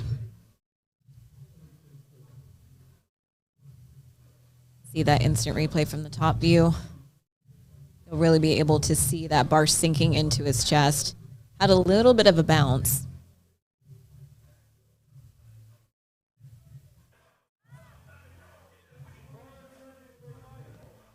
Bars loaded for Michael, 215 kilos, 473 pounds.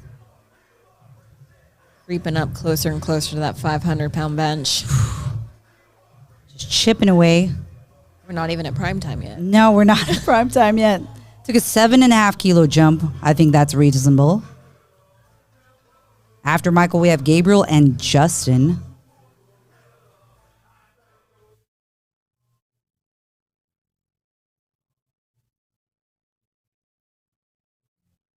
Looks like he had a little bit of a struggle there off the chest. See if we get an instant replay. Look at that from the top.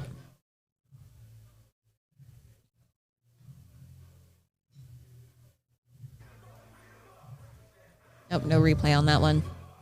Gabriel Vega, 217 and a half kilos, 479 pounds.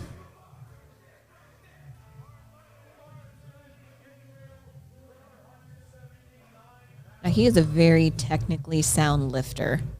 Very consistent with every single attempt that he's done so far. We'll see what the second attempt bench looks like.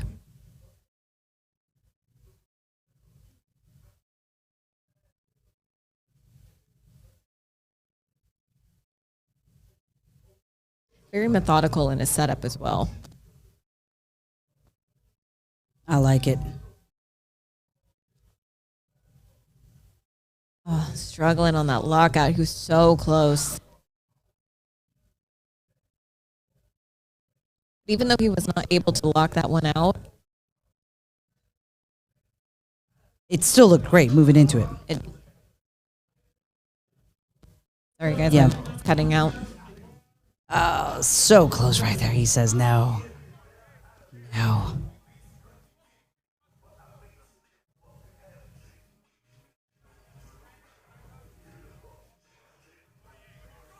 Our next lifter is Justin, 222.5 kilos, 490 pounds, everybody.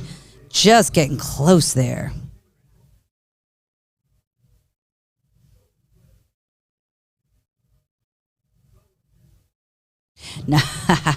Jordan said, yo, I said 90 tracksuits yesterday.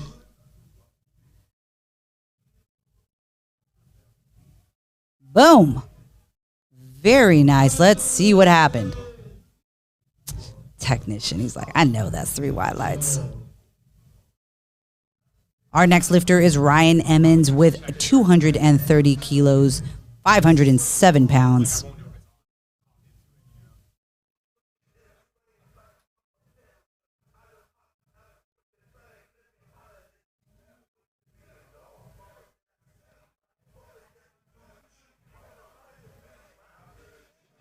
After Ryan, we have Brad and Maurice to round out our second attempts here. Ryan looks like he might have took a pretty hard sniff there. That is one massive man right there. Yeah. My goodness, he's huge. I feel like we've said that a lot this weekend. True. Not that any of these men are small by any means. By any means, but you know, when you see them set up and you know how big the combo racks are and the monoliths, you're like, goodness, that is a very high rack height. You typically don't see small people taking 507 pounds for a ride on bench. So. No, that's right. This is the first 500-pound bench of the day.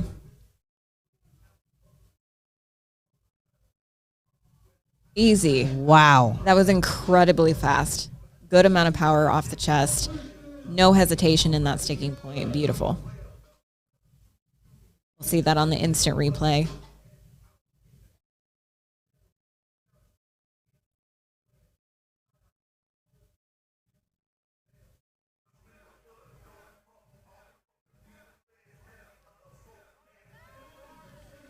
$540 pounds, Heidi.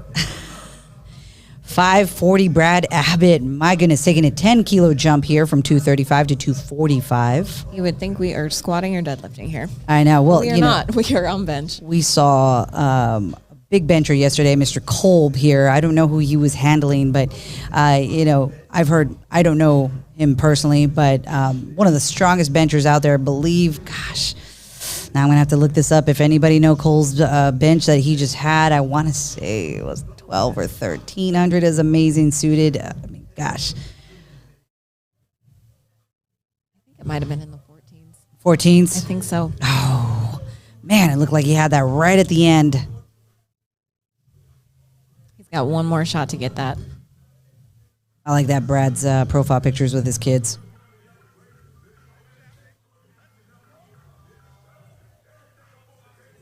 Maurice, 250 kilos, 551 pounds on the bar.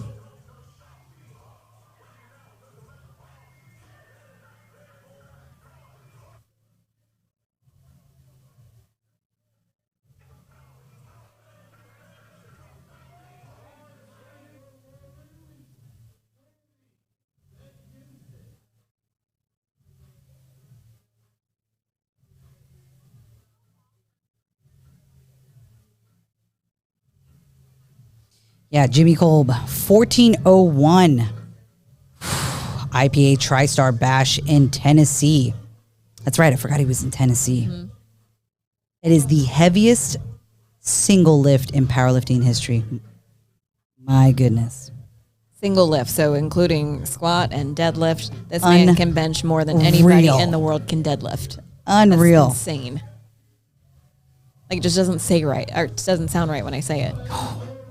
Speaking of great, 551, Maurice smoking that.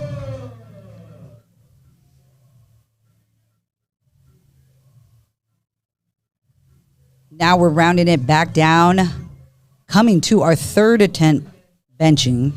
And we're starting it off with Houston, just trying to take that second attempt again for his third at 205.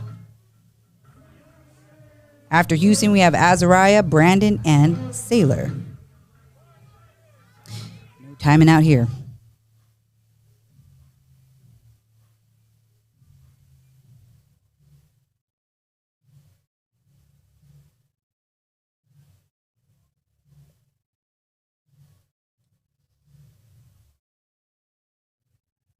Yeah, Cole did 1,400. Thank you guys in the chat there. 1,401.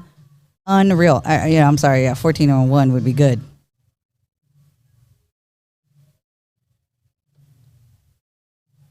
Houston really taking his time on the descent there. Good. That looks like a good lift to me. Let's see what the judges say. Good. Let's go. He's happy about that one.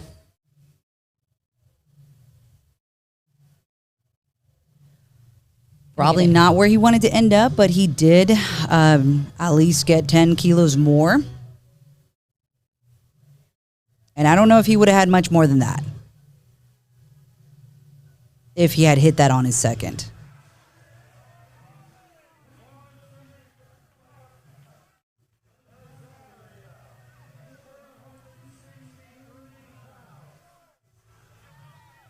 Now, if anybody here is cheering on our next lifter, let me know if I'm saying his name right. Azariah, or is it Azaria? State record attempt for him at 462.9, 210 kilos.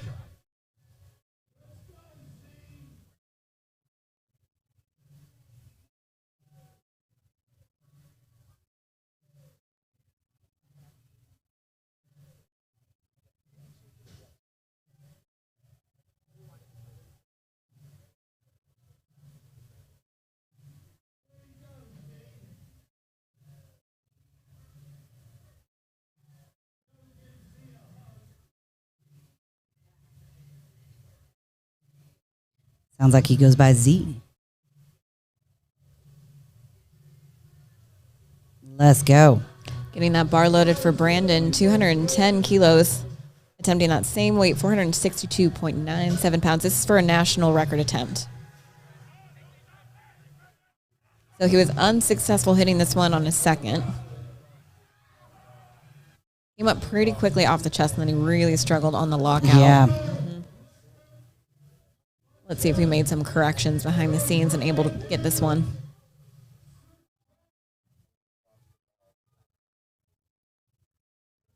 Let's go, Brandon. Third attempt here, 462.9, 210 kilos for a state record attempt. Doesn't look like he's got it. No. Had a little bit of that helicopter. I don't often see that on bench. I am so excited that I just grabbed Jawan Garrison from the crowd. Jawan, officially the best 181-pound powerlifter ever. 2018 pound total. Tell me how you feel. I'm tired, but I'm feeling good. Best moment from yesterday. My best moment was my deadlift. My second deadlift when that solidified the total for me. Just seeing the picture after your deadlift when you sat down, I got emotional. Obviously, I love lifting, but even just now talking to you, like, what did that mean for you? How long have you been chasing that goal? 6 years. 6 years? 6 years. I dreamed about it, thought about it. Been pretty hard to sleep for the last 2 weeks. So, but it was very special. Very special. Were you playing it out in your head like a movie? Absolutely. It went perfect. Yeah, I usually try to visualize everything before it happens, and most of the time it works out. So it does. I'm all into manifesting and making a mental movie. Do you want to share what's next, or do you want to keep it to yourself? A break is next. So I'll see how I'm feeling at the end of the year, and I'll go from there. But for right now, I'll just be taking a break. You had a 17-pound weight cut, which is the largest cut you've done yet. So what are your plans? Do you plan to stay in the 181 weight class? No, that was my last meet at 181. So you're going to get bigger and stronger? Yes, a little bigger. Awesome. Well, wishing you the best. And again, I'm so happy I got to witness that live. And I hope your body feels better. Get some sleep, get some Epsom, and I know you'll be cheering on the lifters the rest of the day. Thank you so much. Thank you. Anything else you want to say? Thank you for everybody for the support. The love y'all shown means a lot to me. I try to get back in touch with all of y'all, but I appreciate it. I appreciate you. We appreciate you. Thank you so much.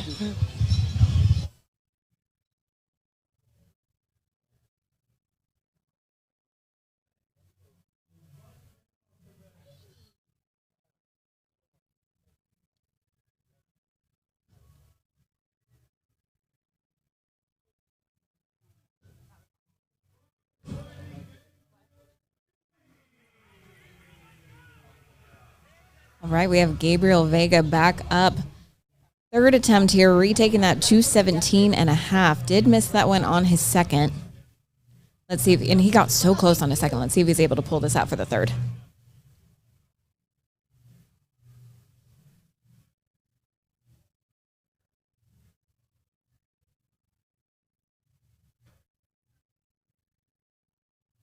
Oh, he's getting stuck in that exact same spot. Can't quite grind that one out.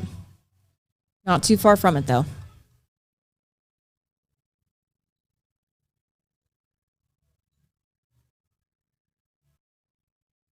We're going to get that bar loaded for Chris. 222 and a half kilos. Took a pretty decent jump here from his second attempt, a 10-kilo jump. Just sub 500 pounds.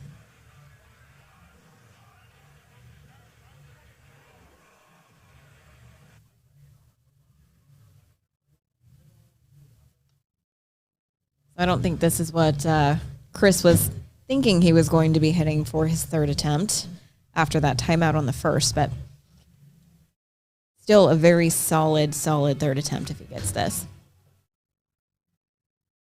Oh, not quite there.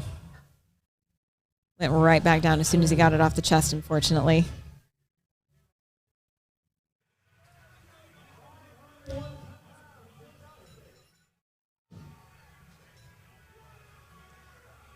All right, getting that bar loaded for Justin, 227.5 kilos, 501 pounds.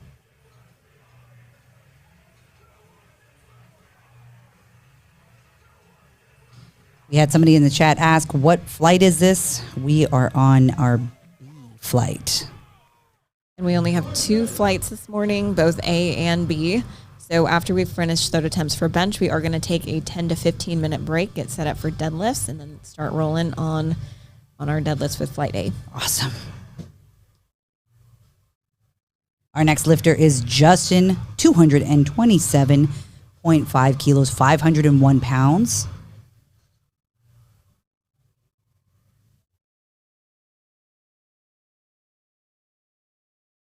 Oh, Let's what a go. fight here. Let's go. Oh, that bar started to go down. so close.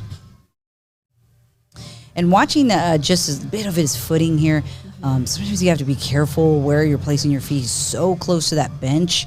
You can't really see it at this angle, but his feet, especially when you get to this position where you're fighting really hard, those feet, if they touch the combo rack, it actually is a red light because you can't sort of use it as an assistance, even though it's probably not going to be used as an assistance. You can't actually have it touch. And it's not very often that you see guys benching that much with such a narrow stance. Yeah, because you can see he had a lot of side-to-side shift there. Right. Typically, they tend to go a little bit wider in their footing. Right, to have that balance. Yep.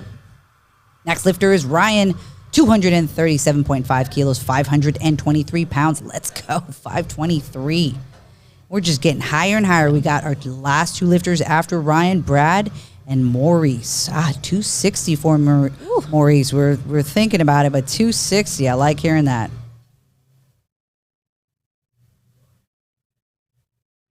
Ryan taking a 7.5 kilo jump, pretty reasonable.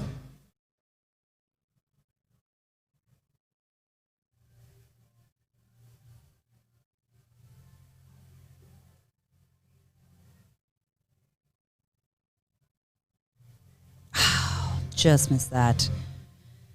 Nice attempt there for Ryan. Our next lifter is Brad Abbott, retaking that second attempt that he had, 245. Adding in just 10 kilos if he's successful with this for his bench.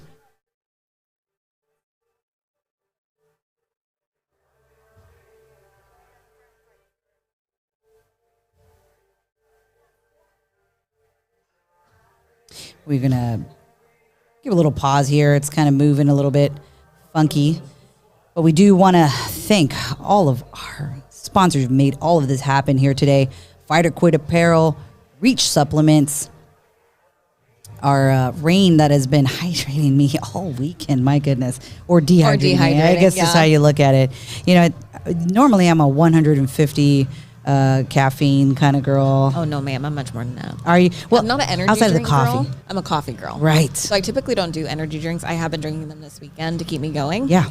And honestly, if I was to drink one, it would be Rain. They're absolutely delicious. Yeah.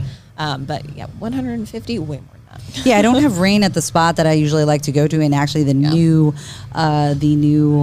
gas station, I have this fabulous gas station where I live, carries all like good snacks and, you know, like things that are like not typical. They had the First Rock drink, which I did not really like, surprisingly. I haven't tried it. Yeah, I wasn't, the flavor wasn't that good. Reach's rainbow sherbet is definitely way better. But yeah, it's we've been hydrated all day. Big shout out to Rain for helping us out there. Brad Abbott, big 540, trying to take this second attempt for his third. 245 kilos for Brad.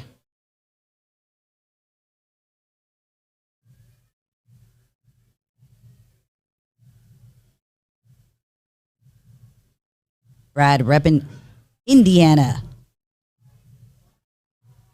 Oh my! How did he miss that on his second? Now that I've seen him actually do it for a successful attempt, that flew. Maybe it was something technical. Let's see. No lift. I heard. Interesting. I wonder if we had some downward motion at the top. But if I remember correctly, I don't think he locked that out on the first try. Yeah.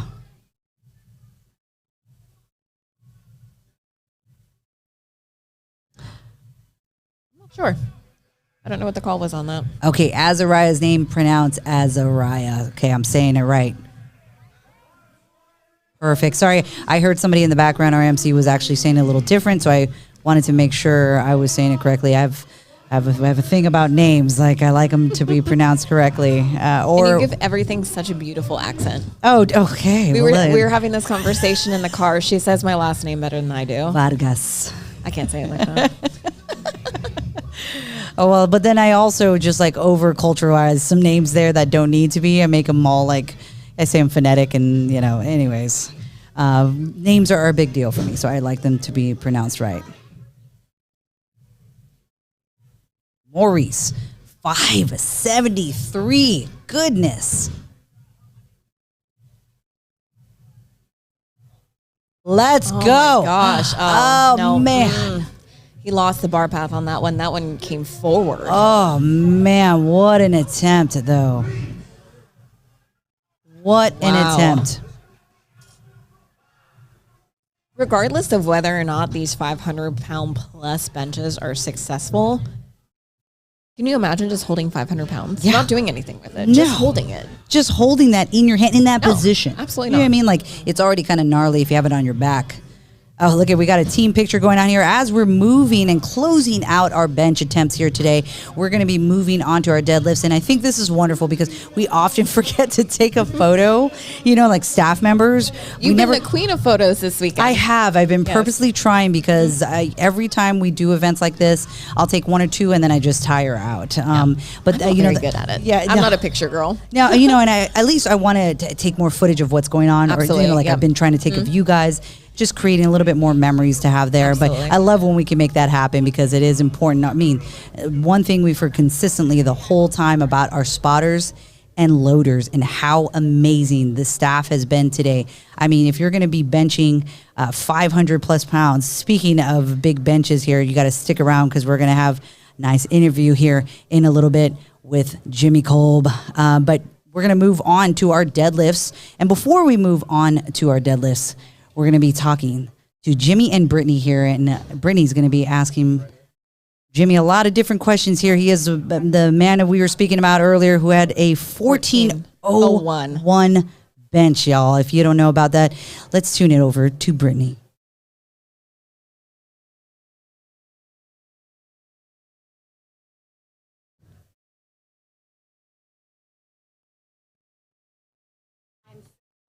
I got to find Jimmy Kolb,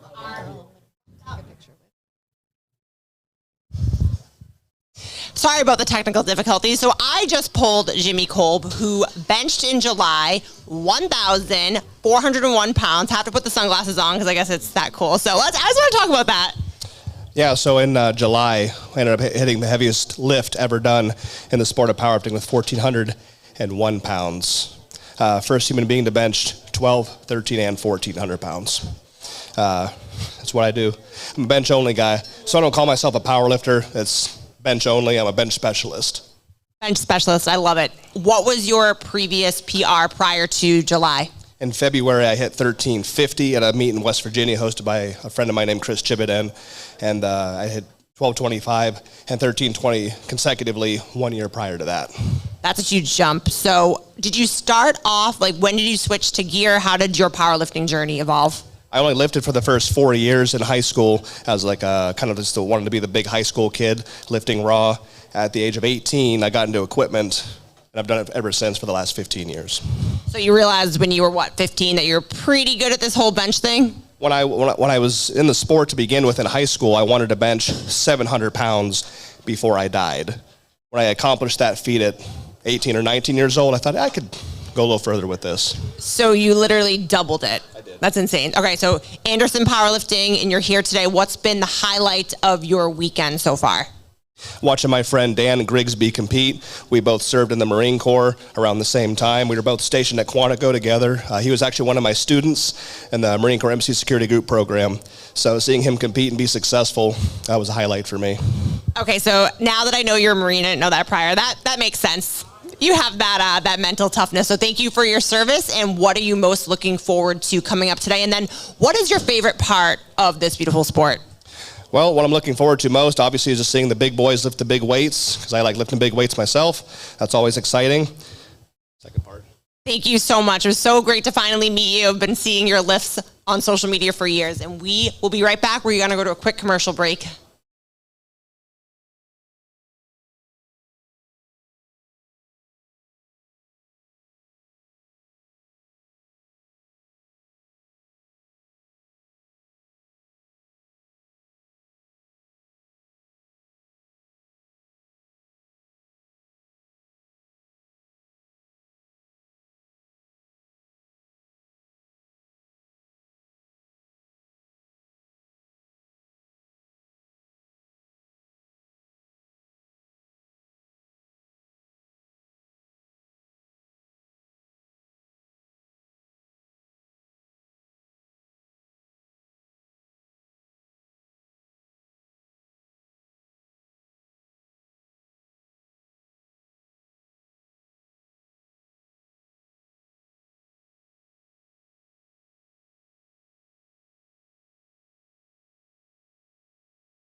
All right, guys, and welcome back to the final day of the American Pro, and we are about to get it started on our deadlifts. I'm here with my girl Ashley, and this is yours truly, Bama Breezy, the Blue Ranger.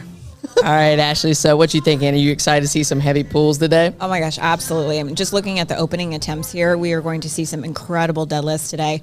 And I mean, just going back to the benches that we just witnessed, how many 500 plus benches we just saw, and this is not even prime time yet. That's what I was talking about earlier with squat, is there's 800, 900 pound squat attempts, and this isn't even our prime time flight yet. So it's like, what kind of deads are we going to see today? What are we Absolutely insane. This is crazy. I'm so excited. I like this side, actually. Look at you flexing. Big old biceps over here. Nate Norton leading us off. And looks like all white lights there. Now we got Nadir Hayden coming in, 275 kg on the bar. All right. And this is when the party really starts, because everybody, you know, except for me pretty much, loves to deadlift. You're a deadlifter too, Ash. I'm a squatter. Oh, okay, all right. More power to both of us. All right, Nadir coming in sumo stance. Looks smooth, looking Super fast. clean. Yeah.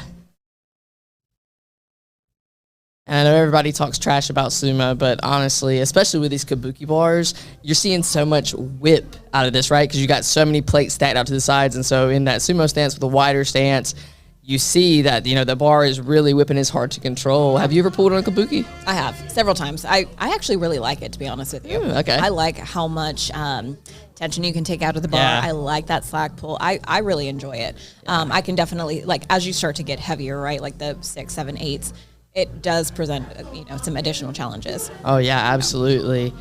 Austin Hudson-Byler coming in, 280 kg on the bar.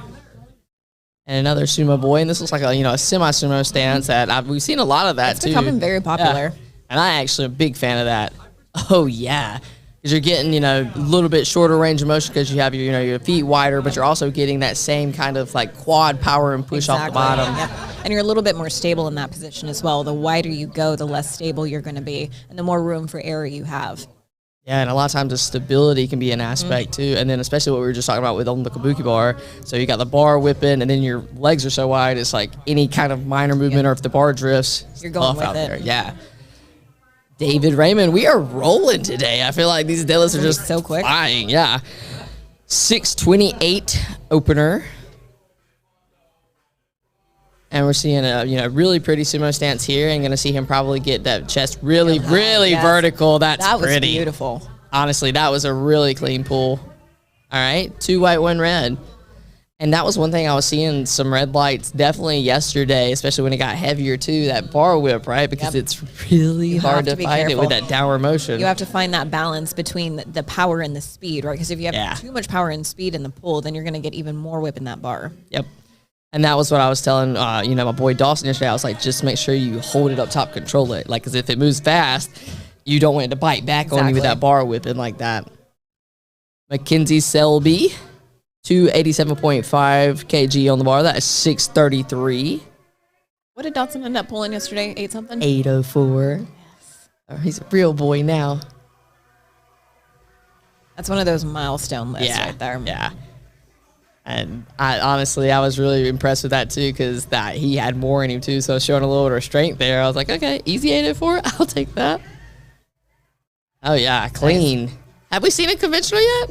Or opener? Yeah, I mean, like, okay, I like this. And a lot of times you'll see lifters, and I've talked about this before too. It's like everybody wants to gravitate towards, oh well, I feel like I should go sumo because I see everybody else pulling sumo. Or I feel like I should go maximum grip on bench because I see everybody else doing that. But it's like, how do you feel, in terms of, coaching lifters or anything, sumo versus conventional, which one better, worse, or, it's just what's a best fit for your lifters? It really all depends on the person, right? Depends on their strengths or weaknesses, their mobility. I mean, because with sumo, I don't want to say it's a significantly more technical lift. There's just more room for error, right? Yeah. I mean, there's so much technique that goes into conventional as well, but there's more room for error with the sumo, and you have to have the mobility there as well. And then with sumo, like, if your start position determines everything, right? Let's see, Mark Gaudette, 633 on the bar. Another sumo. This is fun. I like it. Because you get to compare all of them together because it's all just so different based on your mechanics too. And I'll say one other thing as well about, sumo versus conventional in terms of, depending on the lifter. It's also dependent on, like, your patience, too, right? Yes. Yeah. Sumo is extremely slow off the floor. Because I train, I train, both stances, and honestly, the majority of my pulls were sumo, but I'm just not patient enough. Yeah. So when you get to, comp, if I try to grip and rip with the kabuki bar, something sumo, that thing's going to bite me back because mine would fly off the floor because it was basically just a wide stance conventional, right? Raymond Phillips, 650 on the bar, and he is in our 82.5 kg class. Oh my God, is this whole flight about to be sumo boys? I'm here for this. I love it. And everybody loves to talk trash about a sumo. Oh, I know we're going to see the comments. Oh, yeah, I feel sure we're going to run through it. If you guys want to get in the comments and chirp in so I can shut you down about it, let me know. But, I think it's so interesting because the end game goal is who can move the maximum weight possible. Exactly. We're trying to get a shorter distance, right? So, is it cheating or are you just mad because you can't do it? Exactly. Truly. Dakota coming in 661 for an opener. It's that same conversation with the bench arch as well. Yeah. And if you can do it and if you can train yourself and get yourself in that position, that's the cheat code. But it's like you can work on that and improve your mobility so you can pull sumo. It's just a lot of effort and a lot of it, intentionality there. 3 white lights for Dakota.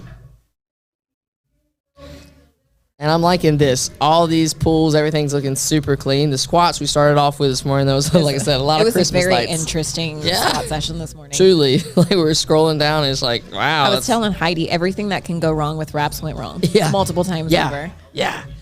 And Heidi asked me, what's the thing you think about wraps that, is the hardest part? And I was like, timing. And then, truly, I think we had like 3 or 4. Yeah.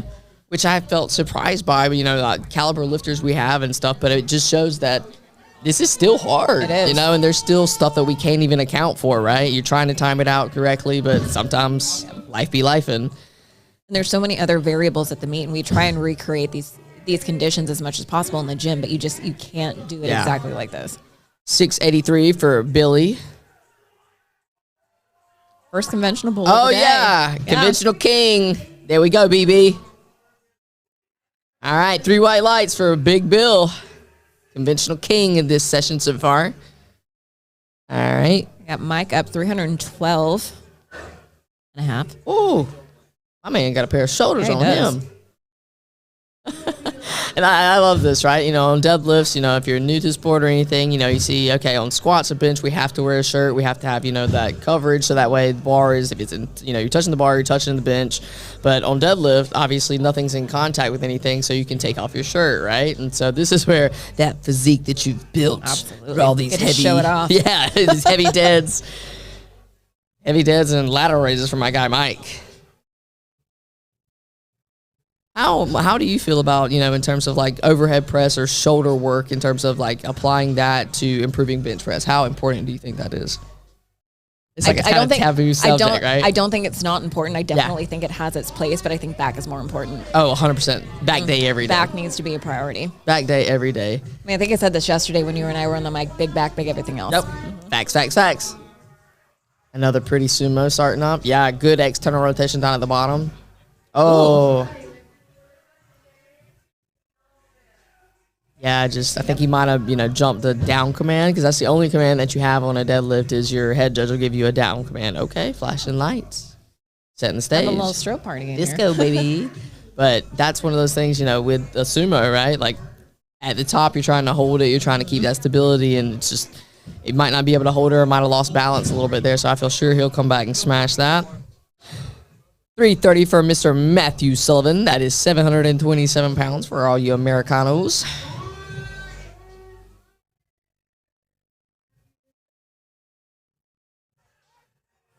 And we're seeing, another thing just in terms of our deadlifts. We see a lot of lifters that put baby powder on the front of their quads. I know for my first meet, another sumo. Love it. Is Billy our only conventional guy? I think so. This is probably the first time I think I've ever seen that 3 white lights for Matthew there. There's been a lot of firsts this weekend. Yeah. A lot of firsts. Well, and I love that, right? Like, we've been around the block for a little bit here, and it's like every meet that you go to, no matter if you're handling, if you're coaching, or you're just spectating, right? Like, nothing's going to be the same. You're going to have a different combination of lifters. You're going to have different dynamic. You're going to have, like, you know, in the way the flights are set up even, right? Like, you've got some mixed flights where it's males and females, and just, I mean, like, that changes the entire dynamic and energy of the day, absolutely right? Does. We have Nate up 600 pounds on the bar. Now, Nate is from Tennessee, and he's part of Team Powerlifting Pilot. Okay. Mm-hmm. And that's just some of Ashley's fun facts that she's got there. Absolutely. I got a couple Tennessee in my back girly, pocket. Tennessee girly. I got a couple Tennesseans here, a couple that I've trained with over the years. Well, Ash, you're the only 10 I see. Oh. JC, you're going to make me blush. Come on now.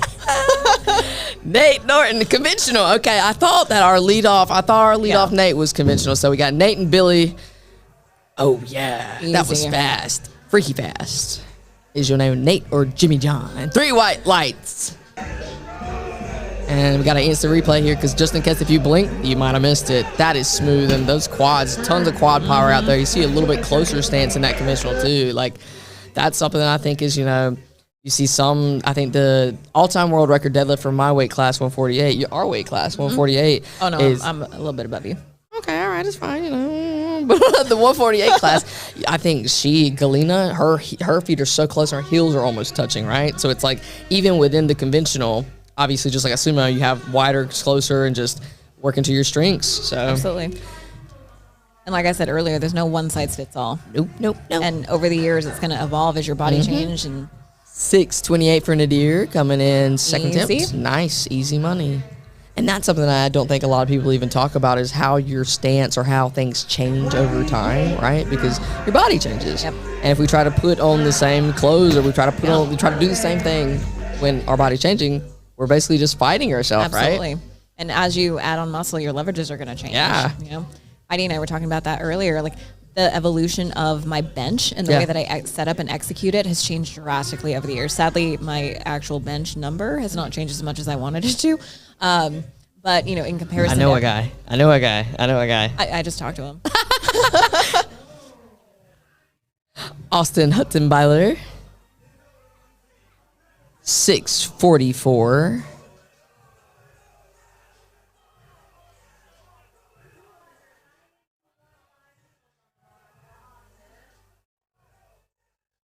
I think I didn't finish this little train of thought. I think my train got derailed. But in terms of, you know, the white powder that we see on the legs, that's baby powder, guys, right? So if you're new to this, that was a solid pull. Way to stick it out. Really nice. See what the judges say. 3 whites. Nice. Yeah, 3 whites there.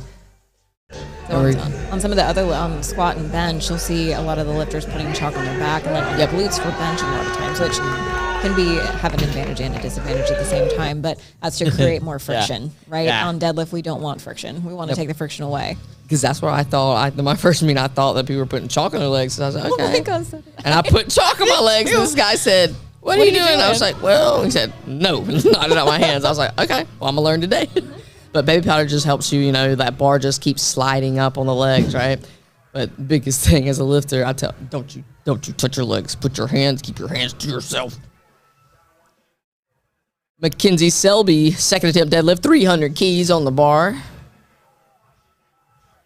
And I'll say one of the things that a lot of my sumo pullers are working on or thinking about being helpful, I see it here, is just relaxing that upper body, big long arms, right? That's one of my favorite deadlift cues, no matter if it's conventional or sumo. That's 3 white lights from Mackenzie. Very nice ball. Just having a relaxed upper body. It allows you to pull out that tension or really lock in, and then once you lock in those lats, done deal.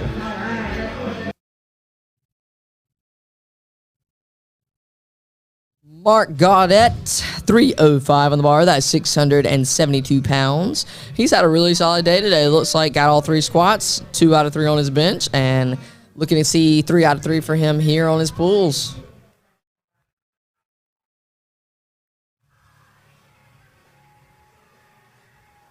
I'm feeling the vibe downstairs. Yeah, I was like, that music feels louder. Like, it does. So, yeah, we're in a soundproof room, and we're still hearing the music downstairs. Yeah, that was nice. Really nice. And one thing, and you know, in just terms of, you know, if you guys are watching out there, just the sumo, right? Like you see the sumo and you can see all the different shades of it, right? But one of the main things that we're seeing here is usually the more efficient sumo pulls, you're going to get more vertical, right? So the taller we can pull that chest, thinking about just keeping that chest up tall, I say stay with your chest. Stay with your chest. But the more vertical you can get, then all it is just hard quad push off the floor. So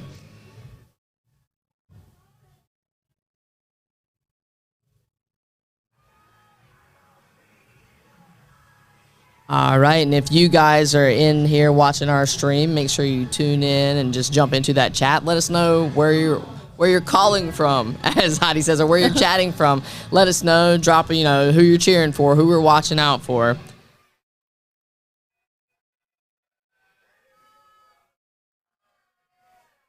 Very nice second attempt. He has a beautiful deadlift. Yeah. Right here, just sinks those hips, lifts that chest, perfect. I mean, all these guys here, truly.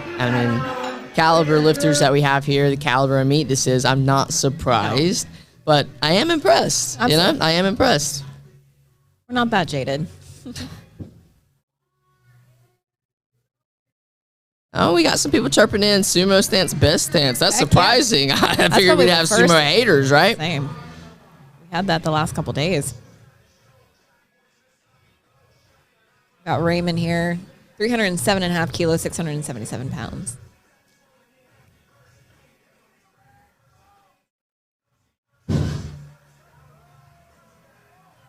All right. There we go. It'll shake you right before that lockout, but he gets it. Let's see what the judges have to say. 2 red. I was wondering just, just the up and down motion. Up and down motion, or even at the top might have been a little bit soft. Unsure. We'll see it on the replay here. Bar did go down right as it hit his knees. Oh, we got some people tuning in from Jersey, Miles from Jersey. We're cheering for Brandon, the Big Bunion. The Big Bunion Brandon. Big shout out from Norway. All the lifters keeping wraps alive. I love that. And good luck to Laura and Sarah.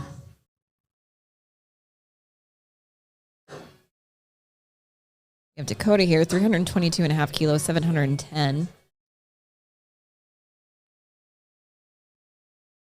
Aww. Brandon, your little sis is proud of you, homie.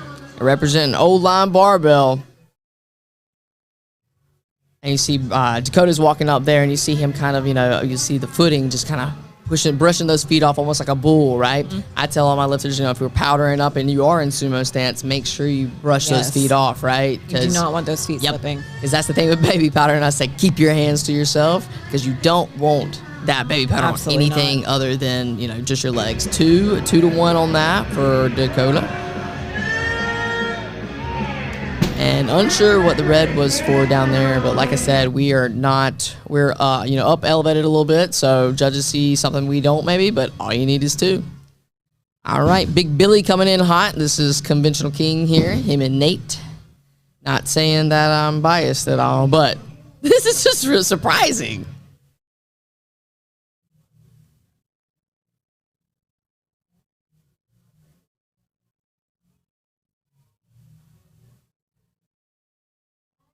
$716 on the bar for Billy. And he had the really, really explosive opener there, too.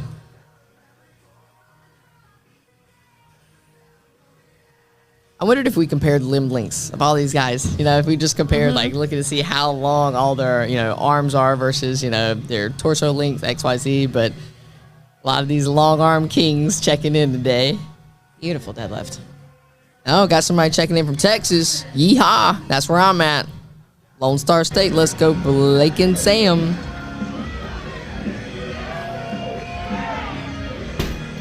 And that was easy money for him. Let's see. How big of a jump did he take on his last one? 15. Okay. I think we already got the next one put in for him. 10. Yeah. Okay. That's honestly, I would call that too. Yeah.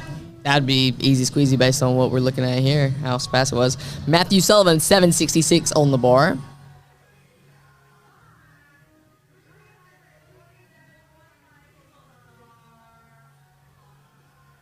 Oh, yeah. There we go. That was clean. Exactly what a sumo pull should look like. Yeah, that was clean. And all these pulls are looking clean. So maybe, that's the wraps can sometimes really just cause a hiccup or disturbance. Sometimes just, throwing people off with the timing or with anything else. So we've got we're rolling back to the timers that we're doing. Yep, leading off our third attempt deads. And so if you guys have been watching day 1 and 2, first and second attempt deads are, everybody's walking in from just the regular spot from behind the curtain. But our third attempt deads, we're walking down our red carpet, right? So red carpet DDR land. It was pretty cool, not gonna lie. Cool, walking down there with, my boys. Ah, man, pretty sick.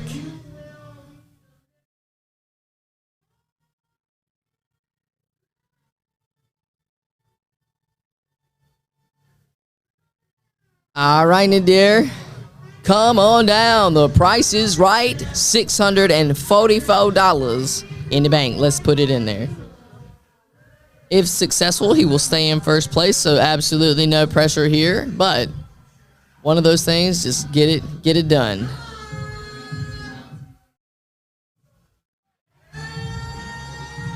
Beautiful. Oh, yeah. I don't see anything that would be called there, so. 3 white lights. 3 white lights.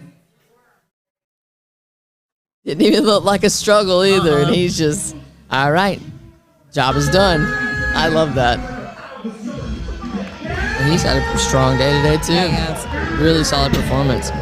And that's why I said, too, with a lot of these misses on squats, maybe we didn't anticipate, right? It's like it leaves room for other people to make up some ground, right? If you're just stacking attempts. Nate Norton. My Tennessee boy. Yep.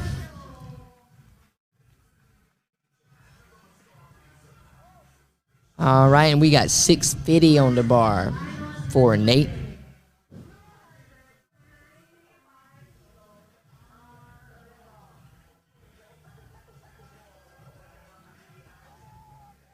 Checking in from Coastal California, cheering for Chad Pinson later today during the prime time, which starts at 3 p.m., guys. 3 p.m. Eastern Standard Time. Nate Norton, Conventional King. Yes. A banger. Amazing.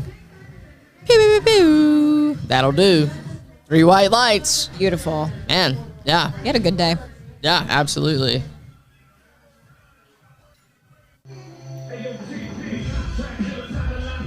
Austin Hudson Byler, 685 on the bar. And so it looks like he's in second place right now. And if successful with this attempt, stay in second place.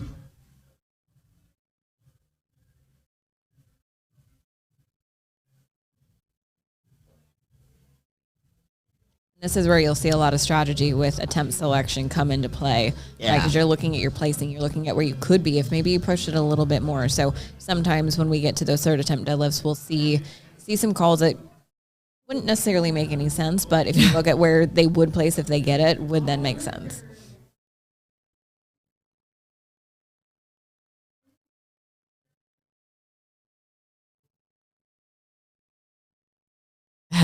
And we get to pick, our lifters, if they've turned in a song, or get to pick, the third attempt walkout song, which I think is so sick, Absolutely.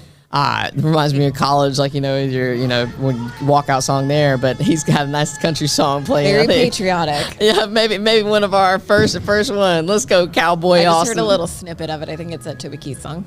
I love Toby Keith. Don't tell anybody, guys.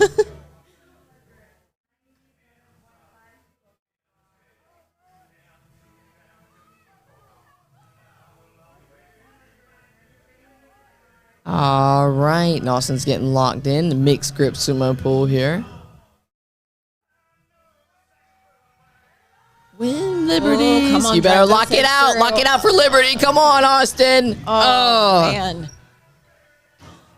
All right. Well, that was a good fight. That was a good fight there for Austin. Just couldn't quite finish through, get those hips in. So that hold felt like an eternity. Yeah, I know for sure.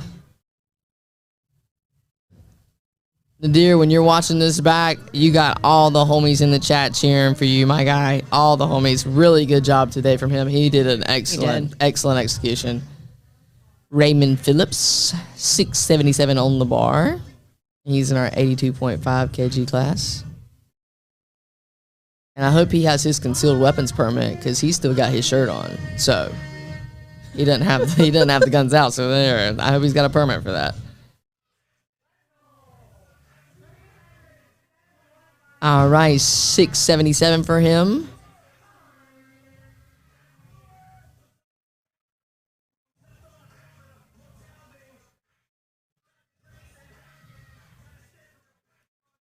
And just based on some of the comments in here and just seeing this, hey, maybe there's a shift. Maybe people start hating on some conventional. Yes. Oh man, that was sick. That was a nice finish. Let's see what our judges say. Oh. 3 reds there. 3 reds there. Let's see if they give us a replay. He looked a little bit confused with that too, asking the judges. You can always ask for clarification like that. Right there. Yep. That's what we're talking about. Controlling that bar whip, just a little bit of downward motion. I feel sure that was probably it. Yep. And it was 3 reds, so obviously all of them. That's what I was gonna say. If you get 2, it's like okay, maybe it's questionable. You get all 3, it's like okay. No. Mackenzie Selby, 683 on the bar.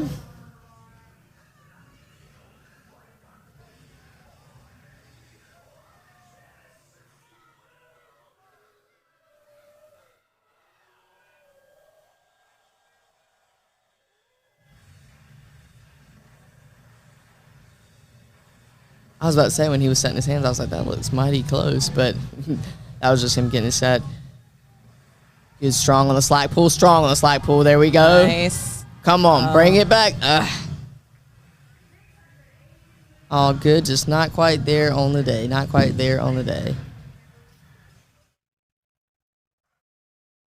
Mark Gaudette, 705. He's in our 100 kg class. And looks like he's had pretty much all green. Missed 1 bench attempt, but looking like we're going to stack up some deads here. Oh, one of my athletes. Hey, Brooke. Brooke's competing next weekend. Good luck, baby girl. Where's she competing? California. Which one? Boo Bash. Huntington Over at Beach? Ashley's place? Oh, no. I'm at one in Huntington Beach. Oh, dang. Yeah. Dang. I was like, look out for my girl. Mark, if successful here, he will move from second to first. So this is actually a big pull for him. So 7-5, and if we get this, we're going to go from second to first. So there's a little bit behind it. So let's see how bad he wants it there. He wants it. Wow. He wants it. Looks like it's up. We'll have to see what the judges say. Oh, man. Heartbreaker. 2 reds. He looks a little confused about that call himself. Sure, we'll get a replay. Yep. Yeah, and especially if it was a downward bar call, we can definitely probably see it from the front. I think it's probably going to be a soft.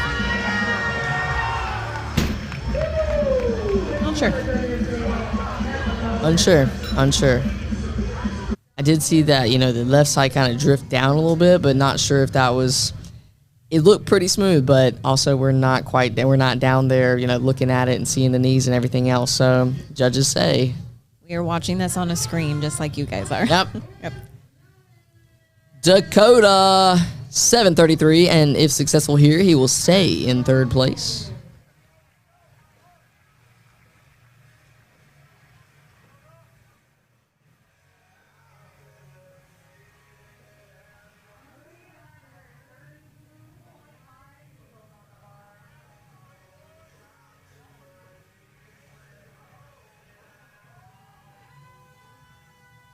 Wow. That looked good to me. Very well executed. Yeah. 3 white lights. He was very patient with it off the floor. Once he got it to that knee.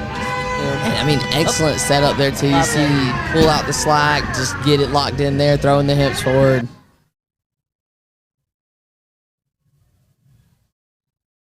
We got David, 332.5 kilos, 733 pounds.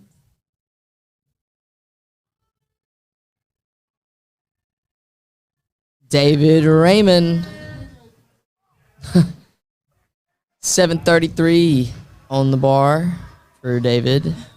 Your homies in the chat are telling you to use your dump truck, so you better use it. He chose Britney Spears.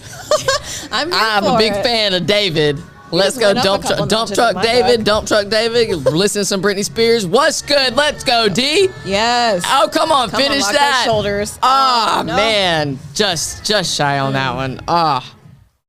Bar path looked good. Everything looked good. Strong there. Great fight, and a great day executed by David. Really good day today.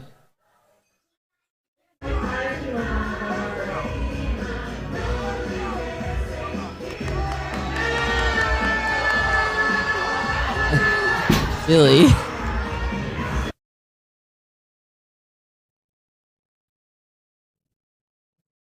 Is my swag. Billy. My conventional king Billy is out here and we're listening to some pretty boy swag. I'm here for this. I love it when somebody, you know, the unexpected, right? Absolutely. Like unexpected. Throw it up, B.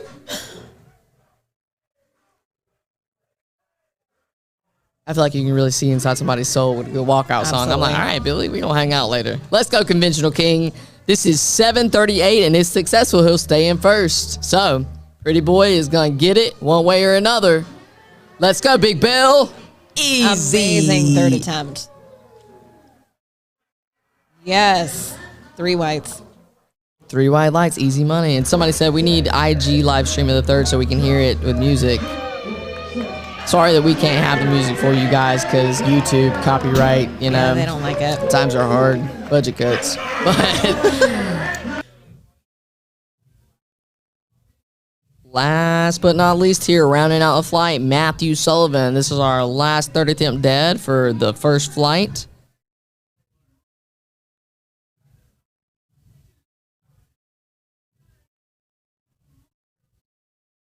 Okay. On 365, 804. 804. That's the number. Yep. One of those milestone lifts here. Yeah.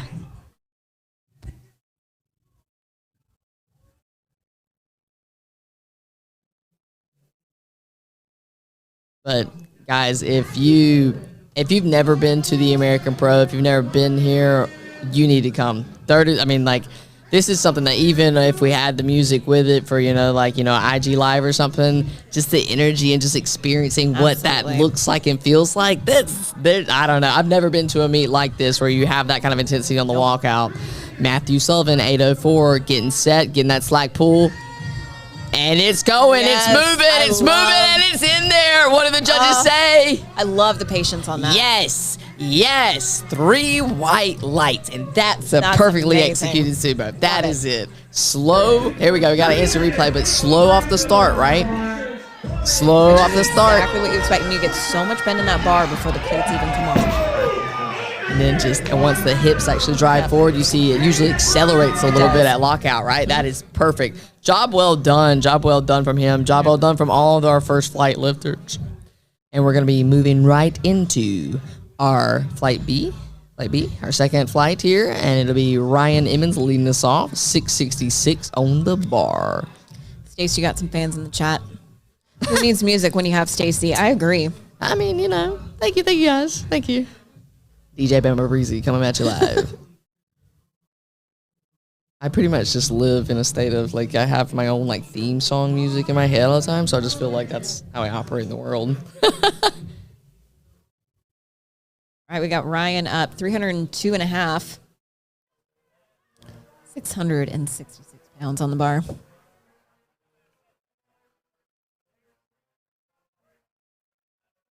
That's a big guy. Yeah, it is. He's very tall. Obviously, all these guys, big guys. Yeah, we don't have any petite little flowers here today, that's for sure. I'm a delicate flower. Leave me alone. Easy money. Okay. All right. Interesting. Got two white lights, 1 red, and the red's from the front. So, usually your head judge, your front judge on deadlifts, that's unsure, but something you can clearly see from the front, but maybe not the sides. Unsure. You don't normally see that. Mm-mm.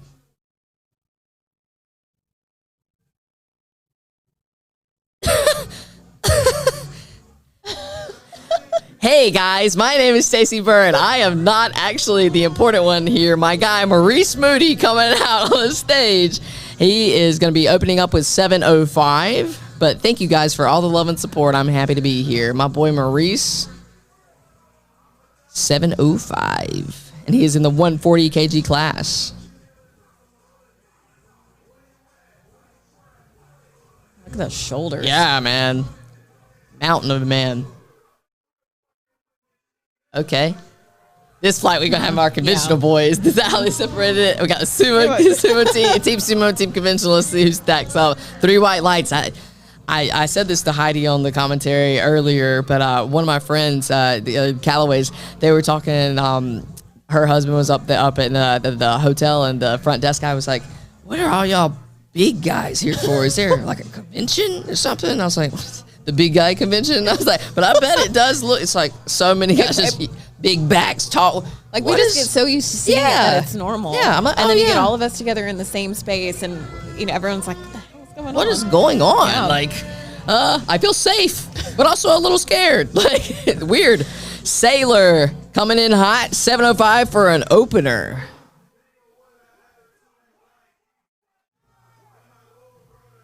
Pretty sumo setup here. He's got some pretty long legs, Yeah, too. I was just gonna say that. Oh, wow. Easy. Wow. Speedy. That'll do.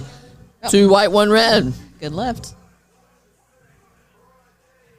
Okay. Looks like he got called for a little bit of ramping. Potentially, yeah. I'm just speculating based on the movement from the judge explaining it to him.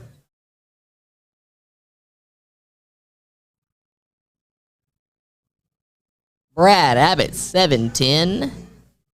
Big Brad. I think that's Karina in his corner over there. Karina told me to do anything, I would probably listen.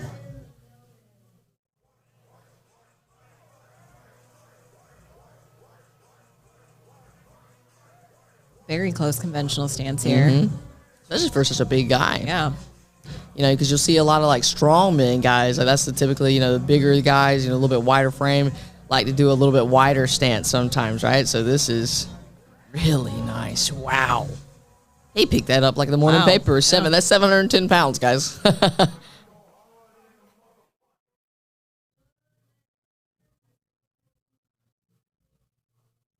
Ooh, my boy, Chris Jones Sr. in the house. Masters lifter in the 40 to 49 class. Also opening up with 710. And we've got people in the chat talking about Risty. I feel sure he'll pull something big today. I feel sure. Mm-hmm. Strong guy. And this is, you see, Chris Jones, he's wearing his wrist wraps.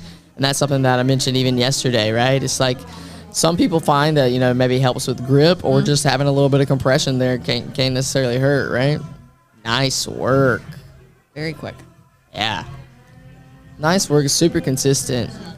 And that's something I feel like with conventional is like, you'll see a lot of conventional pulls that are super, super speedy, but then there's also that element of like in conventional, you can grind, Absolutely. right? Because a sumo, it's so much harder to grind through a lift in sumo. Mm-hmm. Because if you're in a like kind of poor position, you can't go anywhere. But that's why I like conventional because you can kind of butcher There's the position. a little bit more wiggle room. You can just, manhandle the muscle bar it up, just get it up. Take technique and just throw it out the window. Not really, guys. Stay safe, making choices, act right. All the good things. Yep. But just in case you get a little amped up or if you got to pull 10 more pounds for the win, you never know, right? Justin coming in hot, 716 on the bar.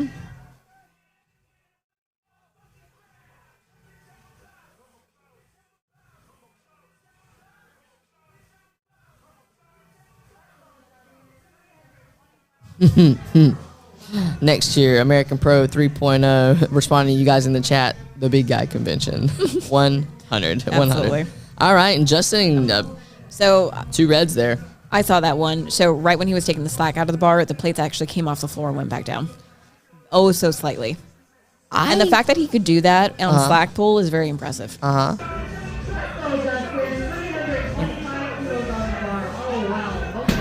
Interesting. Because I'm not positive on this, but I thought that in the new version of the updated WRPF like rulebook and stuff, they made a couple changes, and I thought that was something that I'll have to go back and double check that. Amended, but I am unsure. Right, I could totally be wrong, but that looked like a clean pool otherwise. So I'm a little bit unsure there. I guess we'll probably get some clarification for it. Yeah, that slack pool is obnoxious. That's what somebody said in the chat. I mean, hey, if you can do it, if you can lock it in, more power to you. Because then all you have to do is pretty much a 3-inch pool. And I think, just like if you're new here, or if, maybe say you've, just never seen this kind of caliber of lifting, just all the setups and everything are a little bit different. Even going into the same, stance, or even the same conventional or the same sumo pool, you see a lot of people that are opening up that chest, right? They start off and they open up that chest really wide, just really trying to get tall, right? I think that's just everybody has their little things, and just so many people find a way to different. Wow. Yeah. Very nice. Brando, speedy there, and that was 717 pounds, moving like an open bar.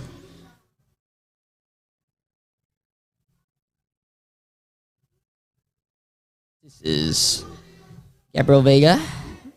And that was a national record attempt for Brandon. Excellent.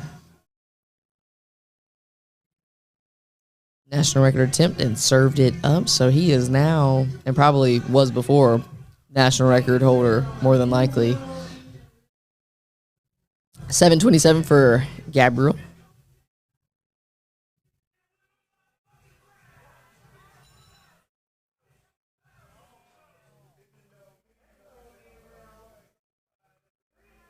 He is from hometown San Diego, California. Cali boy. Nice pull, Cali boy. Let's see what our judges say on that one. That's my home state. 3 white lights there.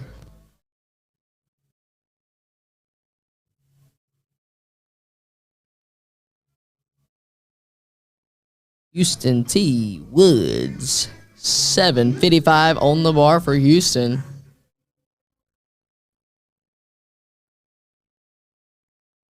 And he is gnawing at the bit to get out there for those pulls. See, squats might get hung up on timing, but nobody's. You just, all you got to do is pull. You don't have to do anything. There's only one command. All you got to do is get out there and get it, right? Big ready. 755. Houston is a phenomenal deadlifter. You see that focus? Love to see it. We've got such a good media team down here, too. I know that's going to end up being a great shot. Oh, so wow. Speedy. Wow. That was speed work. 3 white lights, easily. What you think he's going to go up to today? He's going to make a big jump. What you think he's going to go up to today? Over 8? Oh, yeah. Yeah. 8:04 on the second, then like 8:30 something. It's going to be a bigger jump than that. Oh, okay. All right. Bit.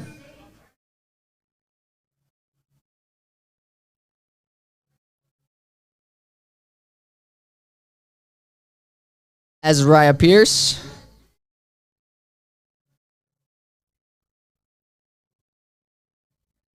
$760 opener. And this will be for a state record. And I think he is hometown Baton Rouge, Louisiana. His favorite lift is the deadlift. So let's see what you I'm got. ready to see it. Oh, American flag on the socks. America. Looks good to me. Easy work. All right, and this has been a lot of people in the chat. Your fan favorite here, Michael Risty. Everybody's excited to see him. I guess I can see why, opening up with 804 pounds. Oh, that's nasty.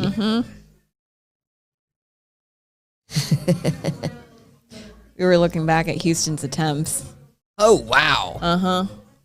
342.5 to 375. He's known for very big jumps, so that does not surprise me at all. That's massive. What is that? That's a huge jump. What's that? Get the math out. Get the math out. I want to know what that is. 375. 826. Also, I was anticipating on the third bet. Okay. All right, Michael Risty.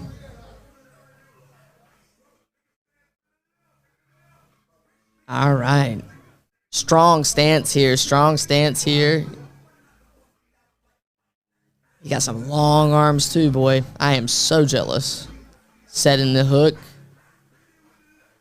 That was something I was never super proficient at, was hook grip. I'm not either. I'm a mixed grip. Oh, yeah, boy.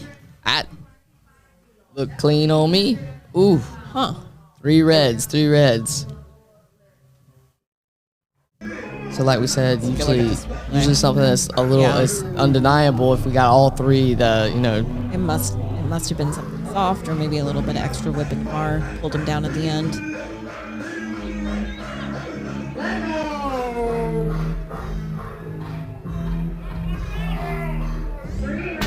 From the I front, honestly don't know. Yeah, I don't know. From the front on instant replay, it doesn't look like downward motion to me. So maybe soft knees. Unsure though. Unsure. I feel sure he'll come back and get that easily. But again, with 3 reds, obviously there's something there that we're not seeing that the judges are. And we're in the chat. My first car weighed that much. We're out here deadlifting trucks and cars, planes, trains. Ryan Emmons, 705 on the bar.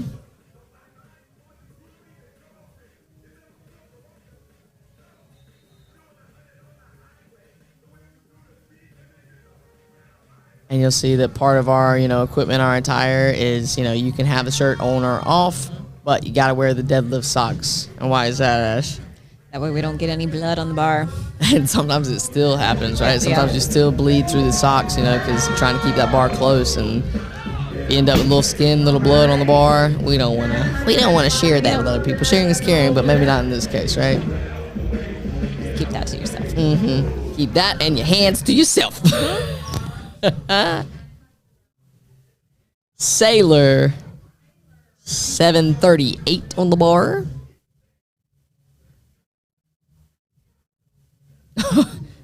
Woo, really diving in. Yeah, he is taking that torque to the head.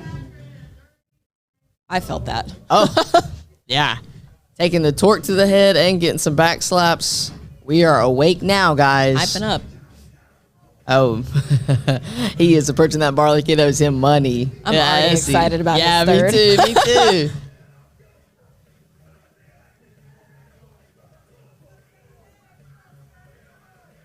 All right. Hook is set. Oh my God. Very nice. That is looking stupid. All right, 2 white. All you need is 2.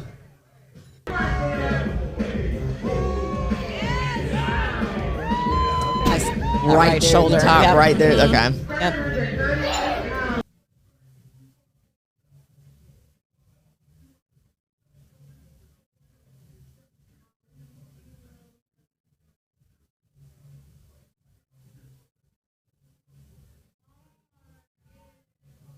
All right, we got Maurice starting us off with 3rd attempts here.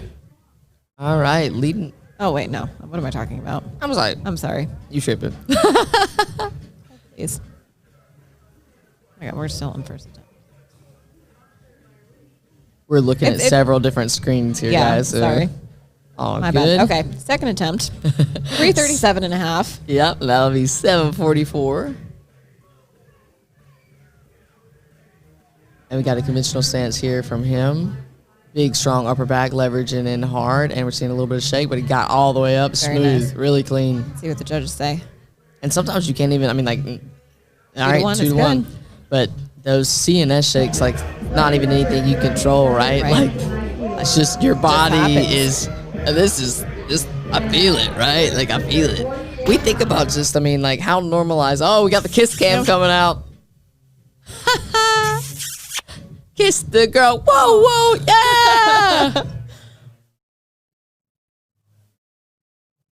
But we think about, just this stuff is super normalized for us, right? But our bodies, they're deadlifting 700, 800 pounds here, and I don't think necessarily we're super programmed to do that. Fighting a little bit. Some people more right? so than others. Yeah. So Gabriel Vega here, 749 pounds on the bar. Let's see what the judges say about that right side. All right. The right side said something about it. Yeah, so you'll see that right arm kind of dip down a little bit right after the lockout.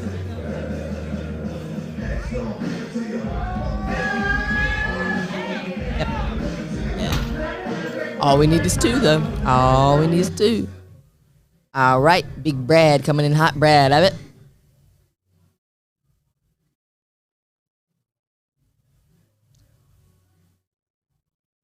This is 749 pounds on the bar, and he is representing Bridgeford Strength Systems.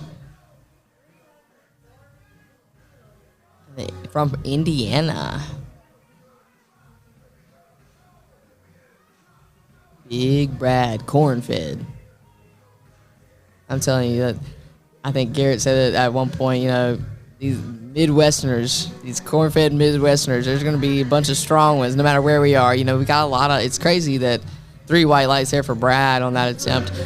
It used to be that all the big meets, big meets or money meets were all hosted out in they're the West Coast. You fly out to California, always going out to the West Coast. And I remember that when Honest, the idea was that let's have a big money East Coast meet, right? And so this is really cool. So now we've got people coming out from California out this way. So it's just really cool to see just the shift and have the, differences here. And we even have international athletes here this weekend. All right. Justin, 755 on the bar for him.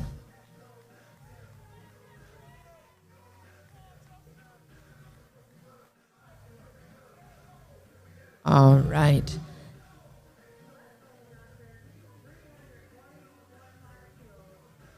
$342.5 kilos on the bar.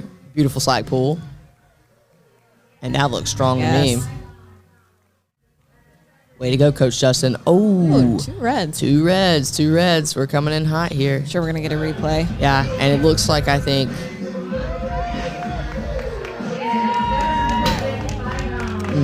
we're not quite down there, so I'm not even going to make a speculation call on that. Somebody in the chat, Brendan asked, how many times do you think you should compete a year? What do you think, Ash? It really all depends. Yeah. It just depends on the person. Yeah. If you're a newer lifter, sometimes competing more frequently for experience just to get the feel of how a meet runs and stuff is sometimes desirable.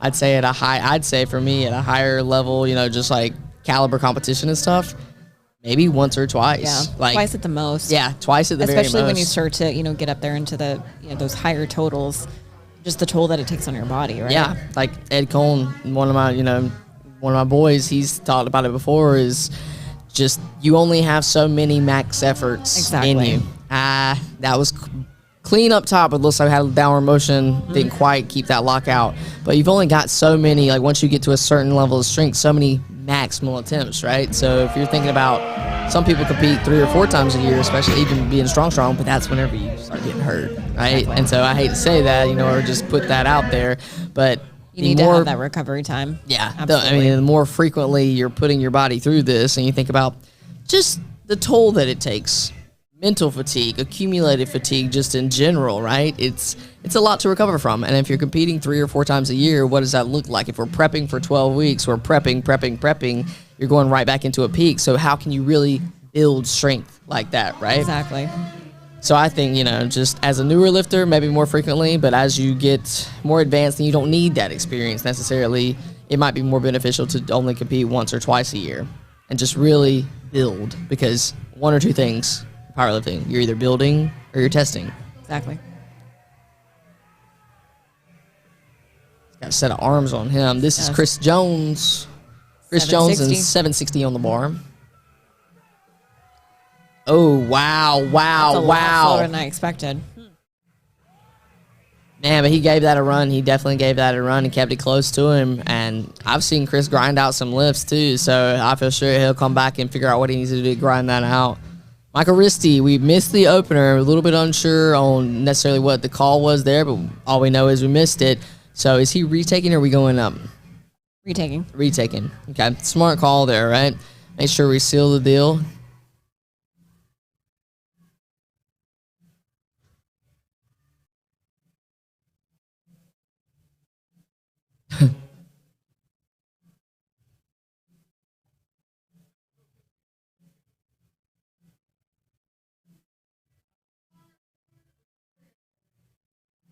And then everybody in the chat is pretty much agreeing with us, maybe 2 per year. Yep. And they're listing out, just in terms of like how many 12-week prep, recovery, off seasons to build.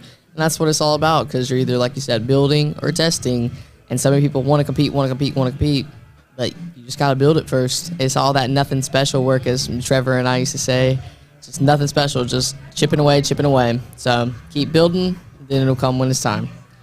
And we got Michael Risti coming in, taking that 804 again. Feel sure he's going to blow this up, make it super squeaky clean. No issues here.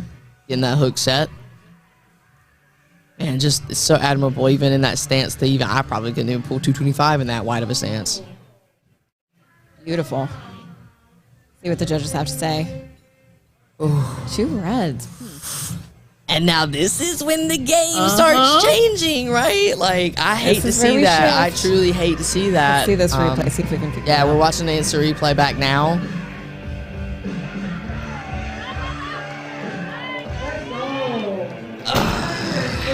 Maybe soft knees. I'm not sure.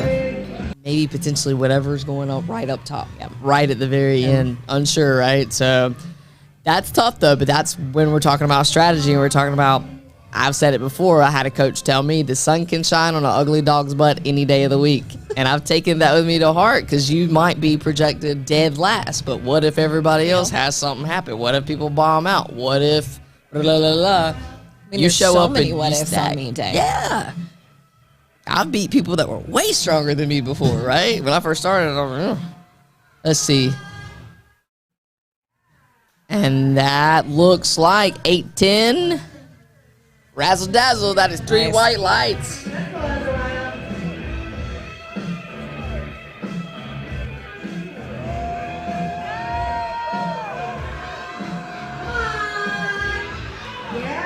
Up next, we have Houston, who has made his way all the way down to the bottom of the flight with that massive 32.5 kilo jump.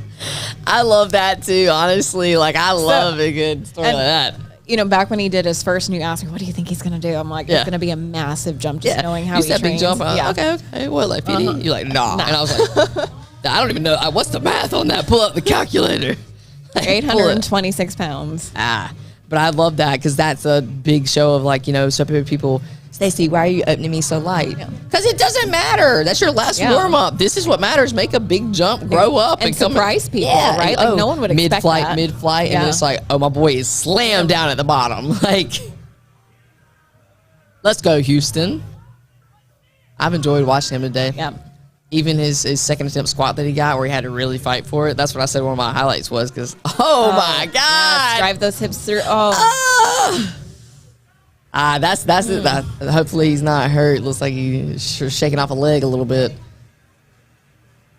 Might be. Hopefully he's not hurt. Hopefully that's just a cramp. And that's one thing that just truly, that's something to manage on meet day too, right? Because so many people think about, you know, a lot of people struggle with eating or drinking. Absolutely. And I police everybody. I'm like, where's your water? Make sure you eat. Make sure you drink. Like, and again, just knowing how he trains, he does not train in the morning. He trains post 7 p.m. where you have a lot more meals and you have a lot more water. Yeah. Conditions are very different. And one of you guys in the chat asked, what did the judges say on Justin's deadlift? And we don't know. We are removed from, we're not down on the floor, so we can't hear or see the calls necessarily, so don't want to speculate there. But looks like something that is happening from the side, so potentially soft knees or just something with the lockout. That's what I'm guessing, right? So it looks like he did decide to retake that 375, so don't think he's injured too bad. Okay.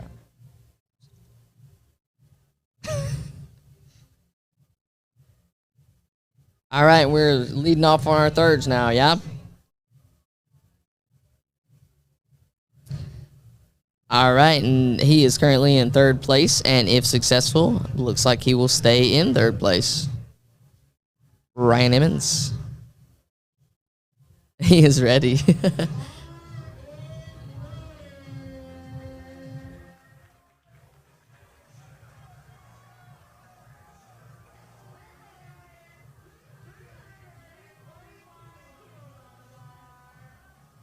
325 keys on the bar. This is 716 for his third attempt.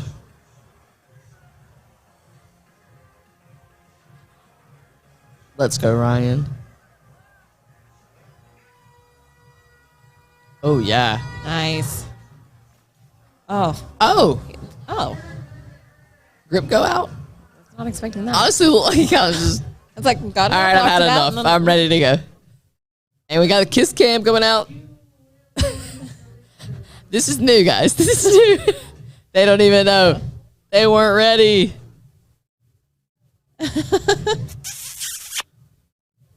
Come on, shoot your shot, bud. Shoot your shot. Ah, denied. All right, Maurice Moody. He's been fun to watch today. Him. He's been fun to watch today, and him and his whole crew are just hyped right now. It's hard to miss when you got all your boys in your ear and you're just vibing, Absolutely. right? And we're walking through this, like, it looks like something out of a gladiator fight scene or something, man. It's crazy. Hometown, he's from West Haven, Connecticut. And no surprise, his favorite lift looks like bench, right? But he's gonna come in here to pull today because we're finishing off with a 760. And he's in our open 140 class.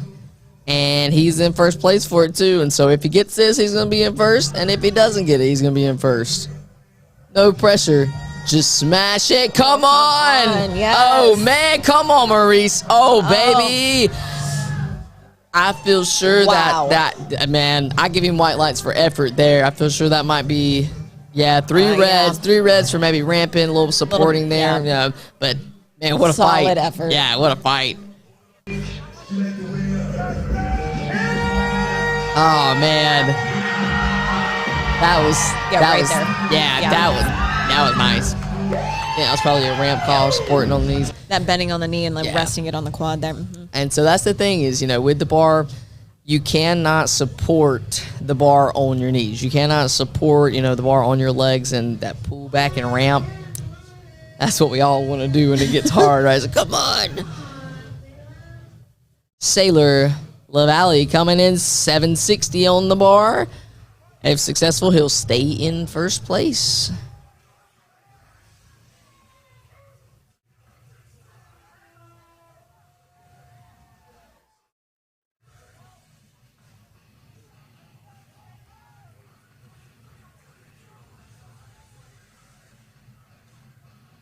All right.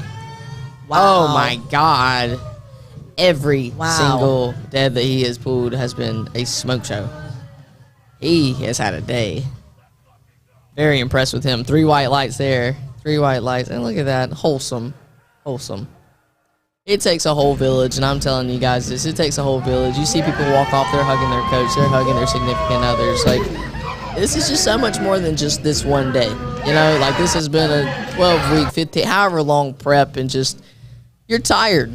You're tired, your body hurts, and just having that support is so, so important. Absolutely. Especially high-level lifters. You can get in your head so much and second-guess yourself, right? So making sure you have a strong support staff with you.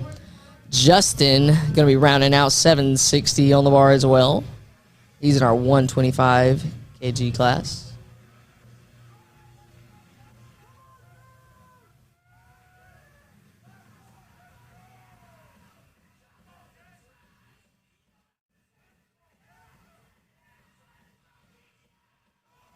Looks like his hip started a little bit high on that one. Still was able to lock it out. Yeah, it looks like Nice. he figured it out. Judges say 2 to 1.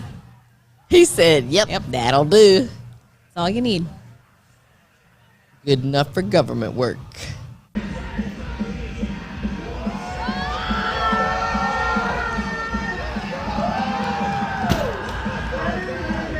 All right. Who? Chris Jones. Chris Jones Sr. 760 on the bar, and if successful, he'll stay in first place here. So no pressure. Just going to see him. Missed it on the second. But I got faith in my guy right here. This is a strong guy, and I've seen him grind out some nasty stuff before. So just like what the back of his singlet says, well ready, baby.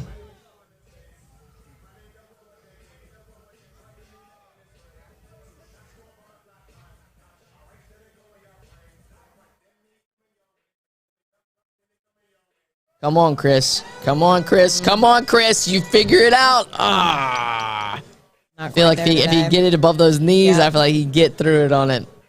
That's a great fight by Chris. Gabriel Vega. He's in second place currently in the 125s, and if successful, he will stay in second place there. Hey, hey, hey. No flipping off our kiss cam, guys. Tell me how you really feel, all right? Tell me how you really feel.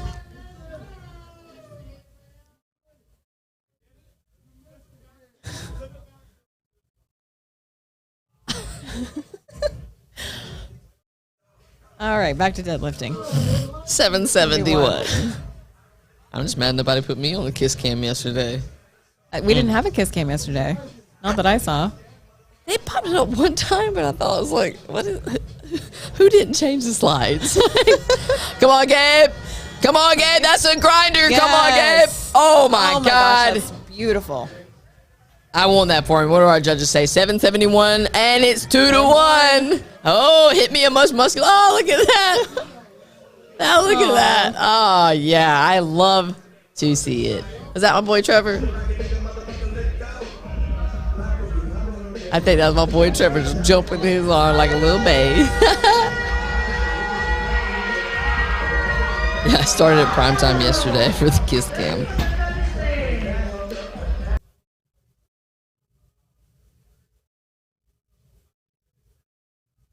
That was a solid pull. Super happy with that for Gabe. Brad Abbott, 771. If successful, he'll stay in second place.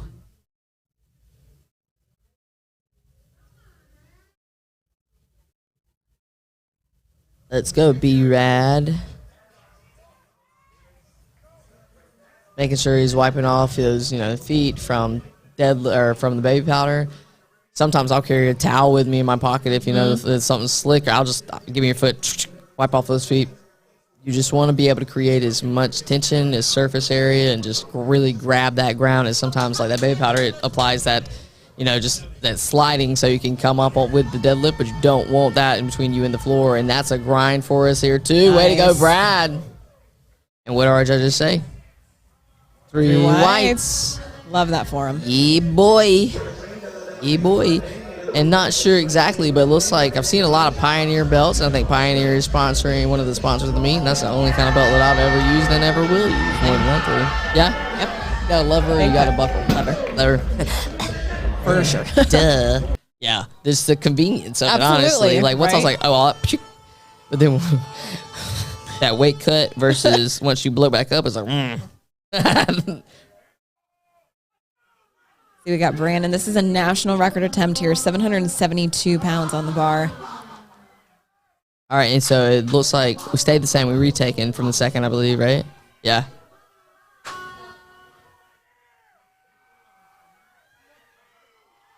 Here we go. Oh, no. Oh, come on. Oh, is he going to... He could go all the way. So close. Three reds. I'm really surprised that he did not completely lose that little shift backwards. Yeah. That was very surprising. Because you think about how hard that is to control that much weight whenever you're shifting. That's crazy to me. That's crazy. Michael Risty. He's got a lot of fans in this chat here. Somebody in the chat asked how Chad Pinson did, but Chad won't be competing till 3 p.m. He's in the primetime flights. So stay tuned and come back to us to check it out. Right now, Michael Risty looks like he needs this to stay in the meet. And everybody was, really excited to see his pulls. I think he's going to come at this one with a vengeance. Still retaking, so just... I'm holding my breath for this one because I'm a little nervous.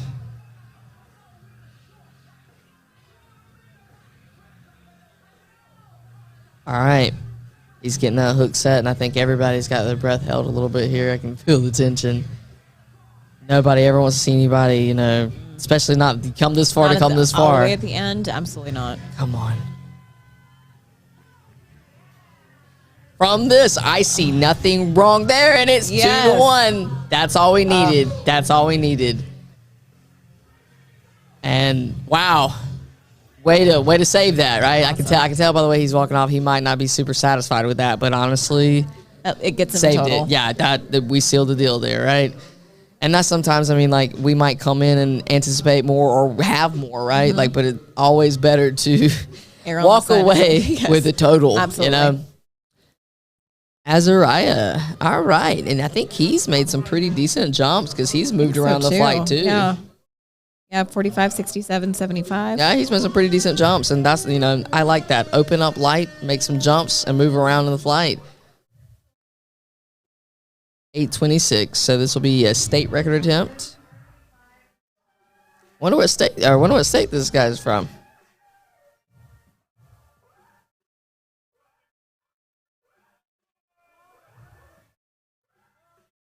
Azariah's had a strong day today. Oh, yeah, baby. Come on. That's my Louisiana guy. Yep. And good fight from him there. He's had a strong performance. Really impressive day today. And looks like he's handled and coached probably by Joe Sullivan. And then Mr. Wildcard himself, Mr. Houston Woods. Retaking that 375. Had some issues locking it out. And then looked like he had something happen to his ankle. Was it an ankle? It looked like it. Okay. Yeah. Either ankle or calf.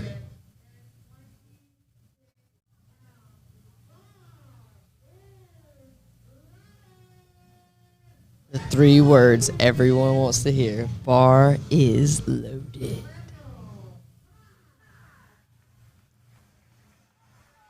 All right, 826 on the bar. If successful, he will move from 5th to 3rd.